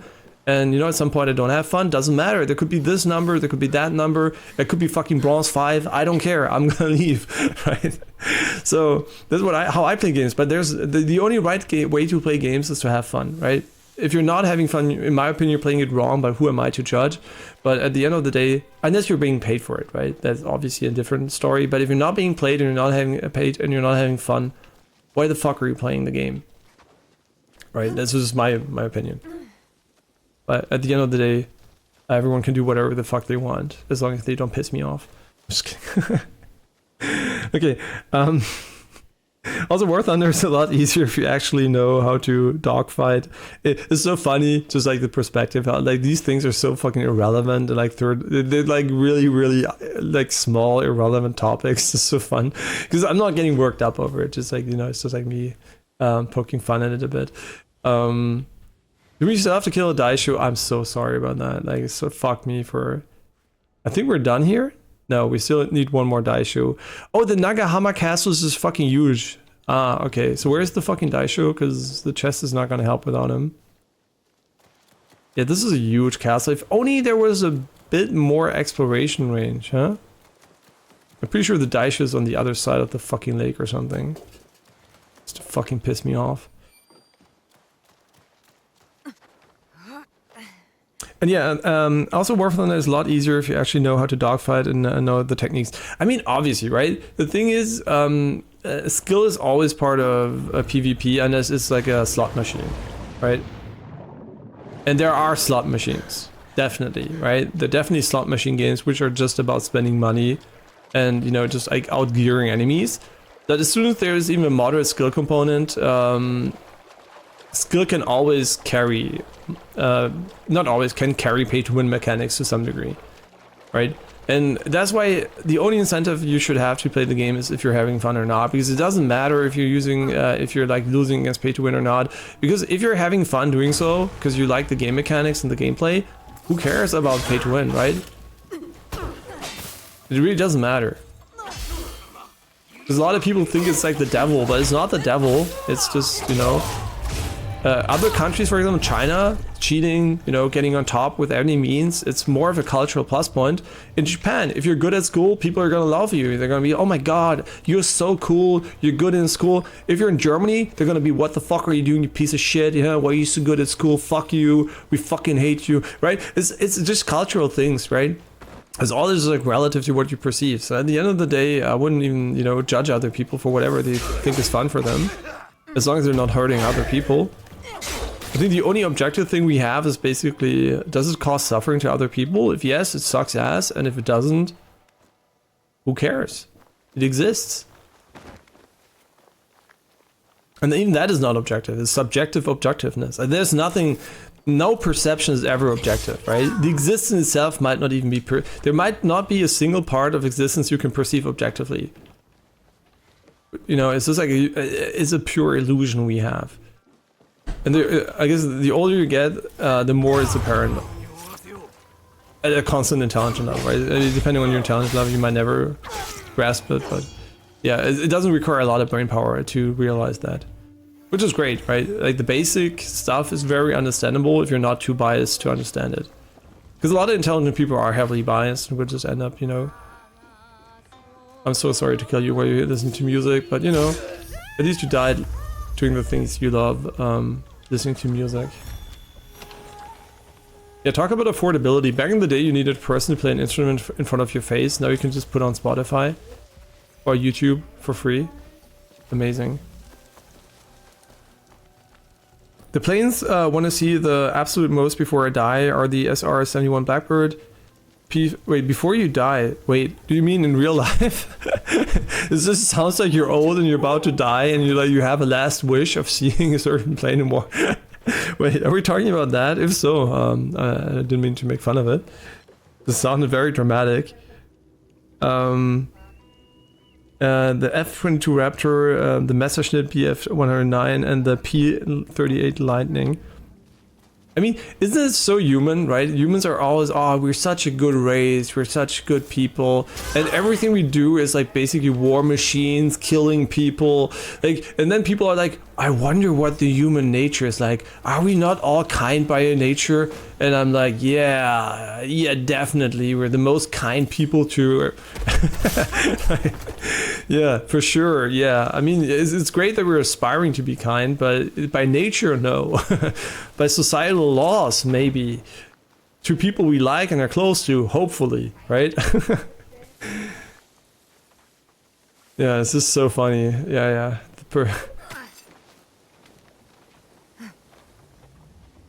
I don't even think we're violent. We're survivors, right? We're part of the evolutionary system. We're meant to survive. I don't think we're necessarily violent to people close to us or anything. We just, you know, we just do whatever it takes to get an evolutionary advantage. And thank God society seems to be part of an advantage so we don't fucking kill each other. And people who are prone to just like being violent and killing usually get outcast by society pretty quickly. As we can see today, right? Prison... or even like sometimes like the death penalty in some countries and stuff like that, which is unfortunate because we still know there's an issue with like proving guilt, right? There's a big problem with killing people before. The problem with killing people is basically we don't know they're guilty most of the time, right? 100%. And if that problem didn't exist, we were like extremely certain that they were not, they were, you know, evil and we can't fix it. Killing them would be sometimes be okay, right? The problem is we never know, right? There's always the uncertainty because the legal system is very shit and the forensic system is very limited. And yeah, one day we could argue that removing people from existence would be a good way. But by that time, is that gonna happen? At some point, we might have 99.99999 and to the 10 to the 3 or something nines percentage that we're sure that person is guilty, right? By that time, is this going to be irrelevant? Why? Because we're already modifying people to not do that shit in the first place. By the time we're technologically advanced to be sure someone's guilty, they will not even commit the crime anymore. And now people are going to argue, but what about freedom? Doesn't exist, determinism. There is no freedom. There's the illusion of freedom, which is nice to have, I guess. But at the end of the day, why would we want people to have the freedom to become mass murderers? As a society, I would disagree with this to be... I would agree that people should not have that trait, right? And yes, it would be manipulation of nature. And I mean, did you look outside the window? I see a lot of manipulated nature there. I don't know if the concrete roads we're driving on and walking on are part of nature, but I kind of feel they're not, right? I kind of feel like we already fucked with nature enough, so... yeah, and I also have some kind of plastic in front of my eyes so I can see, like contact lenses. So I'm kind of, you know, I kind of feel like nature might be not good enough for us. So we should probably also admit that about our own bodies at some point. And we do a lot of killing, true, right? I mean, less and less so in modern society, but on average still, yeah. And especially other species, obviously, that are not human. Out of any country in the world, I'd say Germany has the craziest looking planes known to man. I mean, might also be because when they built them, right? Because there were aerodynamics. Basically, there's a reason why planes look the way they do. It's aerodynamics, right? And the closer aerodynamics get to perfection, the samier a certain type of plane will look, right? If it has the same purpose, it will look very samey. And that's why early planes could have very wild and very inefficient designs versus planes that come later. And since Germany was part of, unfortunately, the forefront of air combat, because of the way they, you know, had World War II and stuff like that, it might be, oh, Poison Cloud when investigating, that's kind of gimmicky but cool. So they have all these cool playstyles attached to armor. I like that. It means you can't mix and match them freely, unfortunately, but still, it's kind of makes gear more meaningful. And to this day, we're using the double assassination gear, which definitely alters the game for us in a unique, quote-unquote, way. Yeah, it could have been done by a skill tree, could have been done by default, but yeah, it still adds, you know, some kind of meaning to the gear. You could just add everything without it, but then gear would have no meaning. And pace are just crazy, shit planes and tanks, actually. Yeah, it's always like that, right? The more technology matures, I mean, look at, I think the best example I can come up with in my mind right now is smartphones. The more technology matures, the more stuff looks the same, right? At some point, everything's just gonna look samey like an iPhone. That's why when they were like trying to patent the round edges, it was so pathetic, because we just knew at some point having sharp edges is not gonna feel nice in the hand, so they're gonna be slightly rounded. And every smartphone looks the same. Now, why are we seeing a resurgence of different smartphones? You might say, yeah, but there's the nothing phone, there's the foldables. Oh, wait, they're new technologies, or they're just companies that are trying to get attention by not looking the same. But at the end of the day, the functionality and the form factor is getting there for every single device. And only when there's a big innovation, it will change again. But the longer technology matures, the more samey it gets. It's just what it is, right? We all have roughly 16 to 9 screens because we have more horizontal vision than vertical. And we usually don't have 4x3 screens anymore on most devices, unless they're maybe smartwatches or something, where there's a reason why we don't want that. Okay, did I open the chest? Yeah, I did. Okay, sorry about the autopiloting. We're not playing Assassin's Creed, we're playing Talk About Random Shit Online, which is my favorite game if you haven't figured that one out yet.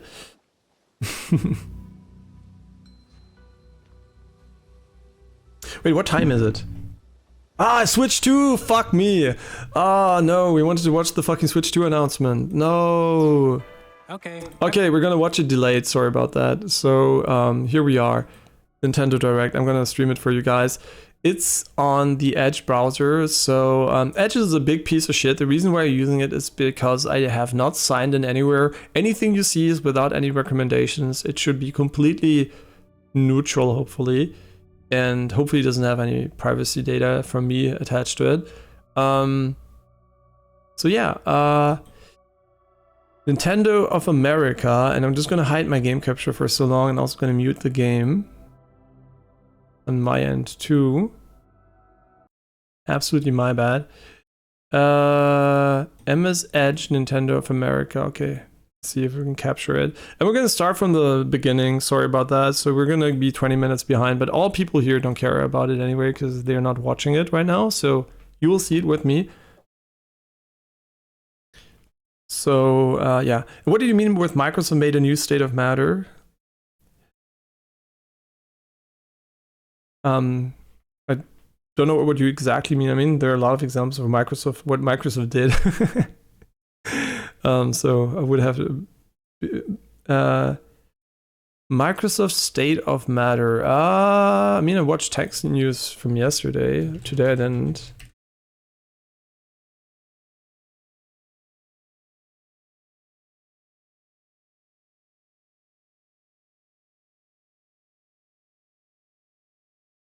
Oh, you mean this one, the quantum computer? That's what you mean. Okay, yeah, that's what you meant. Okay, I was like, because of state of, I was like state of play, state of matter. A topological superconductor, which is different solid gas. Okay, but Jornet chips. Yeah, I kind of missed that one. I don't know why I missed this one.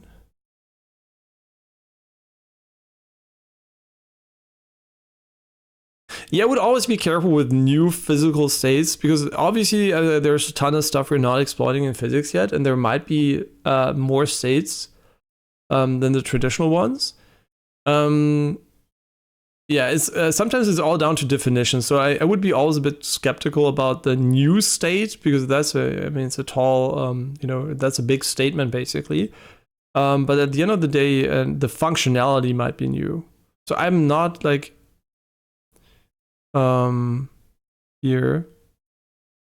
Oh my god, controversy erupts over it. Ted Cruz, blah, blah, blah, computer, blah, blah, blah. However, Marcus' announcement claiming a breakthrough in quantum computing was met with skepticism from some physicists, blah, blah, blah. It was first demonstrated the existence of Majorana quasi-particles. Okay, so they say not. Yeah, I mean, it might be, right? The thing is basically, do I think there are more new states for matter? Yes, I think there's probably an infinite amount of states we are not accessing at the moment, because I think we can manipulate matter in a way more interesting way than we think, right? I'm also pretty sure we're oblivious of tons of quantum fields and whatever interactions there are, and I'm pretty sure we can tap into parts of them, at least hopefully in the future. So I'm pretty sure we're going to find really cool states which have vastly different properties than the current states. It's just like I haven't read the Nature paper from this one yet, so I can't just tell you how much I think it's realistic that it really is what they claim it is, but it could be, right? I mean, it's very likely we're going to find tons of those in the future. So yeah, but then again, also definition, right? What is solid, liquid, and gas, right? These are like macro physics, which are kind of I have no meaning, right? Liquid, for example, is very interesting. Because liquid, what does liquid even mean? When do you start with liquid? Is one atom already able to be liquid? Do we need two of them? Is it about the subatomic particles being in a certain state? Would it be the subatomic particle state when it combines with others, right? Like the definitions of those is kind of, I don't even know what the official ones are because we just have an idea of them, but they're probably very, they try to define them probably very closely to some degree. And then we would have to look, how does the new state align with those we know?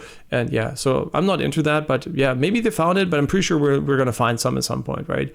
That have like properties of maybe even something completely new, right? That is not solid, liquid, or gas, that doesn't maybe occur in nature, or we're not aware of its existence in nature at the moment. Yeah, and some of them just don't exist in nature as we see it because they might be only artificially maintainable for a certain amount of time. But it's interesting. Yeah, so I'm really interested in that. Maybe I'll look it up later and see what that is about. But yeah, there's tons of crazy stuff. At the end of the day, if it's going to be functional for quantum computing is the other question, right? We'll see. But they're definitely going to be new computing units. Right? Whoever thinks we're going to be on silicon forever, probably not. Probably there's going to be something way cooler than that we just haven't found yet. So yeah, I wouldn't be too worried about those things not evolving anymore. But let's watch the fucking Nintendo State of Play. Does it work? No. Why not? We don't know. This one maybe? Okay. Are you able to capture it? Oh no, I can't see it because it's not on screen or what? I don't get a preview for stuff I don't see. Okay, let's see. Does this one work?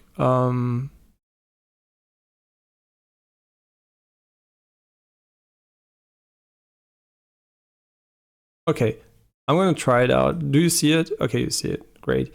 I have HDR on. Let me turn that off quickly. I hope I don't forget to turn it back on later. Okay. And here we are. Huh?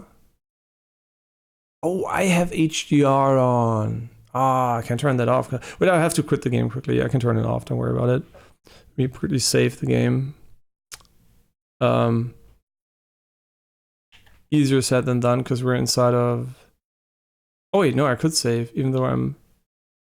Wait, you can save inside enemy territory? Okay, whatever. Let's quit the game. System, quit to desktop. Yeah. Okay, now I can turn off HDR, and then you should have a non-washed out image.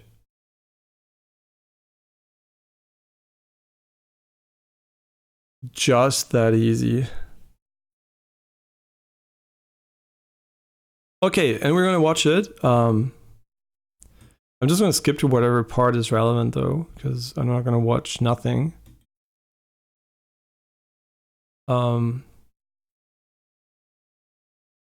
Okay, here it is.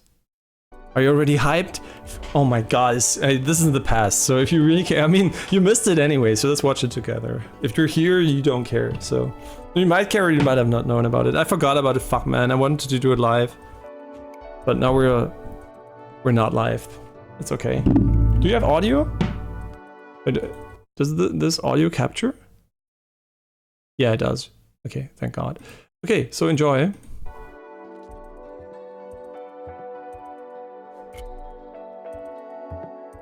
I mean, they're remastering a fuck ton, so I missed probably tons of those announcements. Isn't that hype, man? The Switch 2? Huh? Finally you can spend money on something that's just slightly outdated. That's great. No, buying the Switch 1 now is such a scam. Holy, you're just buying literal trash. Yeah, so I hope the Switch 2 is okay.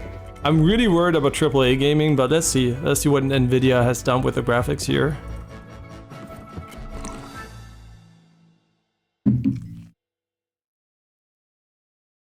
Oh my god, this is an RPM? A mature rated game first? Wait, what? I think they just put that there for safety. I think it might be unrated or something. This doesn't look like M rated.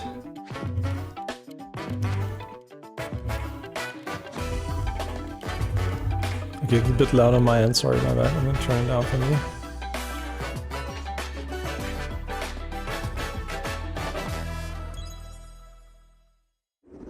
Konnichiwa, minasan. No direct gameplay? Mario Kart, fuck off with that. No, I like Mario Kart, but fuck off with that. Oh, static skybox. No, no volumetrics. A few birds in the sky though. Horrible anti-aliasing. Let's go. And not horrible, but okay, a lot of volumetric fog making look very washed out. Okay, this is great. You're starting with what we already saw. Low polygon count on Mario's face. I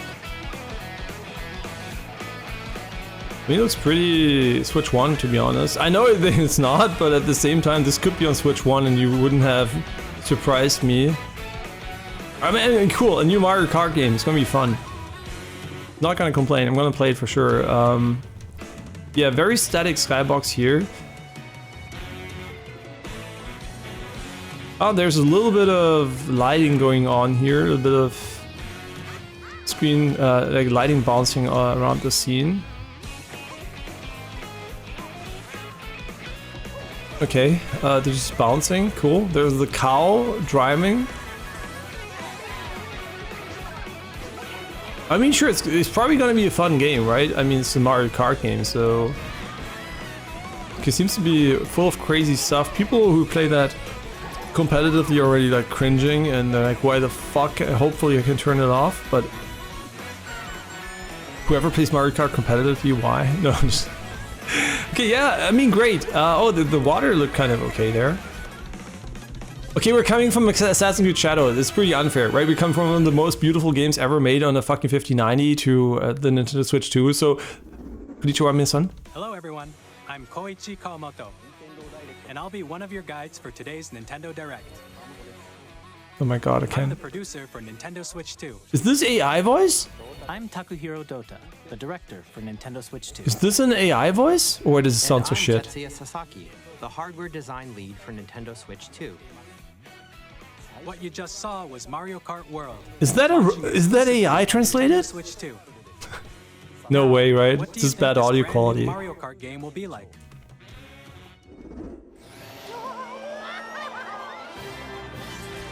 A brand new entry in the Mario Kart series is launching exclusively on the Nintendo Switch 2 system. Wait, what? Are they stupid? Why is it exclusive? It looks like it could easily run on the fucking Switch 1. Wait, they're just ditching all their customer base? That is surprising. I was so sure this game was gonna have a Switch version too. That is crazy.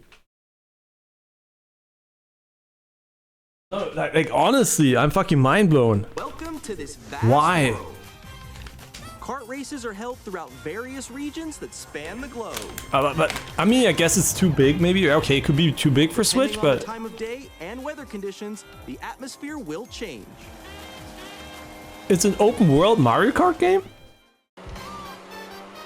or semi-open world. It seems to be semi, right? Because the tracks are kind of limited.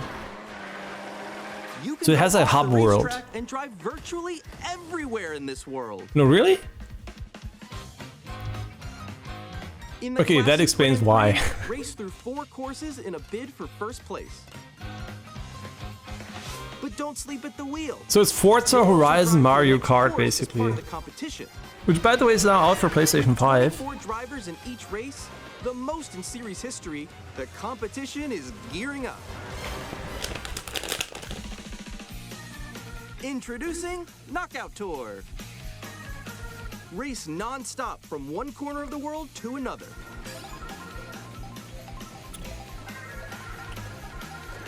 There are multiple checkpoints along the way.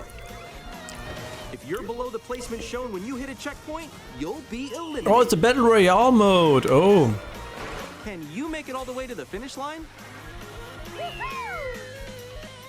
Not really. It's still 24 players, but yeah, free roam. You can That's what also I'm. freely drive around this vast world in free roam. It does look pretty shit, though. I mean, I'm not saying it doesn't look artistically nice. You can explore new areas. It still looks like a. It looks like a Switch game, but it's a bit open world, right? It really doesn't blow me away visually. And even take photos together at different locations. It was 30 FPS now. Zooming in photo mode definitely was 30 FPS. Otherwise, it seems to be 60 FPS though. Maybe it's hard to tell. The camera cuts are kind of. It looks 60-ish, yeah. New race across the entire world starts here. I mean, the video is definitely 60, so. The game launches on the same day as Nintendo Switch 2. Okay, so the launch title is Mario Kart World. Is that a Breath of the Wild? I mean, she got hot pants. I mean, you know, the male mind. A beautiful beast. But okay, so I think this is... It's hard to tell because it's so different from other Mario Kart games how much fun it's gonna be. It's a Switch 2 game. It's not a Switch game. It's a Switch 2 game, right? And it should look significantly better than a Switch game because the hardware should be significantly better. So if it looks like a Switch game, even remotely, something's off, right? So either the hardware is complete garbage or the game developers didn't care to use it.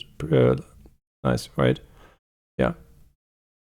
Right? No, but the Switch 2 is much newer. So, yeah, it's still a Switch game, right? It's not running a 59. I already said that, right? We're coming from a weird perspective. But I think it doesn't look much better than the Mario Kart I played on Switch. But the thing is, I might just maybe misremembering that. So we need to see more comparisons. And also, it's an open world factor in the format. But yeah, it's still, I'm just like debating, is this a launch title that is going to carry a lot of sales? Beyond people wanting a Switch in general. See, I'm trying to think, right? If this was Switch 1, would I have put this as a launch title? The Switch 2 is in a great position. It has revived mobile gaming to a large degree. It even caused like the Steam Deck ecosystem and everything, right? It's like as a follow-up. And I think it's in a position where people want the hardware irrespective of games because they know they like it. The Switch 1 had to sell on the premise of the hardware first because the Wii U was shit, right? So this console could have the worst launch lineup of all times. It will still sell like hotcakes. But I'm still wondering if this is a game that will have any impact on the sales in general. I don't think it will. It will be sold out anyway, no matter if this was here or not. So I just hope it's a good game and they didn't push it into the launch window to make it fit. I just hope it's a good Mario Kart game. More details about this title will be shared. But it's definitely not, oh my god, I'm gonna buy the console for this one. So be on the lookout for more information in the future. Mario Kart World launches on the same day as Nintendo Switch 2. We'll share more details in the future, so we hope you're looking forward to it. Next, we'd like to introduce some of the new features of Nintendo Switch 2. These are the Joy-Con 2 controllers for Switch 2. And on the right Joy-Con 2, we've added a new C button. And that's for cancel your pre-order right now. No. It's the come button, we all know, because you're gonna come when you play. I mean, I'm pretty sure whoever you're seeing here, they work their fucking asses off. They're in Japan and they're also working on a new product launch. They're all going, they're sweating, man. They're not like chilling. And also they put him in the most sterile environment with the most sterile color on top of it.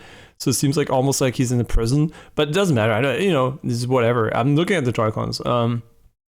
And I think they look like the first Joy-Cons, which means the sticks might be the completest trash again. I sure hope not. I hope they feel like a modern controller, but obviously the shape and form factor seems to be relatively close, which for me means it's probably going to be a bit smallish and probably ass again, and we'll have to buy the Pro controller. But I'm more excited about maybe mouse features and stuff. But the C button, whatever, another button you can almost not press because it's garbage. But we'll see.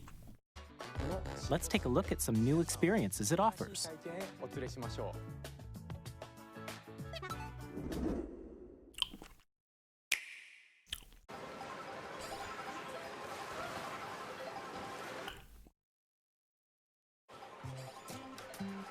I'm still ahead of all of you guys. Is there like some kind of voice audio issue? Okay. Oh my god. Please. The C menu. Is it like a chat? The C for chat? Like fuck my ass. Who wants to play a game like this? It's like someone took the Discord icons you have in the top and just put him like, I don't know, just gave him, I don't know, what is this, like 60%, no, maybe 40% of your screen? Like, are you fucking dumb? What the fuck is that meant to be? Like, seriously, this is horrible. Like, whoever designed this, you should fucking burn in hell. Not really, but you know what I mean. It's like, what the fuck? Like, just take the icons and put them over the gameplay. What is this garbage? Wait, no. Nix, I'm coming for you. Wait, they got Alex Honnold? No, they got Alex Honnold. Oh my god, it's Alex Honnold. Wait, you can't free solo with the Switch maybe or something. You can, maybe it helps you find the best route or something. Crazy. Introducing Game Chat, a new feature for Nintendo Switch 2. Oh, please kill me. No way, kill me. With this feature, could only be better if those notifications wouldn't take a bit off your screen. I think you just put it right in the center so you can see anything anymore, right? Oh, that would be fucking brilliant. You can most likely turn it off. No, all Switch 2 games will now be in this form factor. You can't turn anything off. It will only be like this, right? Just to remind you how beautiful this is. You'll be able to communicate with friends and family while playing a game. Should we follow you? Yeah? Oh, great. They even have a mini-map. Wait. No, I'm just kidding. You need that probably for the open world game. But at the end of the day, wouldn't it be fucking funny if it just added so much fucking UI that you can't even see the... I can't believe this shit. And then imagine people playing that on their OLED. And then after, you know, owning the Switch 2 for a year or so... yeah, I always got those weird squares when watching other content.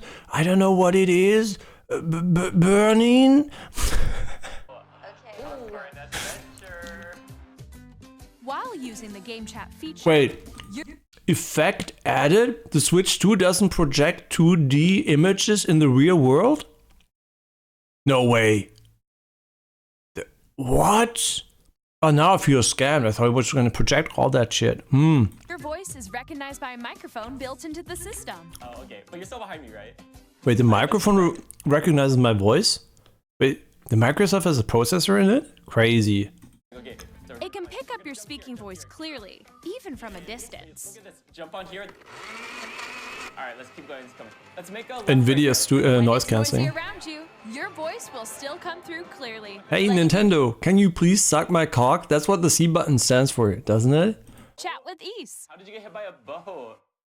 Okay, nice. It does look beautiful. It's okay. And you can use this feature in handheld mode. But hey, Switch 2 is pretty big. I mean, that's good because the screen is bigger.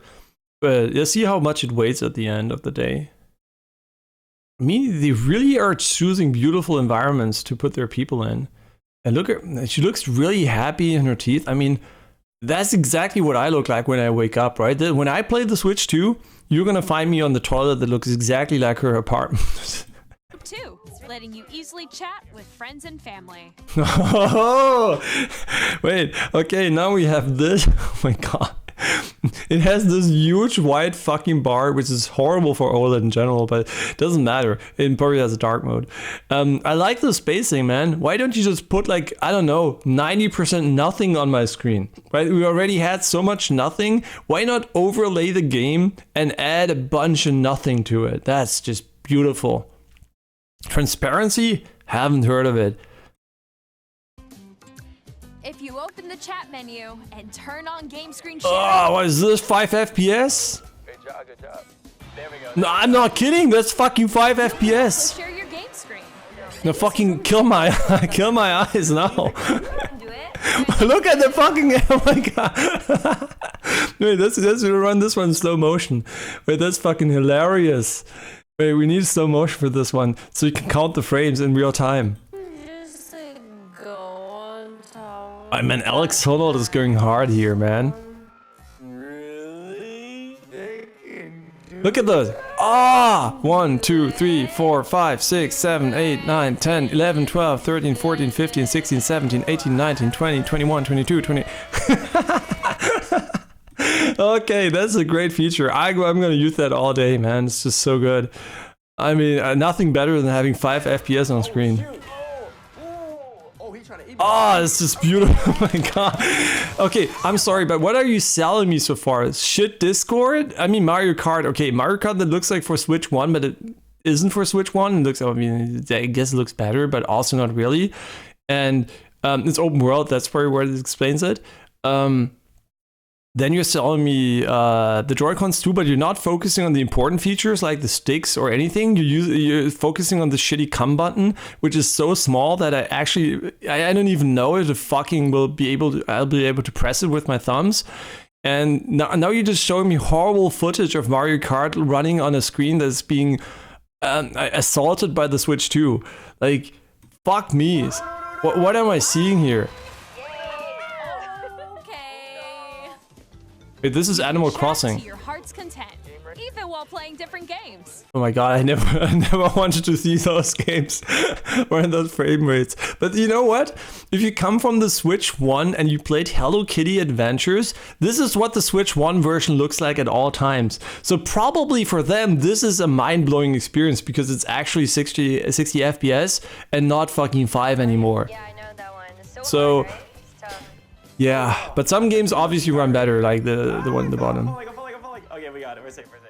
Kirby, look, you're a star. That's so Oh, great! I'm playing all my Switch 1 games, which is great because we have backwards compatibility. If only my Switch 1 library was not consisting of no games, because I was like starting, I think 3 years ago, my mantra was basically, I'm gonna buy that shit on Switch 2 because it runs so shit on Switch 1 for a lot of games. cute. So cute. Oh, great! It's Pikmin. You can adjust the size of your Pikmin is a fun game, but also at the same time, why are we seeing a bunch of Switch 1 games? I'm lost. Like, where'd you go? Oh my god, the fucking FPS. You can't tell me you can't see FPS. If you think this is as smooth as the image above, you need fucking, you need help, man. Oh my god, you can make this monstrosity bigger? No.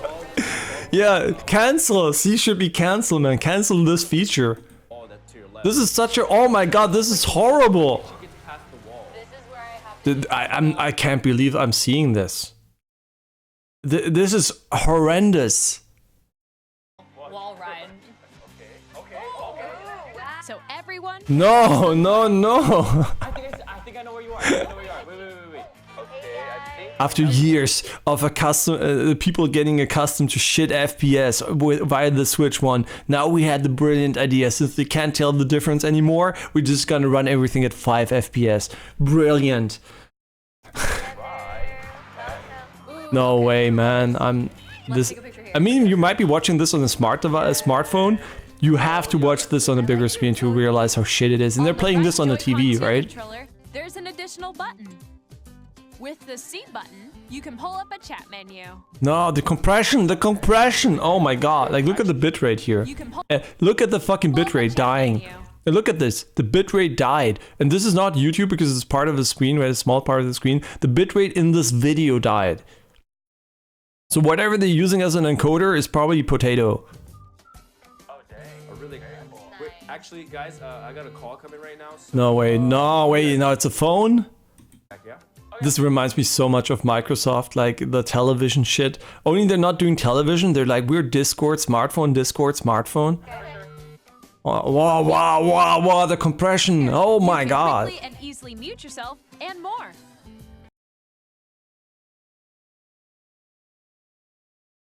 This is the most dystopian looking camera I think I've ever seen. It's like the Eye of Sauron, man. It's like the fucking Eye of Sauron watching you.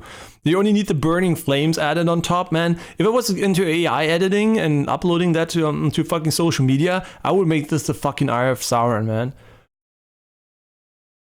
You know what? At least the fucking the Sony stuff is kind of round, so you can stick it up your ass. But this is kind of weird. And there's this. By connecting this camera to the yes. Yeah, this, huh? I mean, if you're not convinced, right? You're not convinced that this AI cutout here is like perfect, right? Who needs a green screen if you can count the pixels on your head, huh? Now that's the deal I'm into. Hey, this only drops the FPS by another 1, which is basically 50% because you had 2 FPS before that. But who gives a shit? Oh, look, it can even make my hair choppy and ugly. Hey, hi, you know what? Great that the average Switch consumer now doesn't have hair anymore because it came out 8 years ago. Hi, how's everyone doing? Good? You can appear on screen and video chat while playing a game. I just want to die. Is there a person that's going to use this feature? It's like I'm playing split fiction, but it's not, I'm splitting the fiction, I'm splitting the frame rate. And I'm not splitting it by half, I'm splitting it by 10% or by 10 or something. Wait, Nick, how was your test yesterday? It was good. No. Here's how it looks with just the camera feed. There you go. Hope you don't show your window so you don't like dox yourself, kids. Use your camera feed like this. Oh, wow. Man, I really want people to see my face on screen in real time at all times. That's such a great feature. Wait. Okay, all jokes aside, you know where this feature is going to be good for? Who's that's going to be good for? Twitch streamers, right? And YouTubers. So they are the main audience for this garbage. But I think every other normal human being, there might be maybe 10% of people who will try it. I mean, a lot of people will try it, but most people would just say, what the fuck is this garbage? Look at the fucking hair! It's like I'm looking at a fucking Final Fantasy VII not remake when I'm looking at her. And she's a real human. Supposedly. We don't know. They might all be AI generated. What the fuck do I know? And Alex Honnold's AI model is fucking amazing too. Using game chat.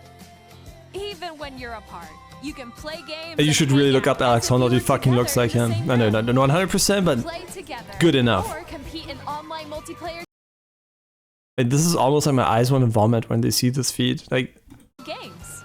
Jesus fucking Christ, stop selling me this garbage feature, please. Please, just move on.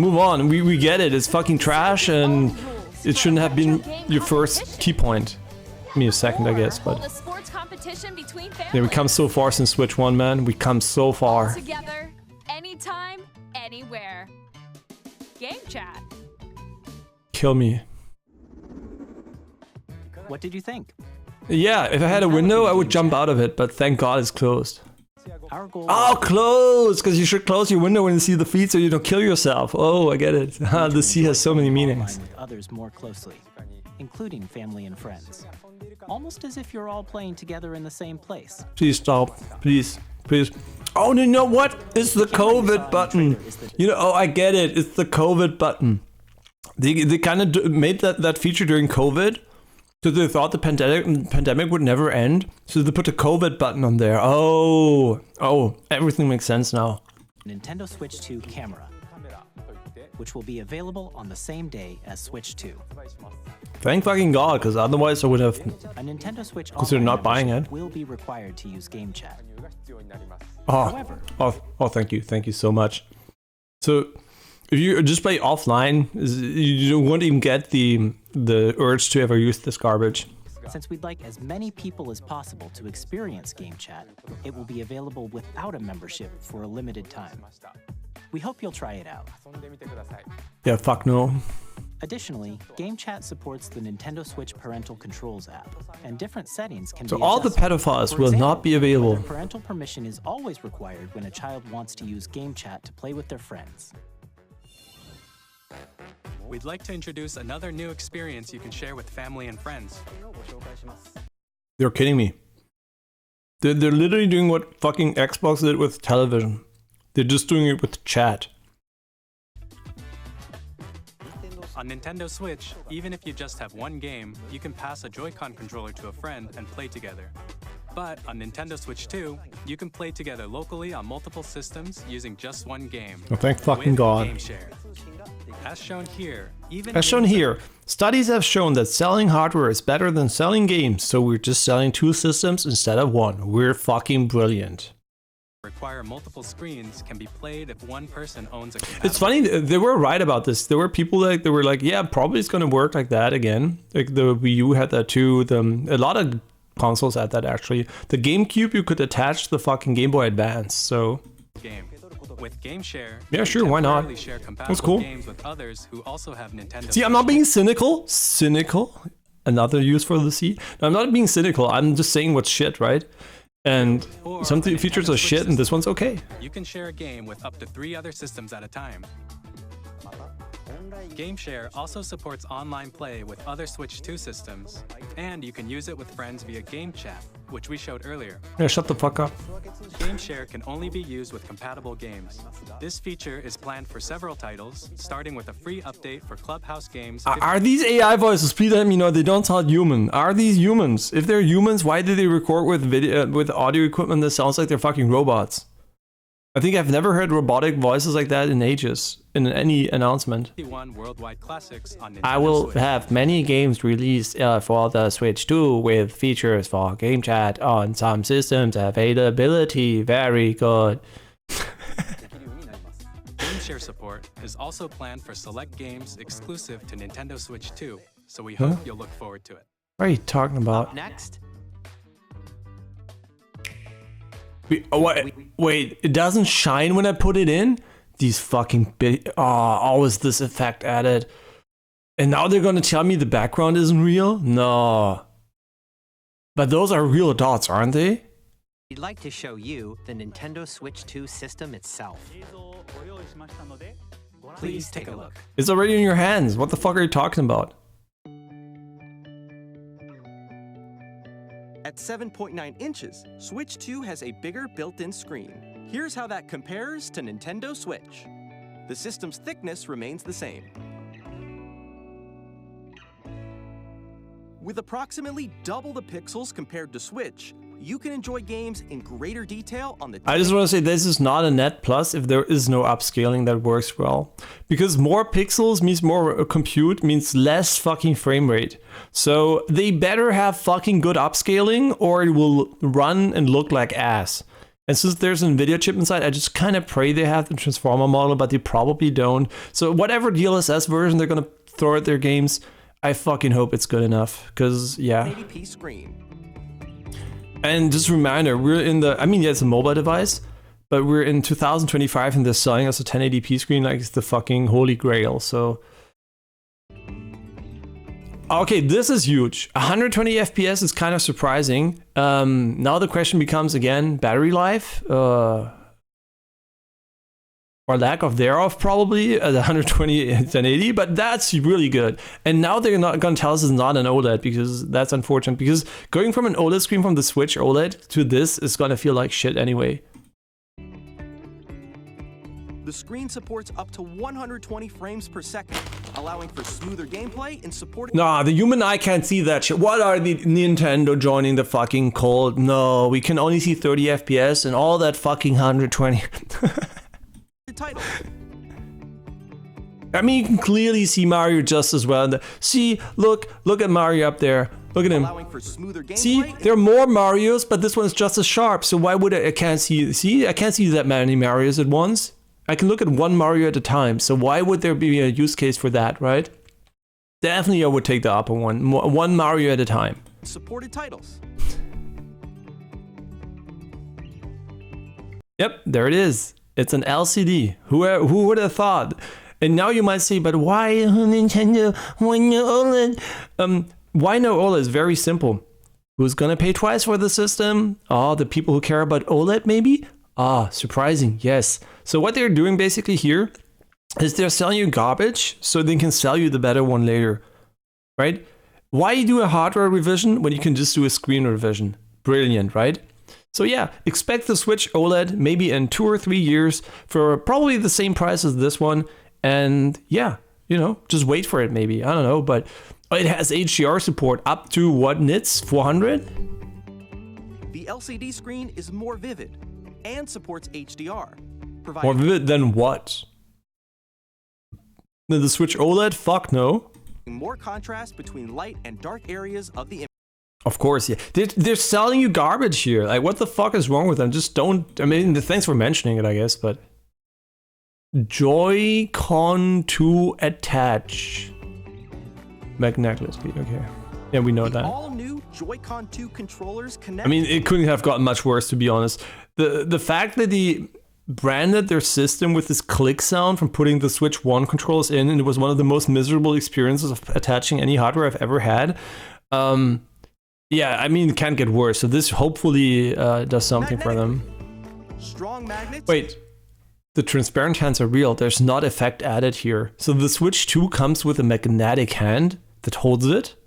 Wow. I mean a transparent one, sorry, not magnetic. Keep the controllers firmly attached to the system. I mean, if the ghost hand touches it, I can touch it too. Pressing the release button on the back.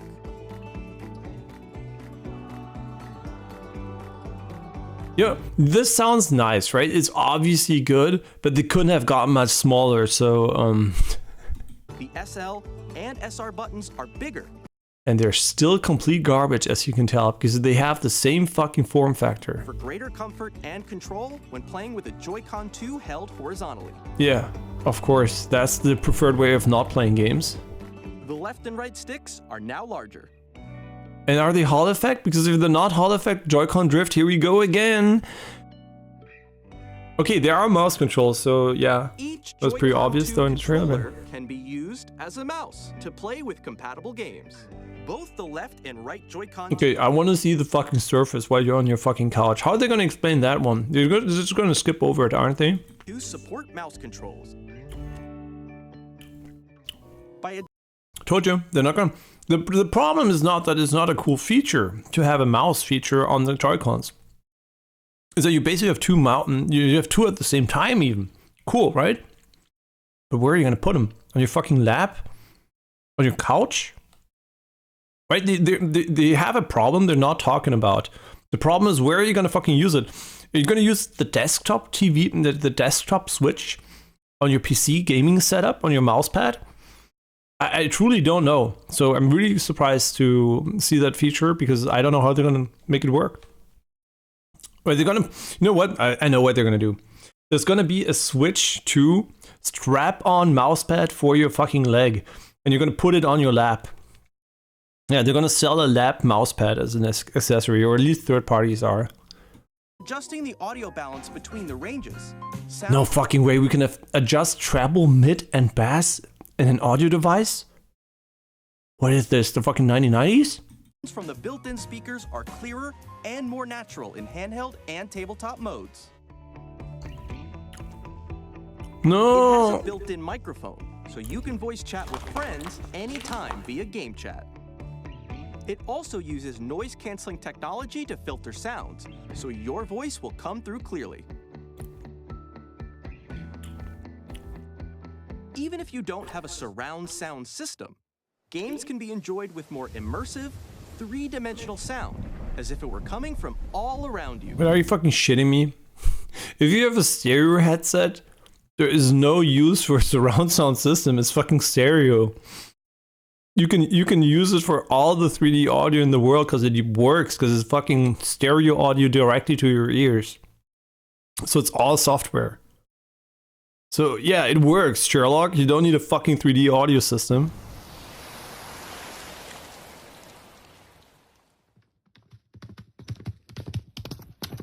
Wait, no, wait, do I have a 3D audio system, or why can I hear this? Crazy. Place your Nintendo Switch 2 however you like with a large... And now we finally figured out that physics work the way they do. Because we didn't place it in the fucking one corner of the fucking Switch, so it fucking topples over the moment you fucking touch it. No, now we finally made a stand that still looks like it breaks in the moment instantly when you touch it, but at least it fucking is centered. Sturdy stand. You can move it very freely, sturdy. like this. In addition to the USB-C port found on the bottom of the system, there's one on top as well. No way, now I can charge it without the cable fucking my dick? Ah, that's no. Well, who wants that?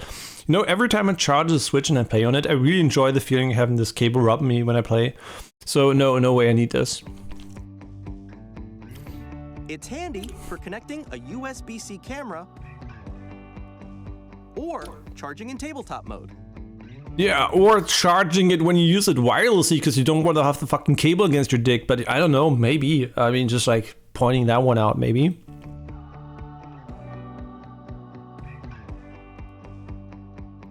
Nintendo Switch 2 comes with 256 gigabytes of internal storage, 8 times that of Nintendo Switch. Okay, so you can install one copy of Call of Duty, huh? What's better, no copy or one? Just let me know, right? Because I want to have one copy of Call of Duty on that piece, right? No copy, no buy. But one copy of Call of Duty and nothing else, perfect. Storing your game downloads, save data, and... Well, you could also have said, have 10 Nintendo games or one Call of Duty install, right? That would have been a cool comparison. Because on the other Switch, you had 2 Nintendo games max and 0 Call of Duties. And that's an infinite amount of more Call of Duties you can install on that device. Isn't that crazy? Infinity? In Switch 2? Man, that would have been marketing. Reading and writing data is also faster. Use the Nintendo Switch 2 dock to connect to your TV and enable 4K resolution for compatible games. Yeah, absolutely. HDR is also supported. Oh, you can. Oh, here you can see. Frame rate is fixed to a maximum of 60 FPS for 4K output. Now the real question I'm asking myself is, can I play in 1040p at 120? It's a real question, right? Is 4K output, it seems to be a bandwidth limitation of the device. Can I get a 4K signal to my TV via TV upscale? So you're going to rely on TV upscaling basically again, because you don't want to play a 60 FPS game if it's potentially 120, right? So you're going to have to fall back to whatever it supports more than 60. TV mode. That is a real disappointment, honestly. The TV should be the best way to play. It should not be, you know, oh yeah, maybe, I mean, you don't get 4K anyway, right? It's upscaled anyway. So why limit the fucking bandwidth? 4K 120 output would have been perfectly fine. But it's more expensive, so I guess they didn't make it. But yeah, that's kind of disappointing because now the mobile version is better than the... Unless you go for 1080p on a 4K set, which can look horrible depending on how your TV handles upscaling. I think mine has a good upscale because the Switch version, the 1080p stuff looks pretty good. But yeah, for someone with a bad TV upscaler, it's just going to look horrible then. Oh my god, there's a fan inside? I thought it was going to be... No, just who expected this thing to be passively cool? It's probably going to be pretty loud too. The Nintendo Switch 2 dock has a built-in fan that keeps your system cool. This helps keep performance stable. Yeah, you can already tell by this form factor, this fan. If this one spins up, you're gonna fucking hear it.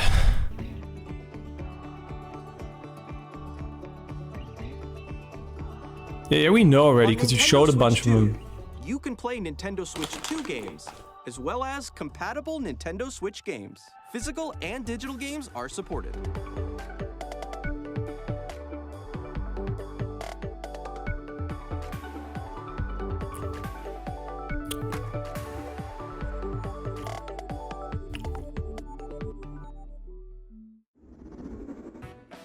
As you just saw, Nintendo Switch 2 isn't simply an improved Nintendo Switch.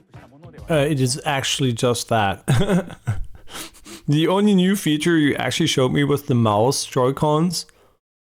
And everything else was a software mumbo jumbo or like irrelevant hardware stuff. So yes, it is absolutely just an improved Switch.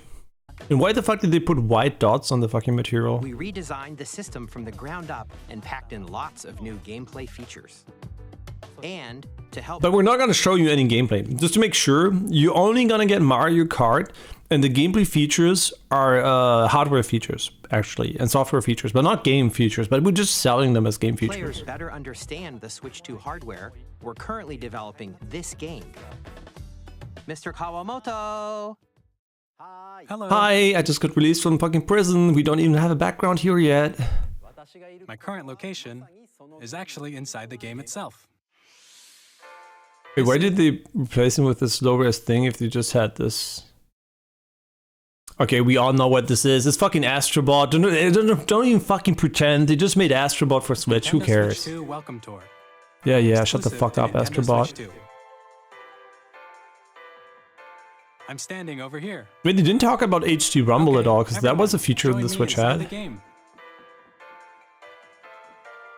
There are a lot of question mark icons here. You know, the question marks I have is why does this look like fucking dog shit?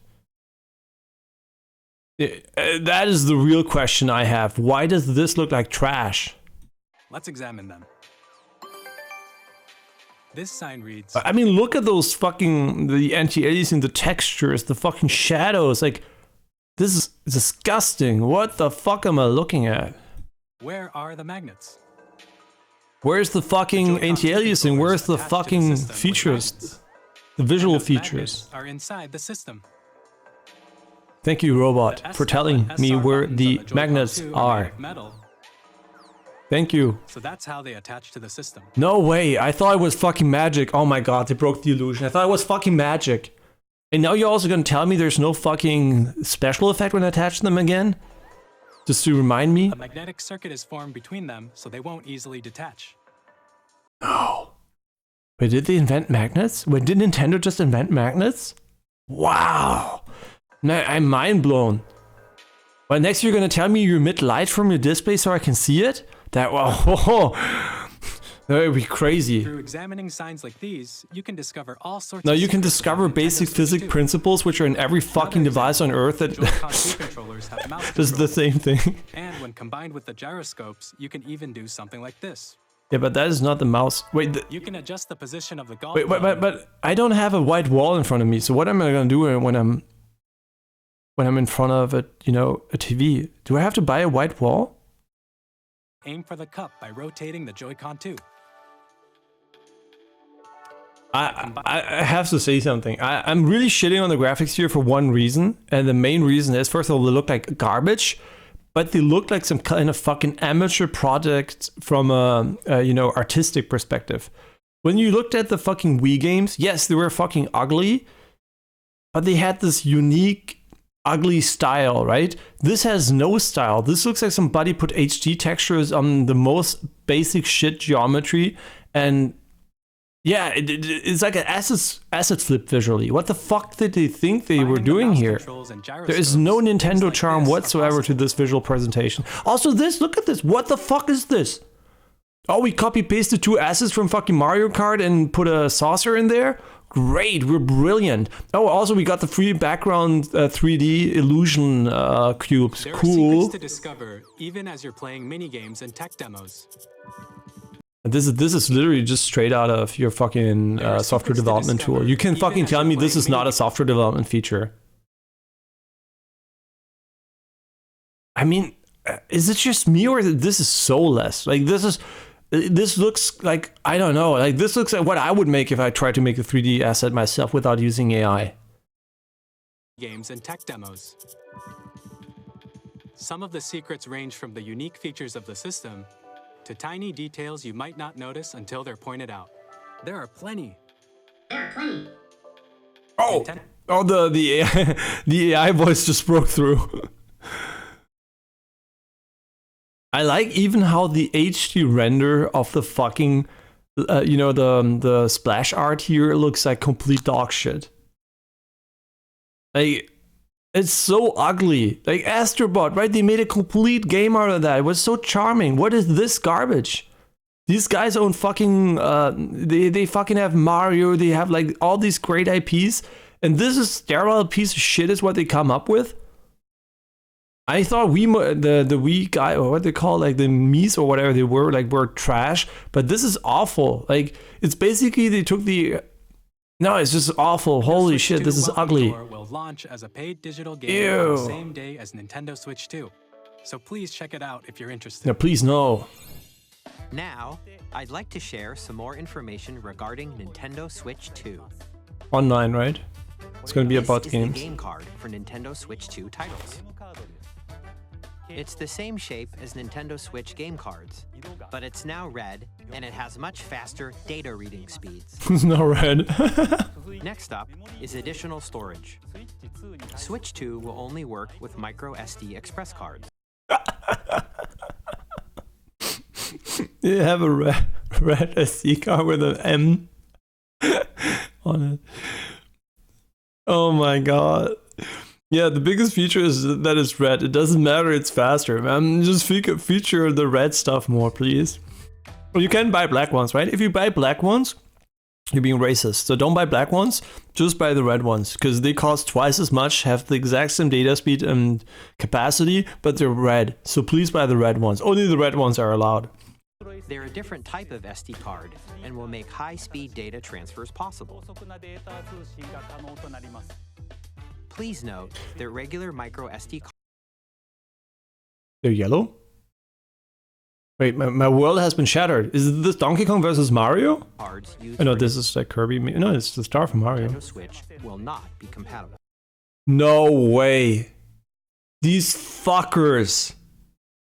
Okay, why? Why? You can even see it's the exact thing. Something. What is different?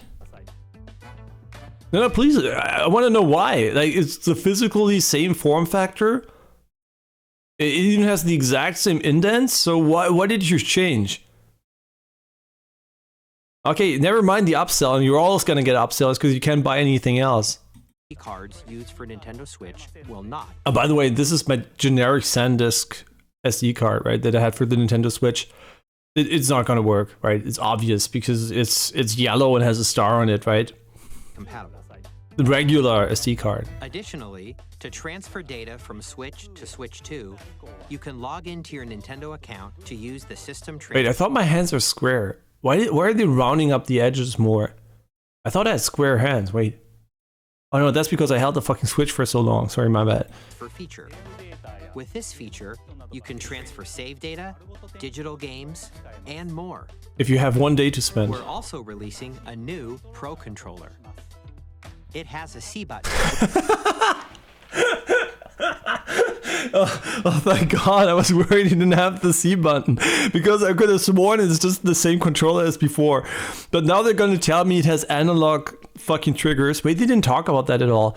Wait, do they even have analog triggers? If they don't have analog triggers, I'm going to lose my fucking mind. But the thing is, yeah, it has the C button. Who cares? Oh, the care button, because you don't care if you have the C button. You just don't care about the rest. Which launches Game Chat, and on the back there are new These are not analog triggers. So we have another generation of fucking Nintendo ignoring analog triggers.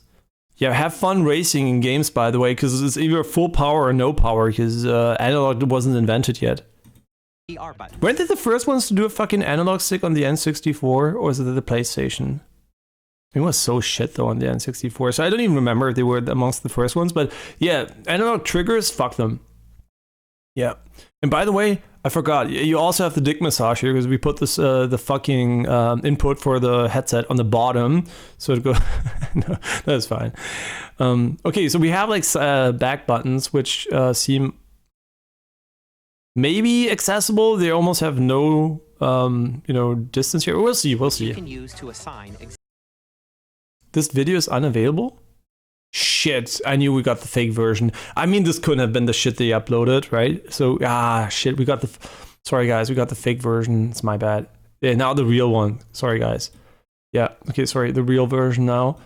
Yeah, it's all fake, it's all fake. Sorry, my bad. There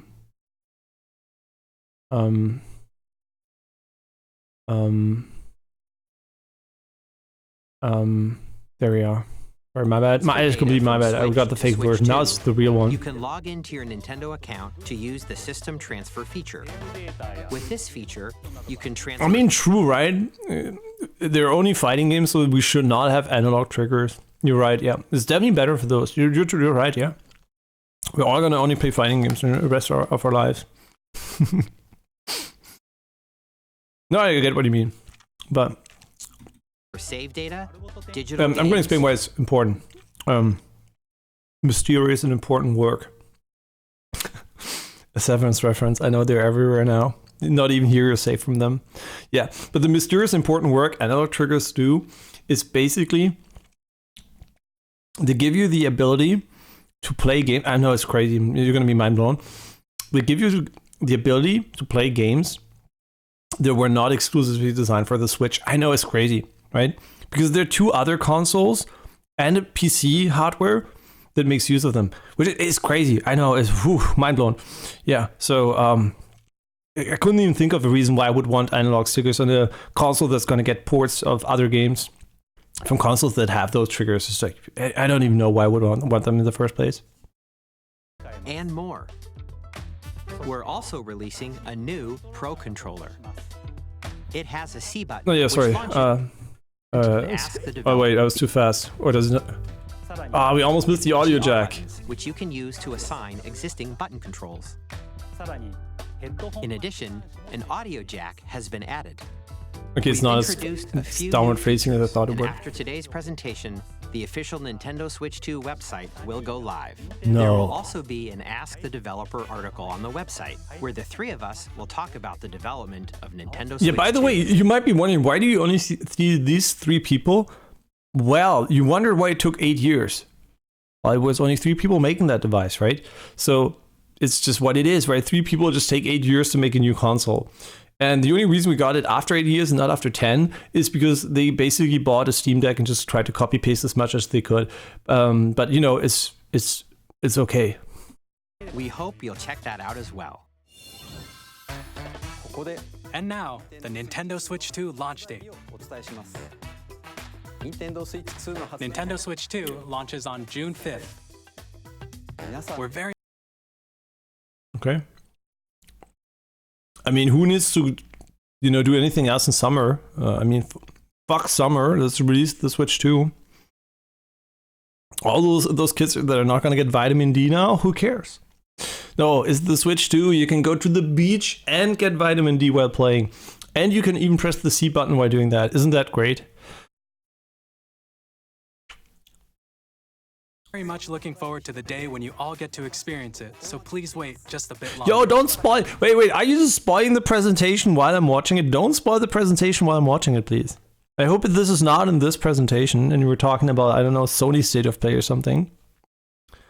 Yeah, please don't spoil the presentation while I watch it.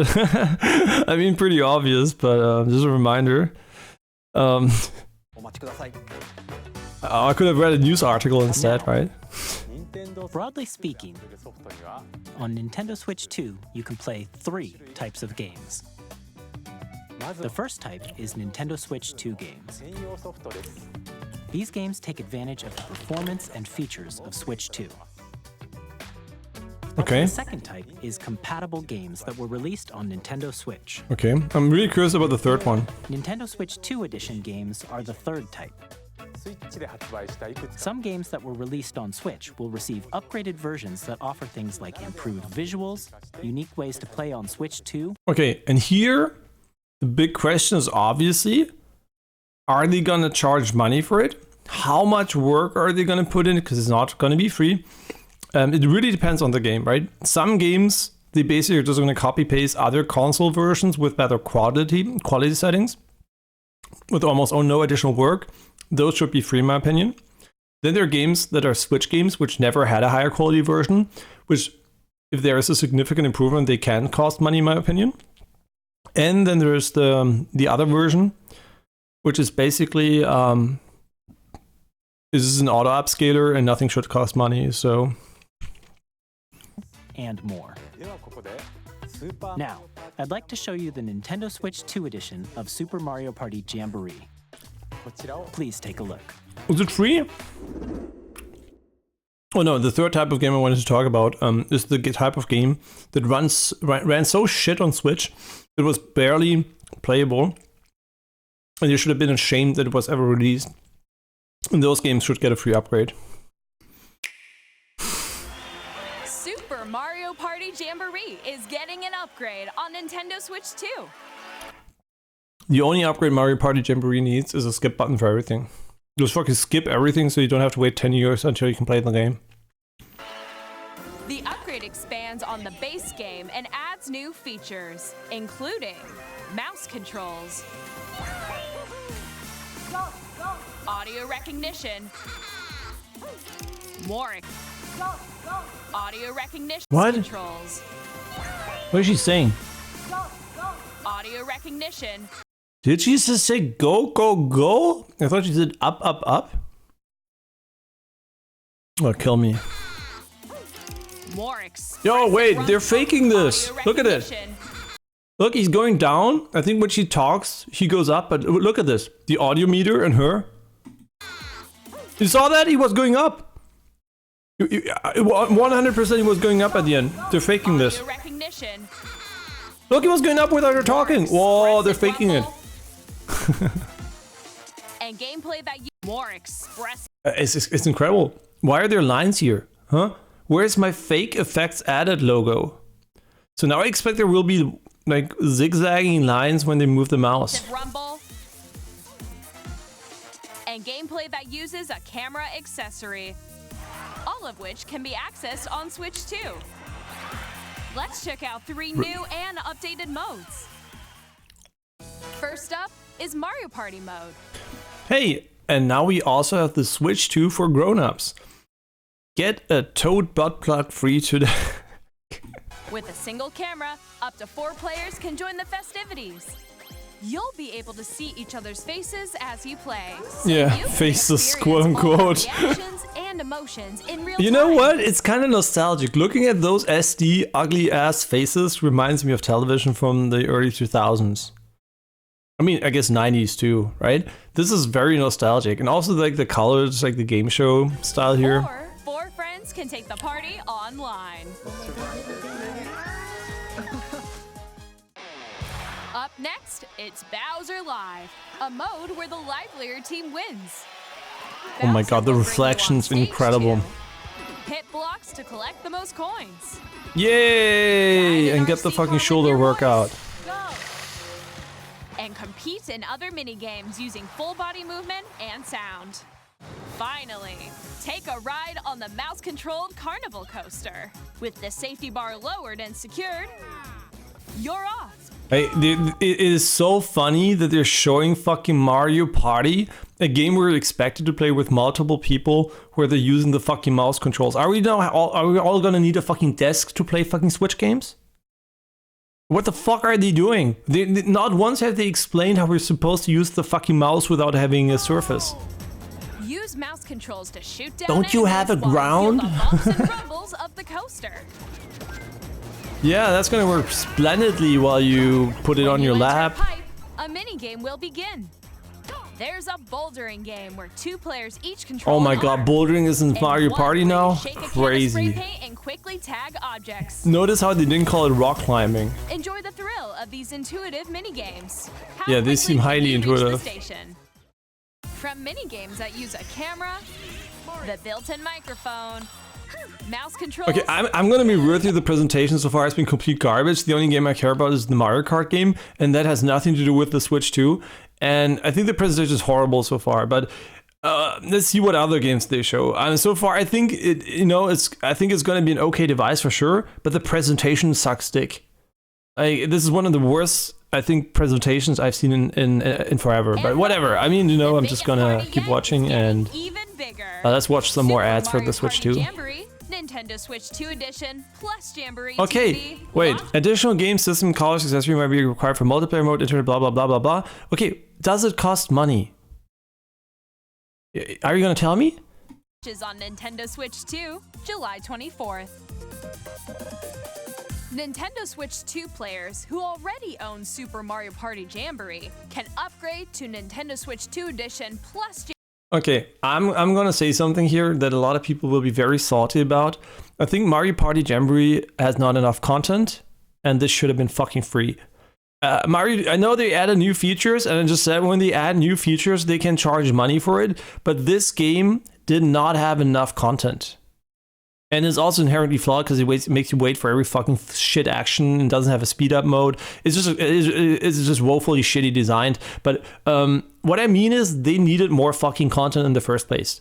So adding more content for money on a new system tells me that they already solved the system, because otherwise this would be fucking free, right?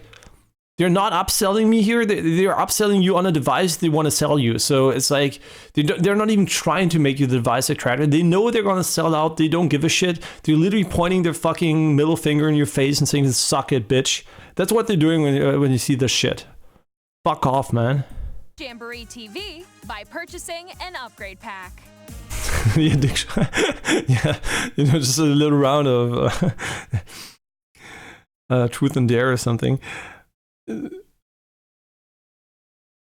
Yeah, I'm just waiting. Look forward to a new Mario Party experience. I mean, I'm pretty sure the mouse controls gives them access to a vast amount of games from the fucking PC library, like fucking Anno, Sims, whatever you want. I mean, Sims also works on console, but whatever fucking game you want. And probably at the end of the day, you're gonna be fucking playing League of Legends or some shit. You can see each other's reactions while playing. Let's continue presenting some more Nintendo Switch 2 Edition games.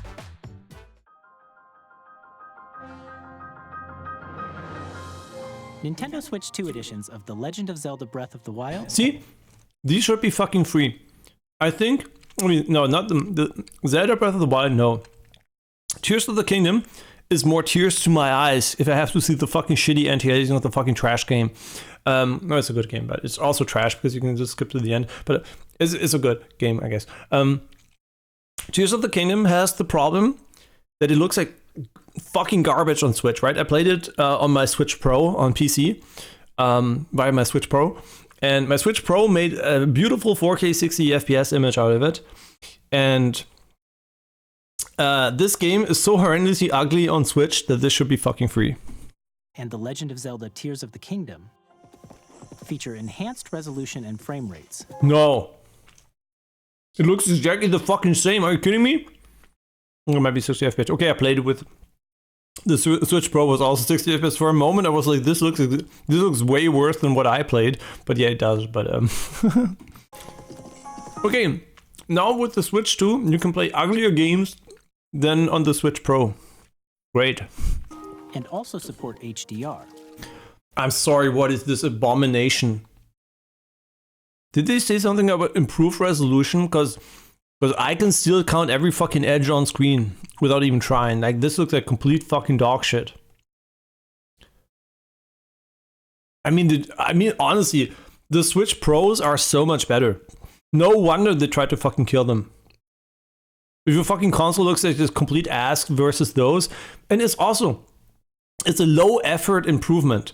There are no new assets. It's just like resolution and frame rate. That is fucking one line of code, you dumb fuck. And yeah, HDR maybe takes a bit of work, but suck my fucking nuts, man. If this costs more than $1, you're fucking scamming. Which makes the image more vibrant, so you can play with smoother, high. Bro, we can't see HDR. Or do you see a fucking HDR video here, you dumb fucking cunts? You can show me all the HDR you want, it's still SDR, you dumb bitch. Higher definition graphics. Oh yeah, this is. Did you guys see the fucking Xenoblade remake? That looks better than that, and that's on Switch 1. Yeah, I know you can also Breath of the Wild 2, but it didn't happen to me there, right? So it didn't spoil the entire fucking story while just playing the game. I was exploring and I was like keeping, the story bits for the end, because, not the end, but whenever I explored, right? I wanted to make that, the special part of the game. And then, you know, I was doing the boss gauntlet. It was like kind of weird. And I was like, oh yeah, these bosses, you know, they maybe kind of could seem like the bosses you would fight in the game, but whatever, you know, now I've seen them, fuck it, I'm just going to beat the boss gauntlet. And then I beat it. And then the final cutscene played, and I was like, wait, what the fuck, right? I was like, I thought it was just a fun boss gauntlet. I didn't even know it was possible. So I was like, okay, this is just a challenge mode or something. Okay, man, yeah, I'm ruining all the fucking boss fights for me, whatever, right? But then ruining the entire fucking story? Are they fucking dumb? I mean, yeah, I guess most people won't do that by accident, but I don't know. It's just like fucking scuffed, man. Yeah, so Xenoblade definitely has a great remaster, and it makes that look like garbage. Using Zelda Notes. What the fuck is Zelda Notes? Don't tell me you have a fucking... This new feature can be accessed via the Nintendo Switch app on smart devices. What is it? It's a game-specific service that's exclusive to the Switch 2 editions of these titles.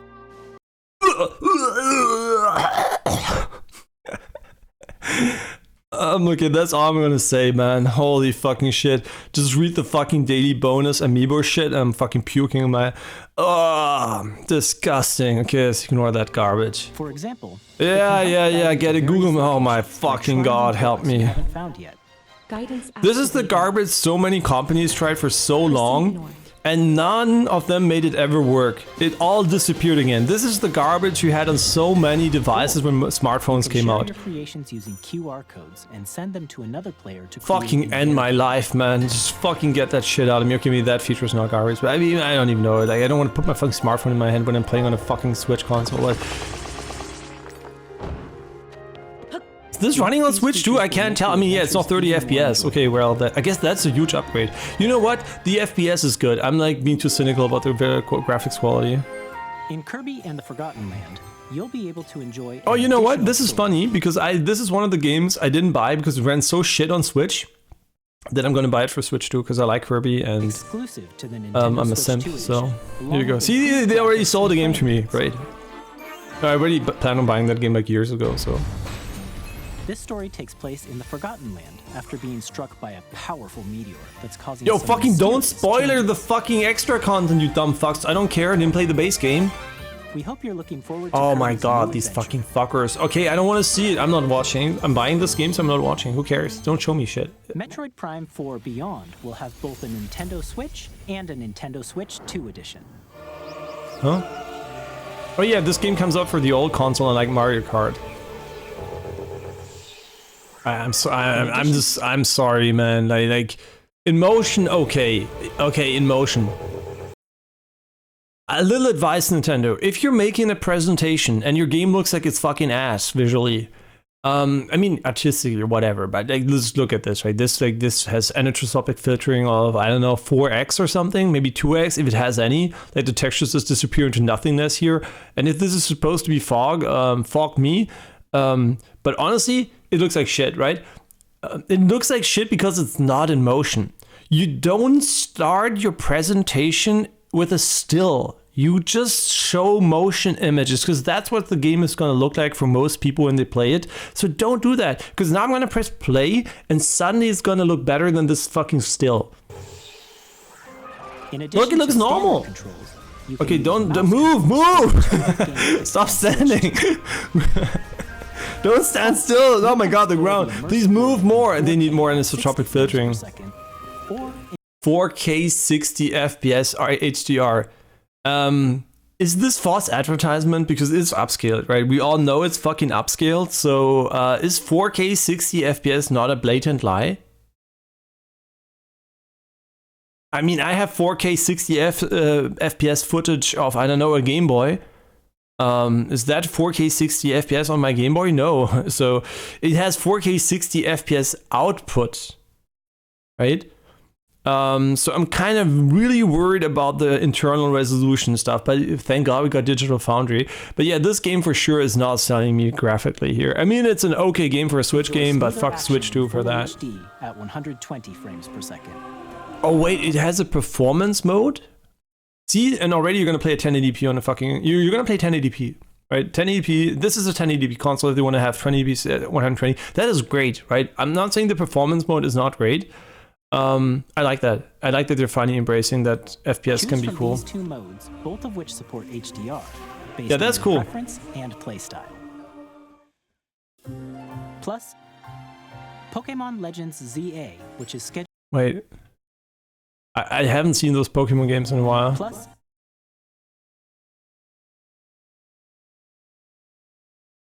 I don't know what type of game it is, but these buildings, they look a bit dated. Pokemon Legends ZA, which is scheduled to launch later this year, will not. I mean, wait, I switched to it? Sorry, Switch games. These are Switch games. My bad. These are Switch games. I shouldn't be too cynical. These are Switch games. Switch 2 edition as well.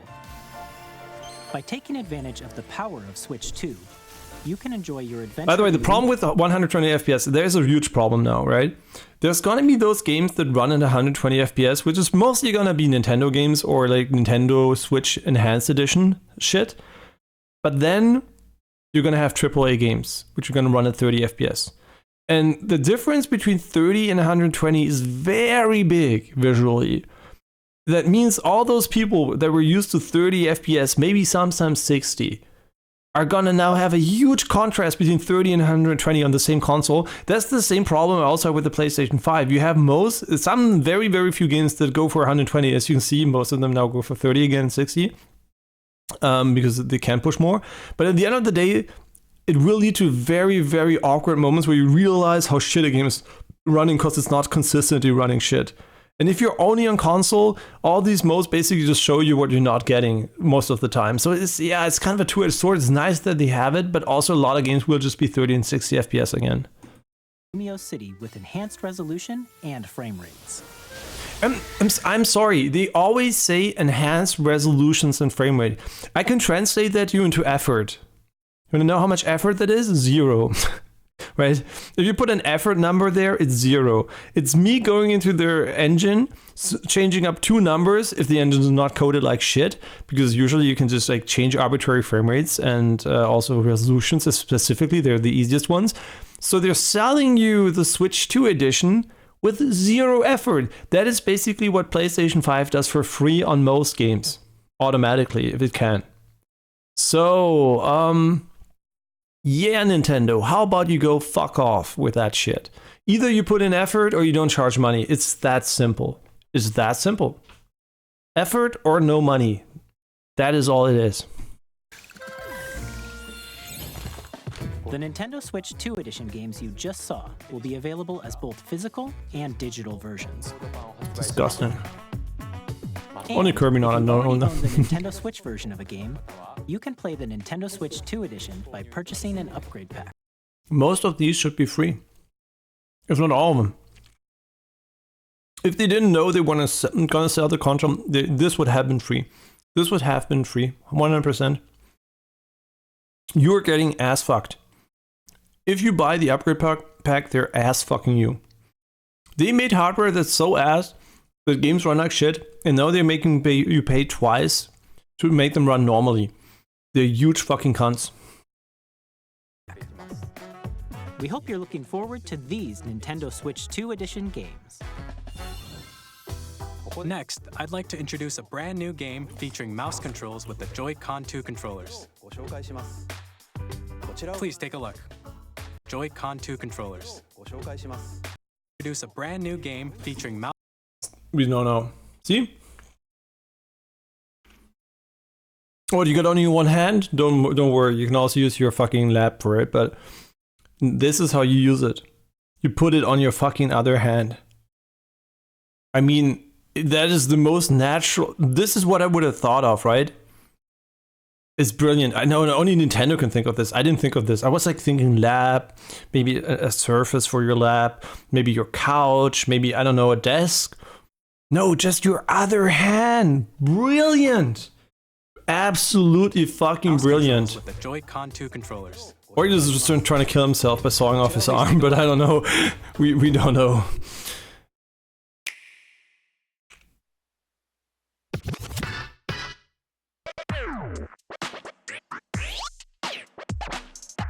I just want to mention this is the most uncomfortable mouse I've ever seen in my life, but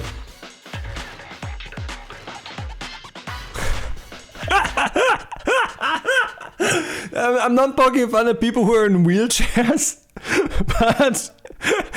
but why is the first game they're showing with controls which feel like they're as ass as having to move around in a wheelchair in a lot of situations? Probably is, because, you know, going upstairs and whatever. Why is the first game they're showing off a fucking wheelchair game?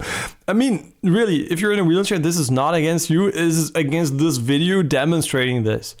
Like, they're literally showing me that I can use it like for moving a wheelchair. I mean, you could call this inclusivity, but is this supposed to sell me the fucking future? No fucking way. This is the worst presentation I think I've ever seen in my life. How can you fuck this up so hard? At least they all have fucking green latency, because that's gonna make a difference.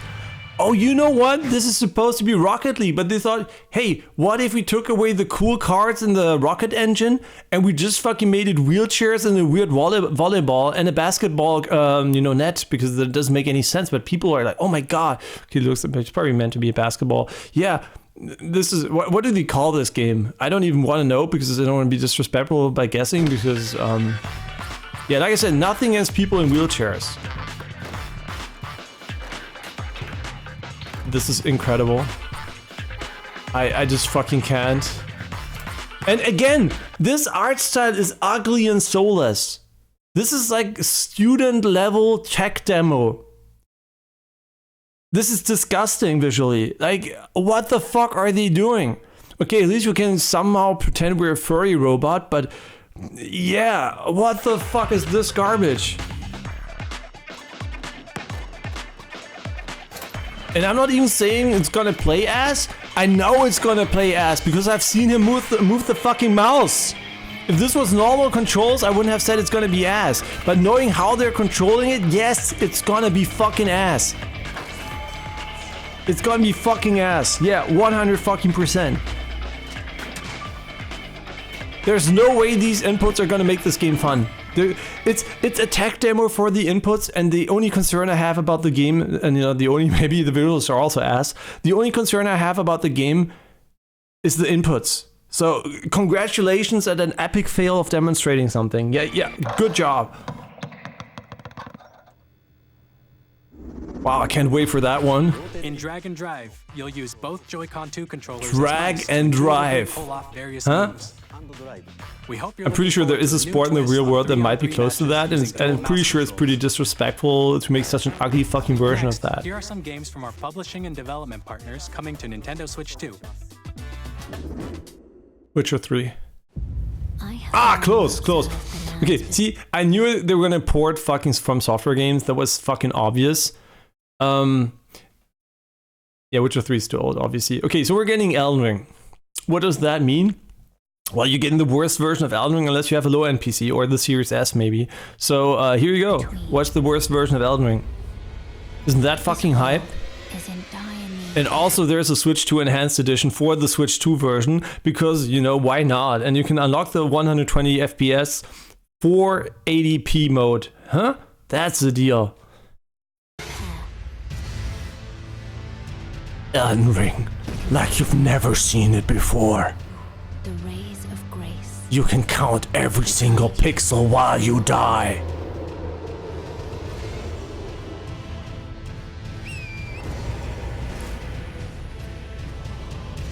Millennia looks so pixely that you don't even want to fuck her anymore. No, just kidding.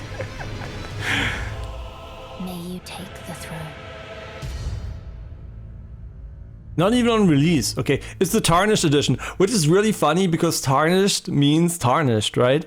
So the Elden Ring Tarnished Edition is the most fitting name I think I've ever heard for a version of any game. So congratulations, thumbs up for that one. Nice joke here from Software. From Supergiant Games. Here to say that Hades 2 is coming to Nintendo Switch 2. No. Our first ever sequel introduces the Princess of the Dead, an immortal witch. But how is this game gonna run on the Switch 2? You'll battle beyond the underworld to the ends of the earth. It is so advanced visually that see, this is what I mean. This game is technically not that advanced, right? But it looks amazing because they have art style, right? And just go back a moment and look at the fucking ugly ass fucking mouse demo game that looks like complete fucking dog shit. This is what I mean, right? You don't need high-end visuals to make a game pretty. And this is a perfect fit, obviously, for the Switch 2. Pick up and play whether you're experienced with the original. I do wonder if it has 120 FPS mode, though. Hades 2 later this year. 皆さんこんにちは。カプコンの中山です。 Oh no, Monster Hunter? No, not Monster Hunter. Monster Hunter already looks like shit on consoles. Please don't make a Switch version of it. Please, no, no, no. Thank God, thank God. Skipped it, skipped it. 本体を持ち寄っての対戦はもちろん。 See, I talked about this issue, right? I talked about this issue. The issue is these are current gen games, right? But what about the games in a few years? When the Switch 2 is gonna be the same piece of trash as the Switch 1, right? So enjoy the moderately visually attractive ports of current gen games while they last, because they're not gonna last forever. Yeah, so just enjoy them while they're still there, because in a few years you're back to fucking 640p, 30 FPS, unfortunately. Can you attach a arcade stick to the Nintendo Switch? Is there like arcade stick versions for it? Because I own an arcade stick, and I think it's an old Mad Catz one. And for fighting games, if I really go hard on them, I usually use the arcade stick and not controller. Although controllers are really good too, but yeah, I kind of like arcade sticks. Just for the feeling. アミーボカードも一緒にスイッチ2の発売日にお届けします。お楽しみに。 Oh, Amiibo. Initiating Arsenal boot sequence. You only mentioned Amiibo once now. We saw it on screen a couple of times. So Nintendo kind of wants to shy away from that, maybe themselves. Weapon safety mechanism confirmed. All operating at normal levels. Testing data link with spine. Normal. Commencing launch. After 2 long wars where our freedom was restricted, we will finally be liberated. You know what this looks like? It looks like Vanquish, but just open world. From humans. I'm in need of a new arsenal, new equipment, and money. I'm for sale, and you're buying. Rebels! Oh my god, the English voice acting fucking kills me. It is so fucking bad. Thanks for the warm welcome! Oh, you know what? Since the Switch has not a lot of storage space, maybe they're not gonna include Japanese voiceovers for a lot of things. That would suck. Oh. Yeah, I'm gonna have to check that with every game. The sovereign axiom. Wait, is this from the Gears of War days? For the warm welcome! I mean, they were called, I don't even know, Coalition Gearbox, no. The sovereign axiom. The Trinitas has almost completed a weapon that was created to destroy all humanity. No! Because we're in the middle of a war. Don't you get it? Maybe with Japanese voice acting this will come across not as complete garbage, so no idea if this is going to be good or not. Bring hope to our lives. Oh, it's Demon X Machina. Hey, this is Joseph Fares from Hayes. Is he going to tell us to go fuck the Oscars again?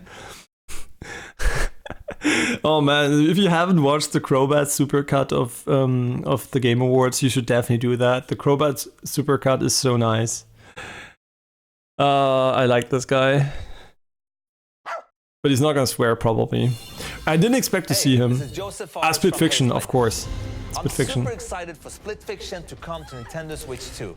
You know what? This is really sad for one reason. And one reason alone, because Split Fiction is so highly optimized that this game alone will be easily the test for the Switch 2.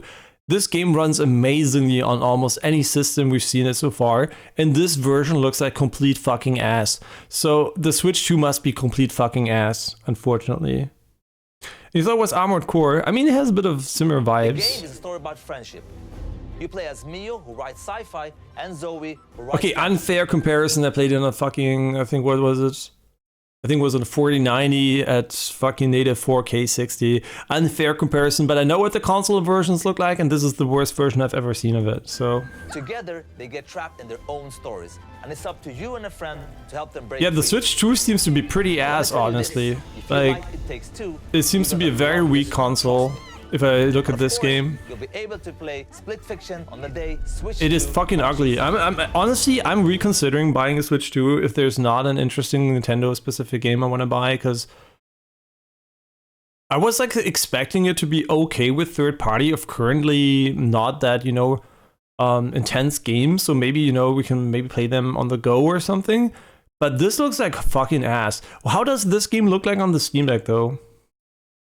I would have to see a comparison with the Steam Deck. Maybe my expectation for mobile gaming is a bit too high, but then again, it has a dark mode, so which is not power restricted. You might think, what does it matter? It's not as power restricted, right? So at EA Sports, we're bringing fans together across the world, both on the pitch and on the gridiron.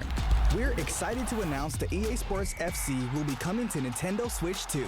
Yo, gambling. NFL It was cool. will also be arriving on the Nintendo platform. EA Sports, it's in the game. Hi, I'm Alan. Wait, what? EA Sports, it's in the game. The slogan once was, "It ain't a game," right? No, it's in the game. Was in the game gambling for children? I think so. Yeah, I agree. Extremely Hi, ass. I'm Alan 2 from Avalanche Software. We are bringing Hogwarts Legacy to Nintendo Switch 2. With enhanced graphics and seamless world transition. Man, I feel so bad for, oh my god, for all those people buying a Switch 2 as their main console. You're just gonna get the fucking ass version of every game again. Yeah, I mean, if you're in third-party gaming, just don't get the fucking Switch 2 unless you want to play it on the go. Because there's no other reason for that, right? Only if you want the Switch 2 for the mobile stuff or the first-party stuff. So the third-party versions are... I mean, this doesn't look horrible. Mouse controls on Switch 2 give you even more ways. It stuttered so hard, holy... Discover the enhanced magic when Hogwarts Legacy launches. I mean, it looks pretty ass, but Captain, is that mic supposed to be on? Reminder, Tony Hawk 3 is pretty old, but I think these are the remasters or something. Yeah, they look okay. This looks okay. This type of game definitely suits the hardware more.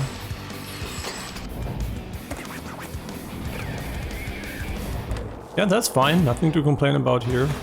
But they're also not showing it in stills, right? Yeah, like you can see here, but yeah. No, this is okay. This looks completely playable. Oh, a SpongeBob world.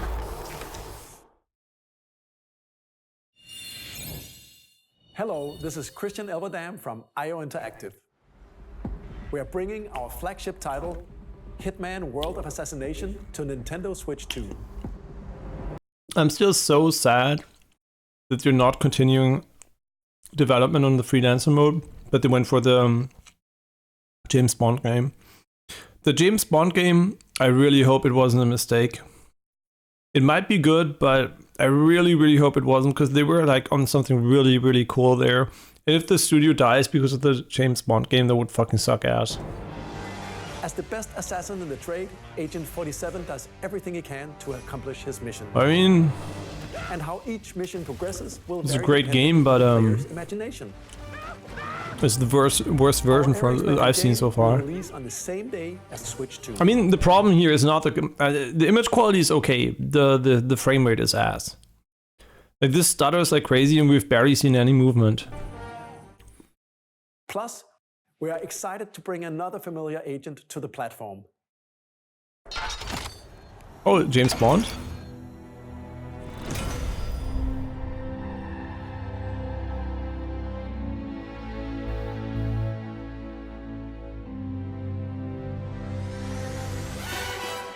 I knew it.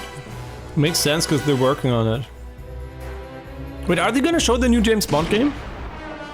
Oh, they are. Okay.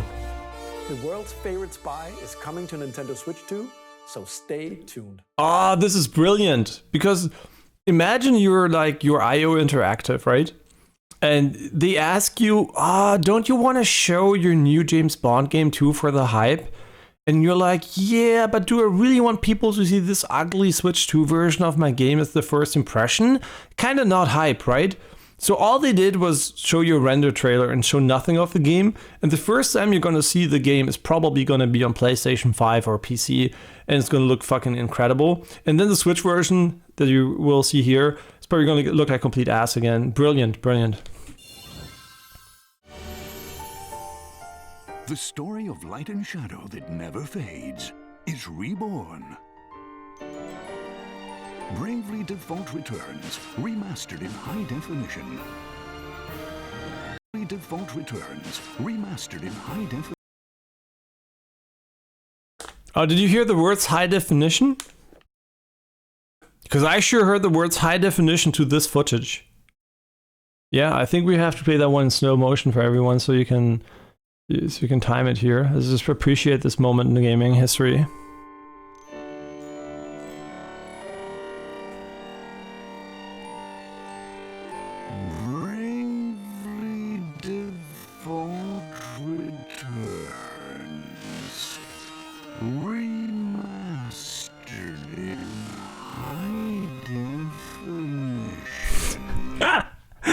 Okay, like seriously, like you couldn't have chosen the worst moment to say the word high definition. I know it's supposed to be resolution, but even that looked like complete ass. So it means nothing, right? HD is just a fucking buzzword. And this, I mean, look at the fucking anti-aliasing. It's a game that looks like a fucking toaster could run it. Like, fuck my ass. I don't say it's a bad game. I never played it. I heard it was good. But fuck my ass if it's ever pathetic to talk about fucking high definition. Help you control the flow of turn-based battles. Change and customize jobs to build out. Why do they all look chibi? Enjoy your adventure with I kind of hate the art style. It might be a great game. I don't like the art style. Minigames with unique ways to play. Square Enix presents the classic fantasy RPG, Bravely Default Flying Fairy HD Remastered. Flying Furry. Oh no, Fairy. Sorry, I misread. Warrior of Light once more. セガ龍が如くスタジオ代表の横山です。我々がお送りするタイトルは龍が如くゼロ。If I just want to say Yakuza 0 is the only one that makes sense, and there it is. 1988年東京と大阪2つの歓楽街を舞台に。And you might be surprised, but this doesn't look ass. Why doesn't this look ass? Because this game was initially never meant to be Ultra HD anything, so it runs well on the older hardware. No, that's just the power of older games. 発売日は Nintendo Switch 2の発売と同じ日です。 Yeah, this looks like an okay version. I mean, can't talk about the frame rate. It's like graphics quality, basically. We'll have more games to show from our publishing and development partners, but for now, we'd like to show a game being developed in collaboration with Nintendo. Please take a look. See, the words that are red flags are in collaboration with Nintendo. That means as much as just a third-party game, but we are saying we are collaborating. Which means nothing. AAA game studio. When the Zonai, who descended from the heavens, joined hands with the Hylians, Looks like Zelda, who dwelled but on the surface, their union led to a great and prosperous kingdom. I hope it's Zelda, otherwise they're just ripping off the art In style. time, a terrible evil arose. Nintendo Zelda gacha To game. vanquish this evil, one which future generations would call the imprisoning war. Perhaps you truly have traveled back in time. Oh my god, the fucking grass is fucking killing me. Oh my god. Okay, I'm really worried about the Switch 2, man. Doesn't have NVIDIA upscaling. Did they fuck that up with the NVIDIA chip and it doesn't have any like AI upscaler support? That would be a huge L. Because if it doesn't have that, it's gonna look like garbage as soon as the resolution drops, and it will drop. So, oh god, I hope not. So that's Hyrule Castle? Then that must mean this really is the past. A DLC for Tears. Oh no, it's the Warrior style game again. Never played the original, so I don't know if I'm interested in that at all. No idea. Could be cool, could be not be cool. I have no idea. Doesn't really interest me personally too much, but I would like a game where I can just play Zelda as a normal character, not some one of 7. Yeah, Hyrule Warriors, yeah. Yeah, I mean, software-wise, Mario Kart, huh? I guess I know why it's first now. But no, they gotta end with a bang. That was Hyrule Warriors Age of Imprisonment. It's being developed by Koei Tecmo Games, with support from Nintendo. Yeah, support, quote-unquote. We hope you're looking forward to the untold You just story passed over of the acid Imprisonment War, messes. which took place in Hyrule long ago. And now, some news about Nintendo Switch Online. No. You can continue to enjoy Nintendo Switch Online on Switch 2. Can I explain how dumb they are? I mean, no, it's on purpose probably. It looks like a rain cloud, but it looks sad. And with Nintendo Switch Online Plus expansion pack, you can enjoy a new membership benefit exclusively on Switch 2. Please take a look at this. Oh yeah, Game Pass. They have to address Game Pass in some form.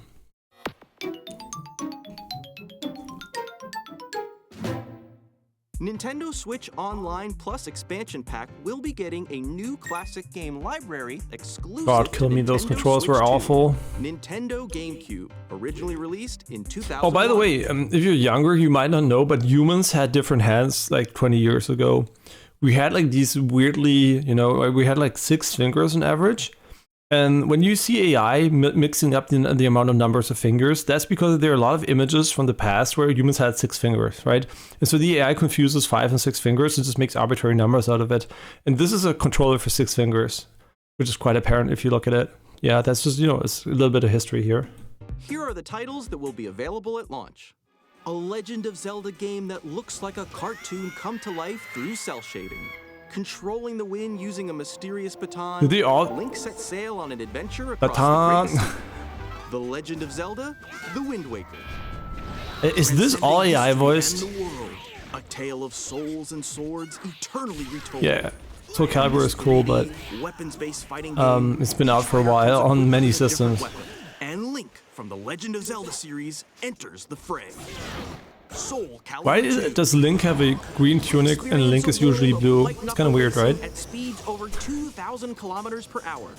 30 machines will put Yeah, that's what 2,000 kilometers an hour look like on a track that's 2,000 kilometers per hour wide. First, machine customization and story mode. Get ready to experience F-Zero GX. In games that support multiplayer, up to 4 can play together locally. Yeah, if only there was a way to experience this on the Switch Pro.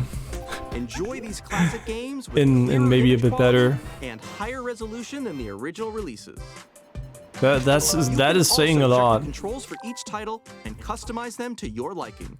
Be careful about the wording here. Higher than the original releases. That means technically every single remastered version they ever made could be ported directly with the statement still being true, because as long as it's not the original version anymore. So it's not a new version for the Switch 2. More titles will be added in the future. I don't give a fuck. And also we might just have a Steam library at some point. GameCube, Nintendo Classics, the Switch 2 exclusive game library coming I to could not Nintendo give less Switch of a shit Online personally Plus about this expansion one. pack, launches the same day as the hardware's release. And a dedicated controller designed after the original GameCube controller will also be released. So you can feel the It can pain. connect wirelessly. So you can It feel also the has pain. a C button to quickly access Thank God we got the C button. Thank God. I mean, I was worried that the controller was going to be shit. Oh wait, C is maybe just for controller. They put it on every controller now. Maybe that's it. This is the controller button. Yeah, that must be it. Yeah, so thank God we have the C button. Otherwise, I wouldn't have bought that. Yeah, ergonomic masterpiece. The Nintendo GameCube controller, exclusively available for Nintendo Switch Online members, will also be available the same day as Nintendo Switch 2. Why? No, but Whether you're why? familiar with the games or haven't played them before, we hope you're looking forward to Nintendo GameCube. No, Nintendo because Classics. it came out fucking years ago, and the games course, honestly look like you shit can continue visually. to play select games from the Oh, I can't system wait for the shown Game Boy here once on my Nintendo OLED TV. Switch 2. Okay, let's see some more games from our publishing and development partners.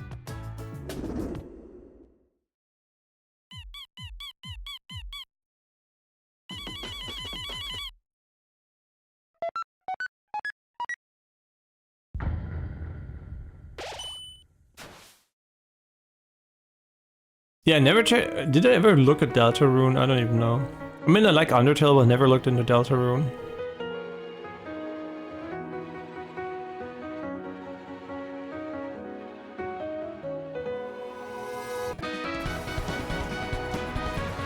Yeah, I don't even know. Did I ever look at Deltarune? Is it even out yet? Or was it like episode-wise and I didn't play it yet because it wasn't done or something? I don't remember.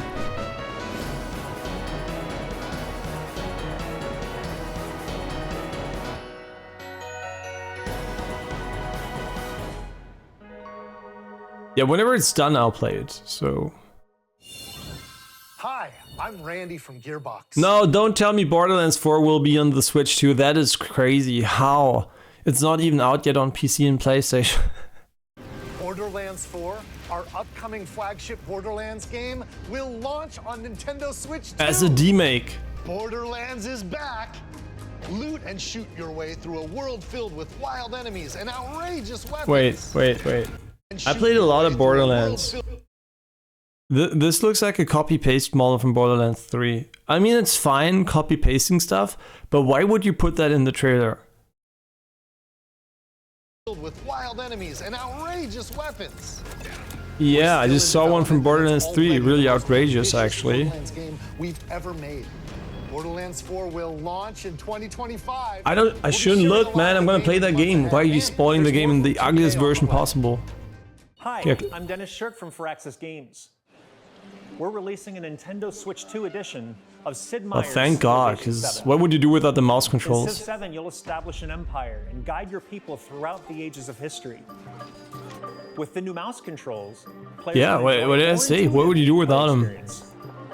Civ 7 launches on the same You can day as carpal Switch tunnel 2. syndrome and cramps in your hand while playing in a turn-based strategy game. And I never had before experience, because, you know, usually ergonomic devices are ergonomic. It's crazy. And we have even more news from 2K. Hi, I'm Lionel Jinks. And I'm Ben Bishop. Our final announcement for today is that WWE 2K is coming to Nintendo Switch 2. Plus NBA 2K as well. We can't wait to see you in the ring. I can't wait either. 4 kids find this old tattered map. Off they went, armed with nothing but I'm really curious what other people say. I find this presentation god awful, but I'm pretty sure there would be different opinions about that. But I'm really looking forward to seeing other people react to this shit. Oh, please kill me. Fuck off, man. I mean, maybe it's fun. I don't even fucking know. What is this even? Is it fucking Animal Crossing ADHD simulator? Next stop, the top.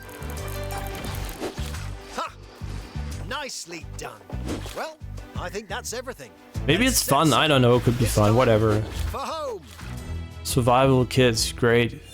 Wait, what does she look like? She's from It Takes Two. From Dodge Roll. Oh, Enter the Gungeon? Please be— no, don't be a poor. Be Enter the Gungeon 2. If you're not Enter the Gungeon 2, I'm gonna be fucking pissed. It's fucking Enter the Gungeon 2. The only fucking good game we saw in the scene so far. Let's go. And it's 3D? Who cares? It was always 3D. Just look 2D. They just embraced it. It's true, right? Enter the Gungeon 2 is just a top-down version of 3D models. Oh my god, it's Enter the Gungeon 2. This is— wait, you fucking bitches! This is the biggest announcement you've shown so far yet, you dumb cunts. And you're just giving it a fucking— you didn't even put the logo big? This is Enter the Dungeon fucking 2. Fuck you, man, for putting it so short. That was the biggest announcement so far.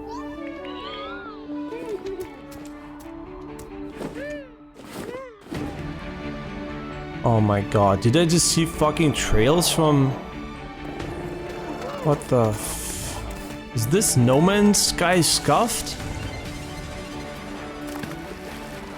Is this Astroneer multiplayer mod? Astroneer 2, you don't have to be alone anymore.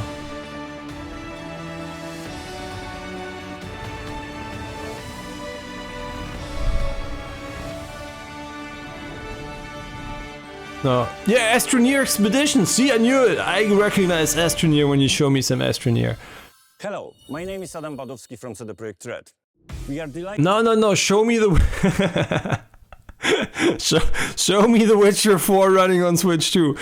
That's what I came for. I don't care about the ports of Cyberpunk. That's a last gen game. Fuck that. I want to see The Witcher 4. To bring the immersive world of the dark future to Nintendo. Yes, of course. But you will not bring the new Witcher because you fucking will not run on it. But don't tell anyone because that would make them mad.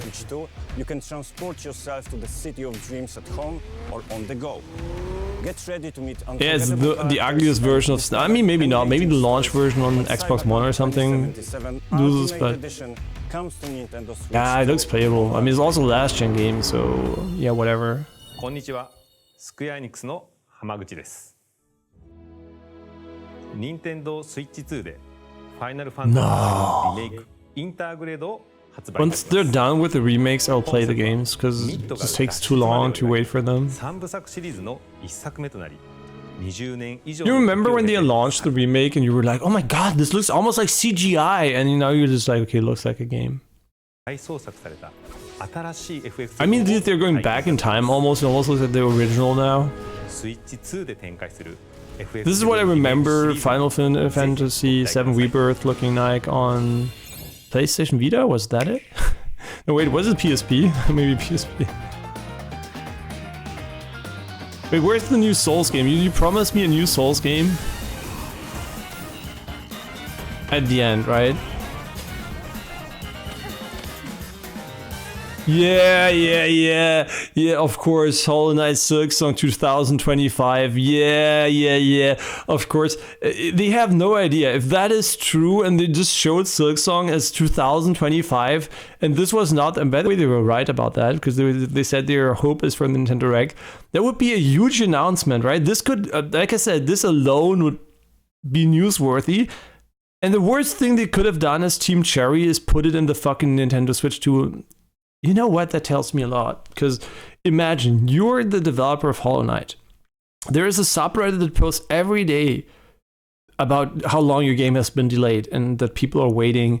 And any news about your development will create a huge wave of news if it's alone. But you put it in the Nintendo Switch 2 announcement. Why would you do that? It is probably to not create as big of a wave. So they're kind of trying to downplay it by putting it here. My prediction is Silksong will be garbage. No, just kidding. But they're definitely doing that for that reason. They don't want to have the attention, I think. They don't like to do it too publicly. So yeah, here, I'm not going to watch it too much because I want to play it, but it's crazy. They're showing better games here, probably potentially amazing games, just at the end. Here's Silksong 2, Enter the Gungeon 2, well, who cares? Here's also 2 Point Museum, by the way, in Wild Hearts, who nobody gives a shit about. No, 2 Point Museum seems to be nice. Wild Hearts seems to be okay, too. Puyo Puyo Tetris, oh my god, that's the best game they've shown so far, never mind what I said before.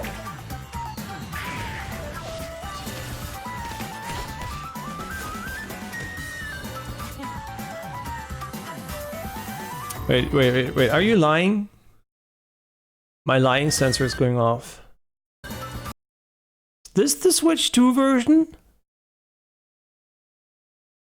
I mean, there's a lot of...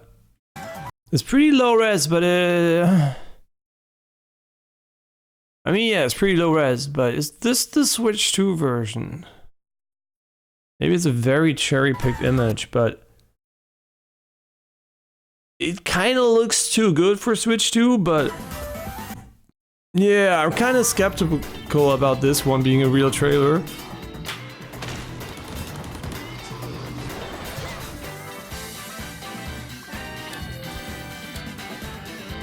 Okay, let's talk about software. I'm not hyped at all. Like, who gives a shit about most of these things? Most of them will be on PC, right? The only exclusive game I could give a shit about is potentially Mario Kart.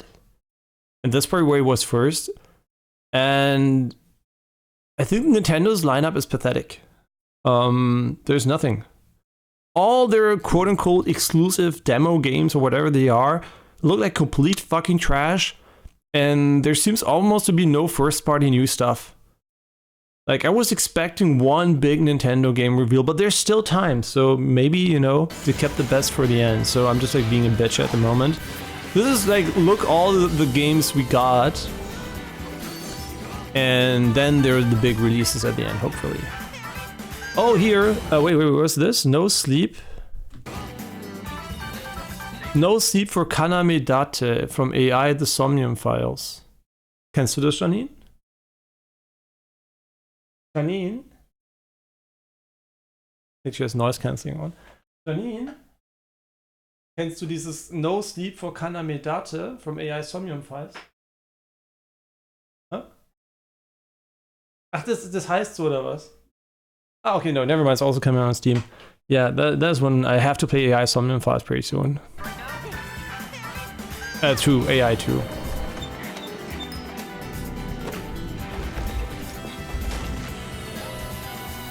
Fortnite.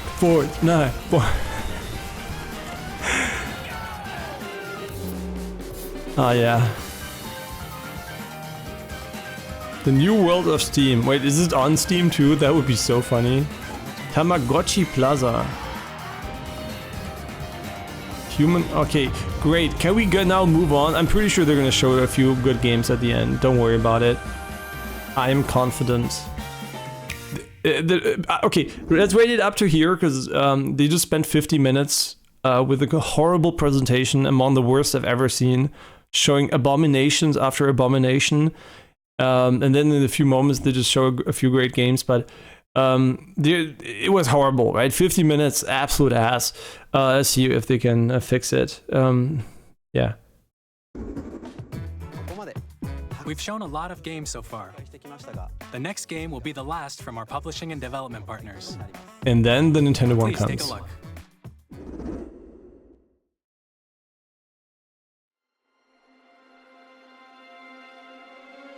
And this is the Bloodborne one, I guess, but no surprises here because I already knew it.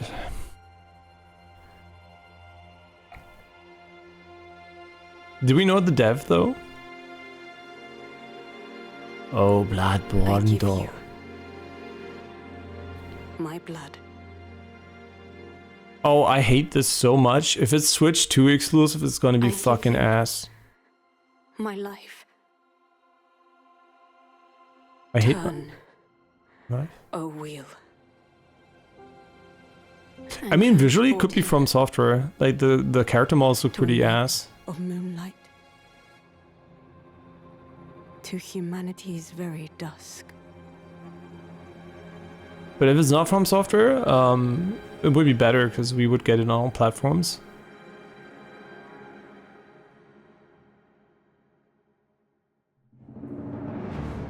Okay, it is from software, yeah. You can tell the character running is kind of shit, so it's always from software. It's basically Bloodborne 2. Okay, that's fucking sick.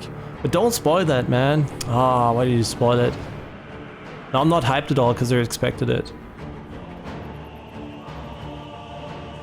Please, by the love of God, don't be Switch exclusive. Please, please. Please be a fucking not Switch exclusive game. Please don't make this the best version of it. I'm gonna have to research this game. If it's Switch 2 exclusive, I'm gonna lose my fucking mind.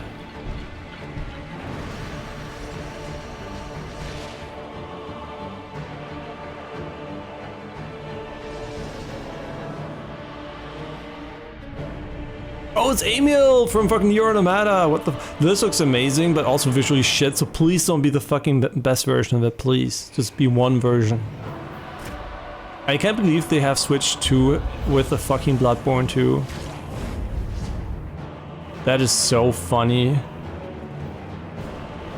It's so funny that this happens. Is also, if this is exclusive, it's so sad because this would look so much better on anything else. Close your eyes and contemplate now the moon, as befits the soon. It's really hard to tell. It's a multi-platform. Carrier of blood.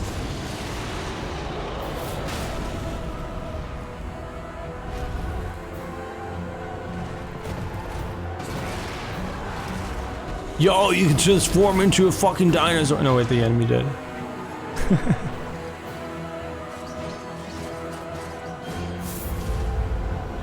Wait, can you play some... Are these player characters that are like preset, or are they just like different builds? And one alone. Oh, please don't be the Dusk Lords. Dusk Bloods. Okay, that logo is kind of hard to read. I fucking hope Bloodborne 2 is also out for something else. Please, by the love of God, don't make it Switch 2 exclusive. They didn't say exclusive, did they? They didn't. So this was the worst version of it. Why did they show it on fucking Switch 2, man? They just show it somewhere else where it looks good. Please don't be the exclusive. I am Millennia, rat of the skies. 2020. No! We are fucked. Why is it only in this? Okay, you know what? We gotta revive emulation. I'm gonna say it right here. We need to save the Switch Pro. There's no way this garbage is... No! This is horrible news. Why? Fucking why? I hope this is just a temporary contract and they can I don't want to have another Bloodborne that looks worse than Bloodborne on an exclusive console. This looks worse than Bloodborne though, right? So, no. Oh, people are gonna hate you, Nintendo. You dumb fucking cunts. Bloodborne 2 basically from Software kommt exklusiv für die Switch 2. Oh my god, people will hate them. They will fucking hate them. I hate them already. Fuck. I'm not buying the Switch 2. Fuck you. You fucking cunts. Unless you fucking release it on other systems. Fuck you assholes. No, I'm gonna buy it maybe, but fuck them. That is, I hate that. You know what this is, right? This is them throwing a fuck ton of money at From Software to get hardcore gamers to buy their fucking system. They know we don't give a shit about the Switch 2 beyond casual gaming, but then they do this. The same thing fucking the cuck blocks from fucking Sony are doing with Bloodborne and Demon's Souls. They're now doing with the Switch. I hate you. Fuck you, Nintendo. Like, fuck these guys. And you can say, but they gave them money like Bayonetta 2, it wouldn't have existed. No, this would have existed somewhere else, not on the fucking Switch, because they have a fuck ton of money. Imagine giving From Software millions and billions of dollars with a fucking Elden Ring shit, and they go fuck your ass with putting it on a Switch 2. Oh, they're gonna be mad. The people are gonna be mad, man. That's fucking disgusting. What you just saw was a brand new game by From Software. Yeah, fuck you. Dumb fuck. We'll be publishing a creator's voice article where the game's director, it looks Miyazaki, will like share more fucking shit on Switch 2. It would look so much better on any other platform. Fuck you. That's all from our publishing and development partners. Yeah, suck my dick. We'd like to thank the developers who... You know what? They could have shown any fucking game. I would have been okay with it. But they know they had to show it From Software exclusive. These dumb fucking cunts. Can you see how hyped I am? How happy it makes me? This is what you want. You want to make the worst presentations for 50 fucking minutes I've ever seen, and then want to piss me off. Good job, Nintendo. You really know how humans work. Just suck my fucking dick. But yeah, you're also putting on the Switch, which is obviously the most hardcore and caring community of them all. Because, yeah, I'm pretty sure you will see speedruns of this game running for 10 years to come on Twitch because it's so accessible via, oh wait, it isn't. And that's why a lot of people just fucking hate running Bloodborne, because they always have to plug in their fucking PlayStation every single fucking time. And now they also have to add a fucking Switch. They're really gonna like that too. Yeah, fuck that. As well as our publishing and development partners who prepared footage for this presentation. Yeah, suck my nuts, man. In addition to what you saw today, our partners are working on many games coming to Nintendo Switch 2. You know what? It's time for AI art. I'm gonna create a crying Mario as thumbnail, and I'm gonna cut this fucking section and make it a known video. They can fucking suck my dick. They deserved it. We'll showcase more games in the future, so we hope you're looking forward to it. No, I'm not anymore. Fuck you. Next, please take a look at this. Yeah, you're a Nintendo shit game. I get it. Fuck you. Some fucking cunts. Oh, look, a new Mario game. Are you hyped for the new Mario game? I'm just being... Oh no, it's a Kirby game. Never mind. Let's go. It's Kirby. Fuck Mario. Okay. Forgive and forget. No, just kidding. Fuck them still for the From Software stuff. It's funny that Kirby might be the highlight in the dark of this presentation. It better be a fucking good game.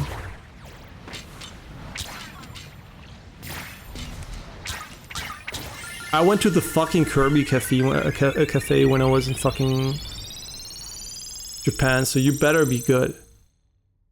or next time it's gonna be fucking I don't even know, non-Nintendo cafe.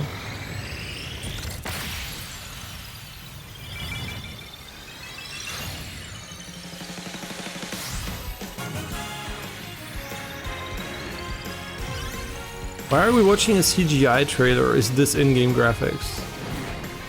If so, it's the only game that moderately looked good on the system, but I kind of feel like it's CGI. Kirby Air Ride. This. Okay. Nice CGI trailer. I'm gonna see some gameplay. Okay, great. He's a cool dude and everything, but still fuck them. Kirby Air Ride, which originally released on the Nintendo GameCube system over 20 years ago, is getting a brand new game. We hope you're looking forward to Kirby Air Riders. Not actual gameplay footage, by the way, guys. Next is our last trailer for today. Please take a look. It has to be Mario. No, wait. They started with Mario, they showed Zelda. So it's Huh? Is either Zelda? Nee. Is either Zelda or the fucking... Wait, you know what? It's either Zelda, Mario, or it's a new Kingdom Come. No, the Kingdom Hearts game. To fuck everyone up. No, it's Mario, you can see it. It's fucking Mario. Oh my god, look at the ugly anti-aliasing on this shit. Not saying it's gonna be not a great game. No Man's Sky, Mario. Wait, is it Donkey Kong? Wait, a big 3D world Donkey Kong game? They want to piss me off. First they make games I hate and then they make games I like. They're making a 3D open world Donkey Kong game just because they know this is my first Game Boy game, these dumb fucks. They did it on purpose. Donkey Kong Odyssey.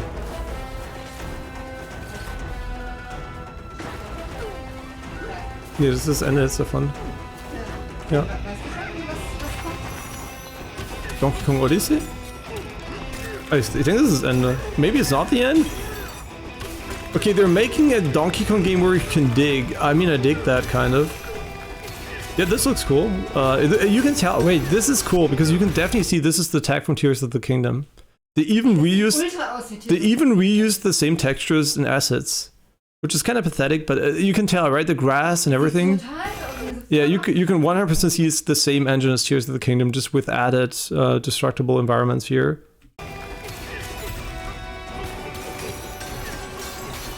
Yeah, why put all the bloat shit in this? Just show me these games and be done with it, right? It would have been a cool, brief announcement. No, but they had to put in all the garbage. And, oh man, From Software. You know what? I say fuck Nintendo, but fuck From Software too, with these greedy little bitches. You give them all the fucking money and they still make exclusive games, these dumb fucking cunts? You know, I thought always Bloodborne 2 was not happening because From Software was like, nah, no money in the world can take our dev time. But then they make the worst fucking shit console for the next new game. I mean, maybe it's just going to be a fucking copy-paste or something else they're making. I don't know. But fuck them. Dumb cunts, make a better engine.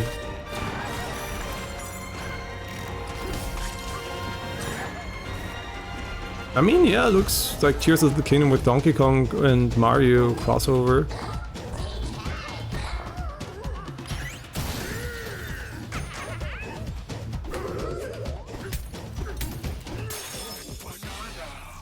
Yeah, looks fun. Probably gonna play it because I'm a fucking sim for Donkey Kong, but ja, vielleicht kommt es danach noch. There's still time for one more trailer. They lied to us. There's still 2 minutes. He looks like Luffy. Schau mal das Gesicht an. He looks like Luffy. Schau, hast du gesehen? Guck mal hier. Achtung, sein Gesicht gleich. Guck wie Luffy, oder? He looks like Luffy in Gear 4. Bonanza. Okay. Yeah, it looks like a fun game. Very unique too, and it's out this year. A lot of games this year, right? So that was a brand new 3D platforming action game starring Donkey Kong. called Donkey Kong Bonanza. I can't read. What did he say? Strength, smash through enemies, walls, the ground, and just about everything as you demolish your way through a massive. Can I demolish the From underground world. Software's trailer so it doesn't More details will be exist? shared in the future. We hope you're looking forward to it. So yeah, it's basically, let's sum up the presentation. I'm pretty sure there's something coming. It is warten kurz. Okay, yeah, warte. Okay, so basically the start is like, you know, here, okay, Mario, and then it's over, right? And then you just skip to 50 minutes and take note that there's Silksong coming here. Like, also, yeah, Silksong is just like here in a small trailer here. And they also put Enter the Gungeon 2 here. And aber das Ding ist tatsächlich, dass es, sie wollten es wahrscheinlich runterspielen, weil sie es da reingesteckt haben, weil hätten sie das alleine angekündigt, hätte es alleine sehr viel News generiert und sie haben es jetzt versteckt hier ein bisschen. Ich glaube, es soll so ein bisschen den Druck von ihnen runternehmen. Also ich glaube, das war so eine bewusste Entscheidung hier. Aber, yeah. So, yeah, Silksong 2 and Enter the Gungeon 2 and obviously, you know, other fun games which have already been announced mostly. And then skip to the end and see those games. So far. Oder ein bisschen Gameplay. Yeah, so To recap, Nintendo Switch 2 launches on June 5th. Yeah, I give this a 1 out of 10. Finally, overall. here are the hardware options that will be available at launch. And the 1 is basically for Donkey Kong, let's be real, and the Mario Kart game looks kind of okay. I mean, it looks gameplay-wise kind of okay. Visually, all the games are ass. Okay, my impression is the Switch 2 is an incredibly weak hardware, and it doesn't seem to perform nearly as well as I think a lot of people would have hoped on current gen games and even last gen games from AAA consoles.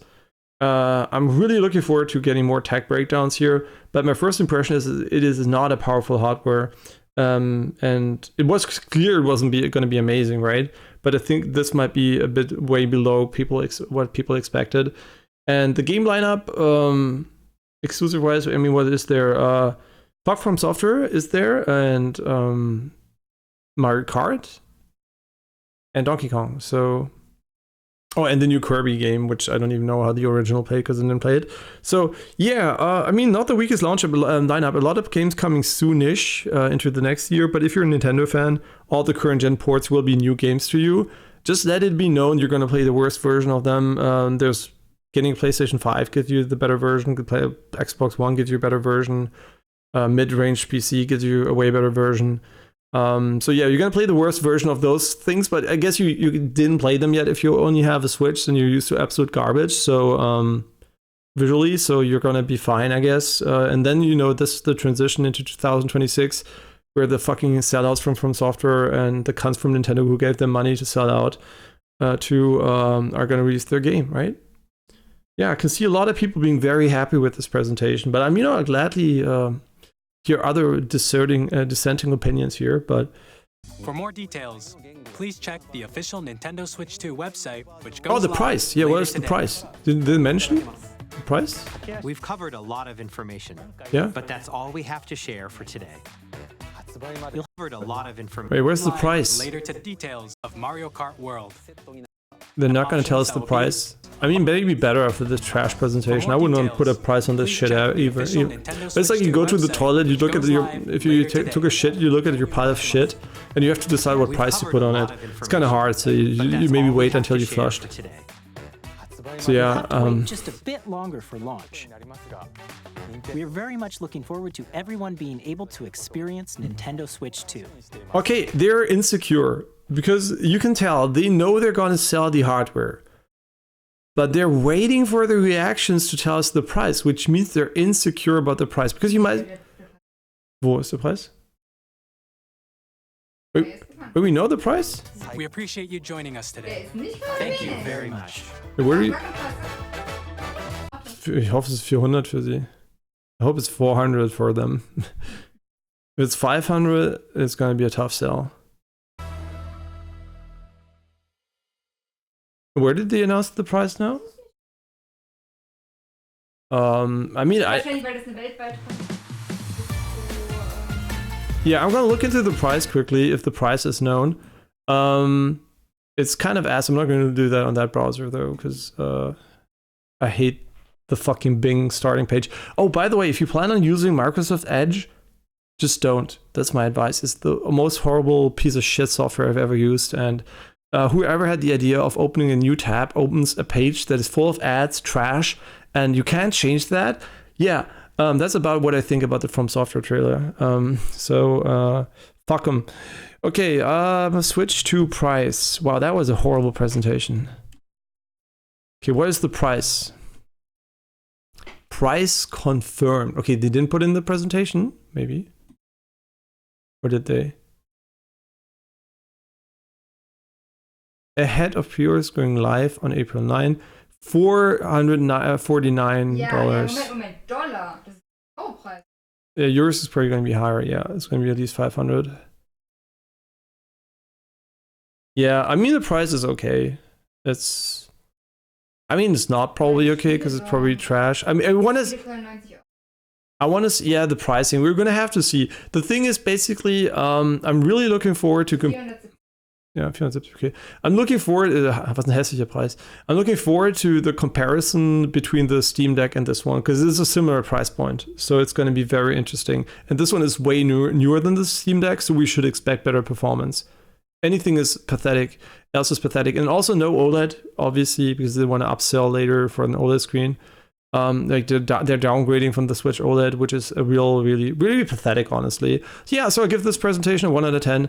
Nintendo is definitely fucking losing their minds with what they're doing, like giving From Software. I mean, From Software, fuck them too, but yeah, exclusivity is always ass, and putting it on a From Software game is the biggest dick move you could have done. So fuck you.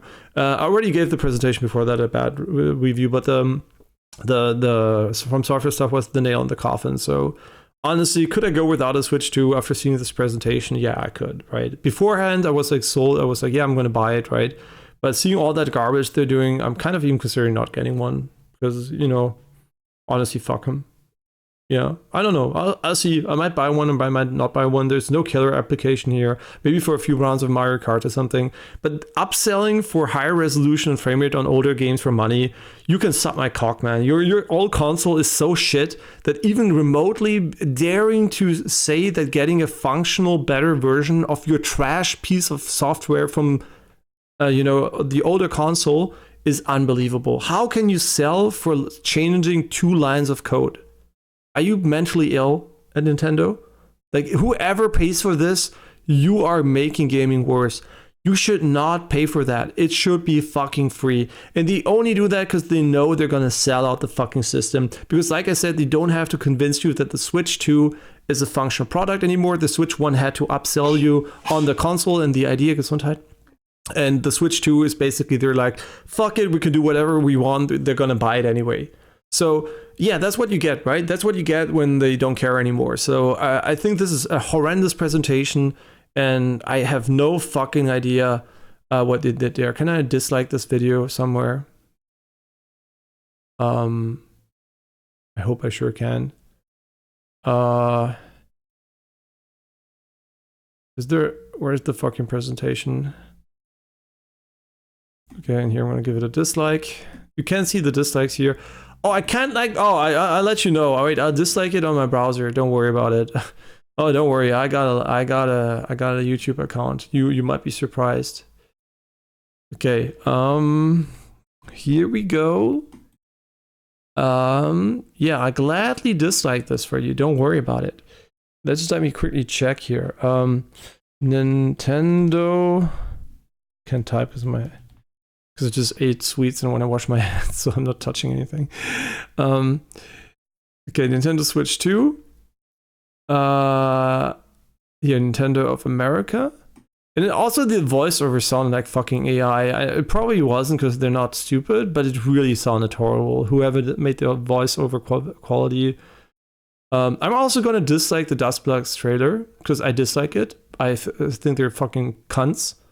And I really hope we're gonna see, right? Just let me quickly check the two here at the end.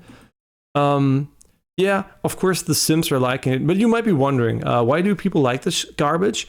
Because people are fucking Sims. That's what I told you. It doesn't matter what they show here. People just want the Switch 2. They don't care.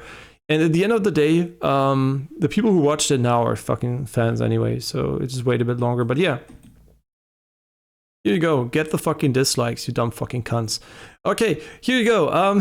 That was the Switch 2 reveal. I usually don't do live reacts or anything. This was really disappointing, and I'm really sad the gaming industry is still pushing for exclusivity garbage. And I think the Switch 2 definitely didn't need it. From Software didn't need it. They have enough money. So yeah, it's just a sad day for the gaming industry. And let's not talk about Drag X to Drive. I'm gonna show that to my girlfriend. She's gonna fucking lose her mind. Like, I've never... The worst fucking game I've ever seen in my life, honestly. Like, fuck them. Yeah, and also soulless garbage. I just remembered game chat. No! Oh, okay, I see you guys. I can't play Assassin's Creed after this, man. My eyes don't deserve this. They need a break. They need a break. They can't see the beauty of Assassin's Creed afterwards. It will blind me forever. So, yeah, I'm glad I'm a high-end PC gamer sometimes, because I don't have to deal with this garbage development shit from garbage companies that are not able to put more money into hardware because they just want to make a profit off the hardware. Yeah. So PlayStation 5, obviously, way better system. So if you care about any visual quality, you should get that.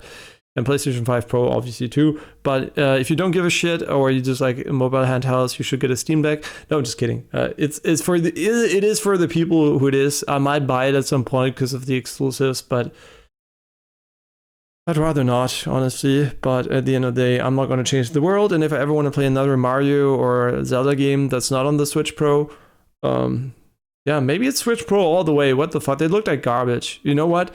I'm probably going to play Dusk, whatever it is, on the Switch Pro. And if emulation is dead by then, I don't give a shit. I'll make it work. I hope we have AI that's able to emulate stuff by then. And yeah, fuck them, honestly. Yeah, I'll see you guys tomorrow with more, or maybe later. I don't even know. No, later not, because I'm going to go bouldering. Yeah, so I'll see you later with more Assassin's Creed. And yeah, highly disappointing. But also, while hardware is, the tech stuff seems to be pretty disappointing too. No analog triggers, nothing. It's just, honestly, it's just complete garbage. Worse screen technology, better size, I guess. But yeah, overall, pretty disappointing. Nothing great here. I'm pretty sure a huge upgrade from the Switch 1 beyond the OLED screen. But yeah, that's saying, like, I don't know, if you took a shit and pissed at the same time, you saved 5 seconds. That's why. What a win. Okay, I'll see you guys tomorrow. Bye-bye, and have a great one.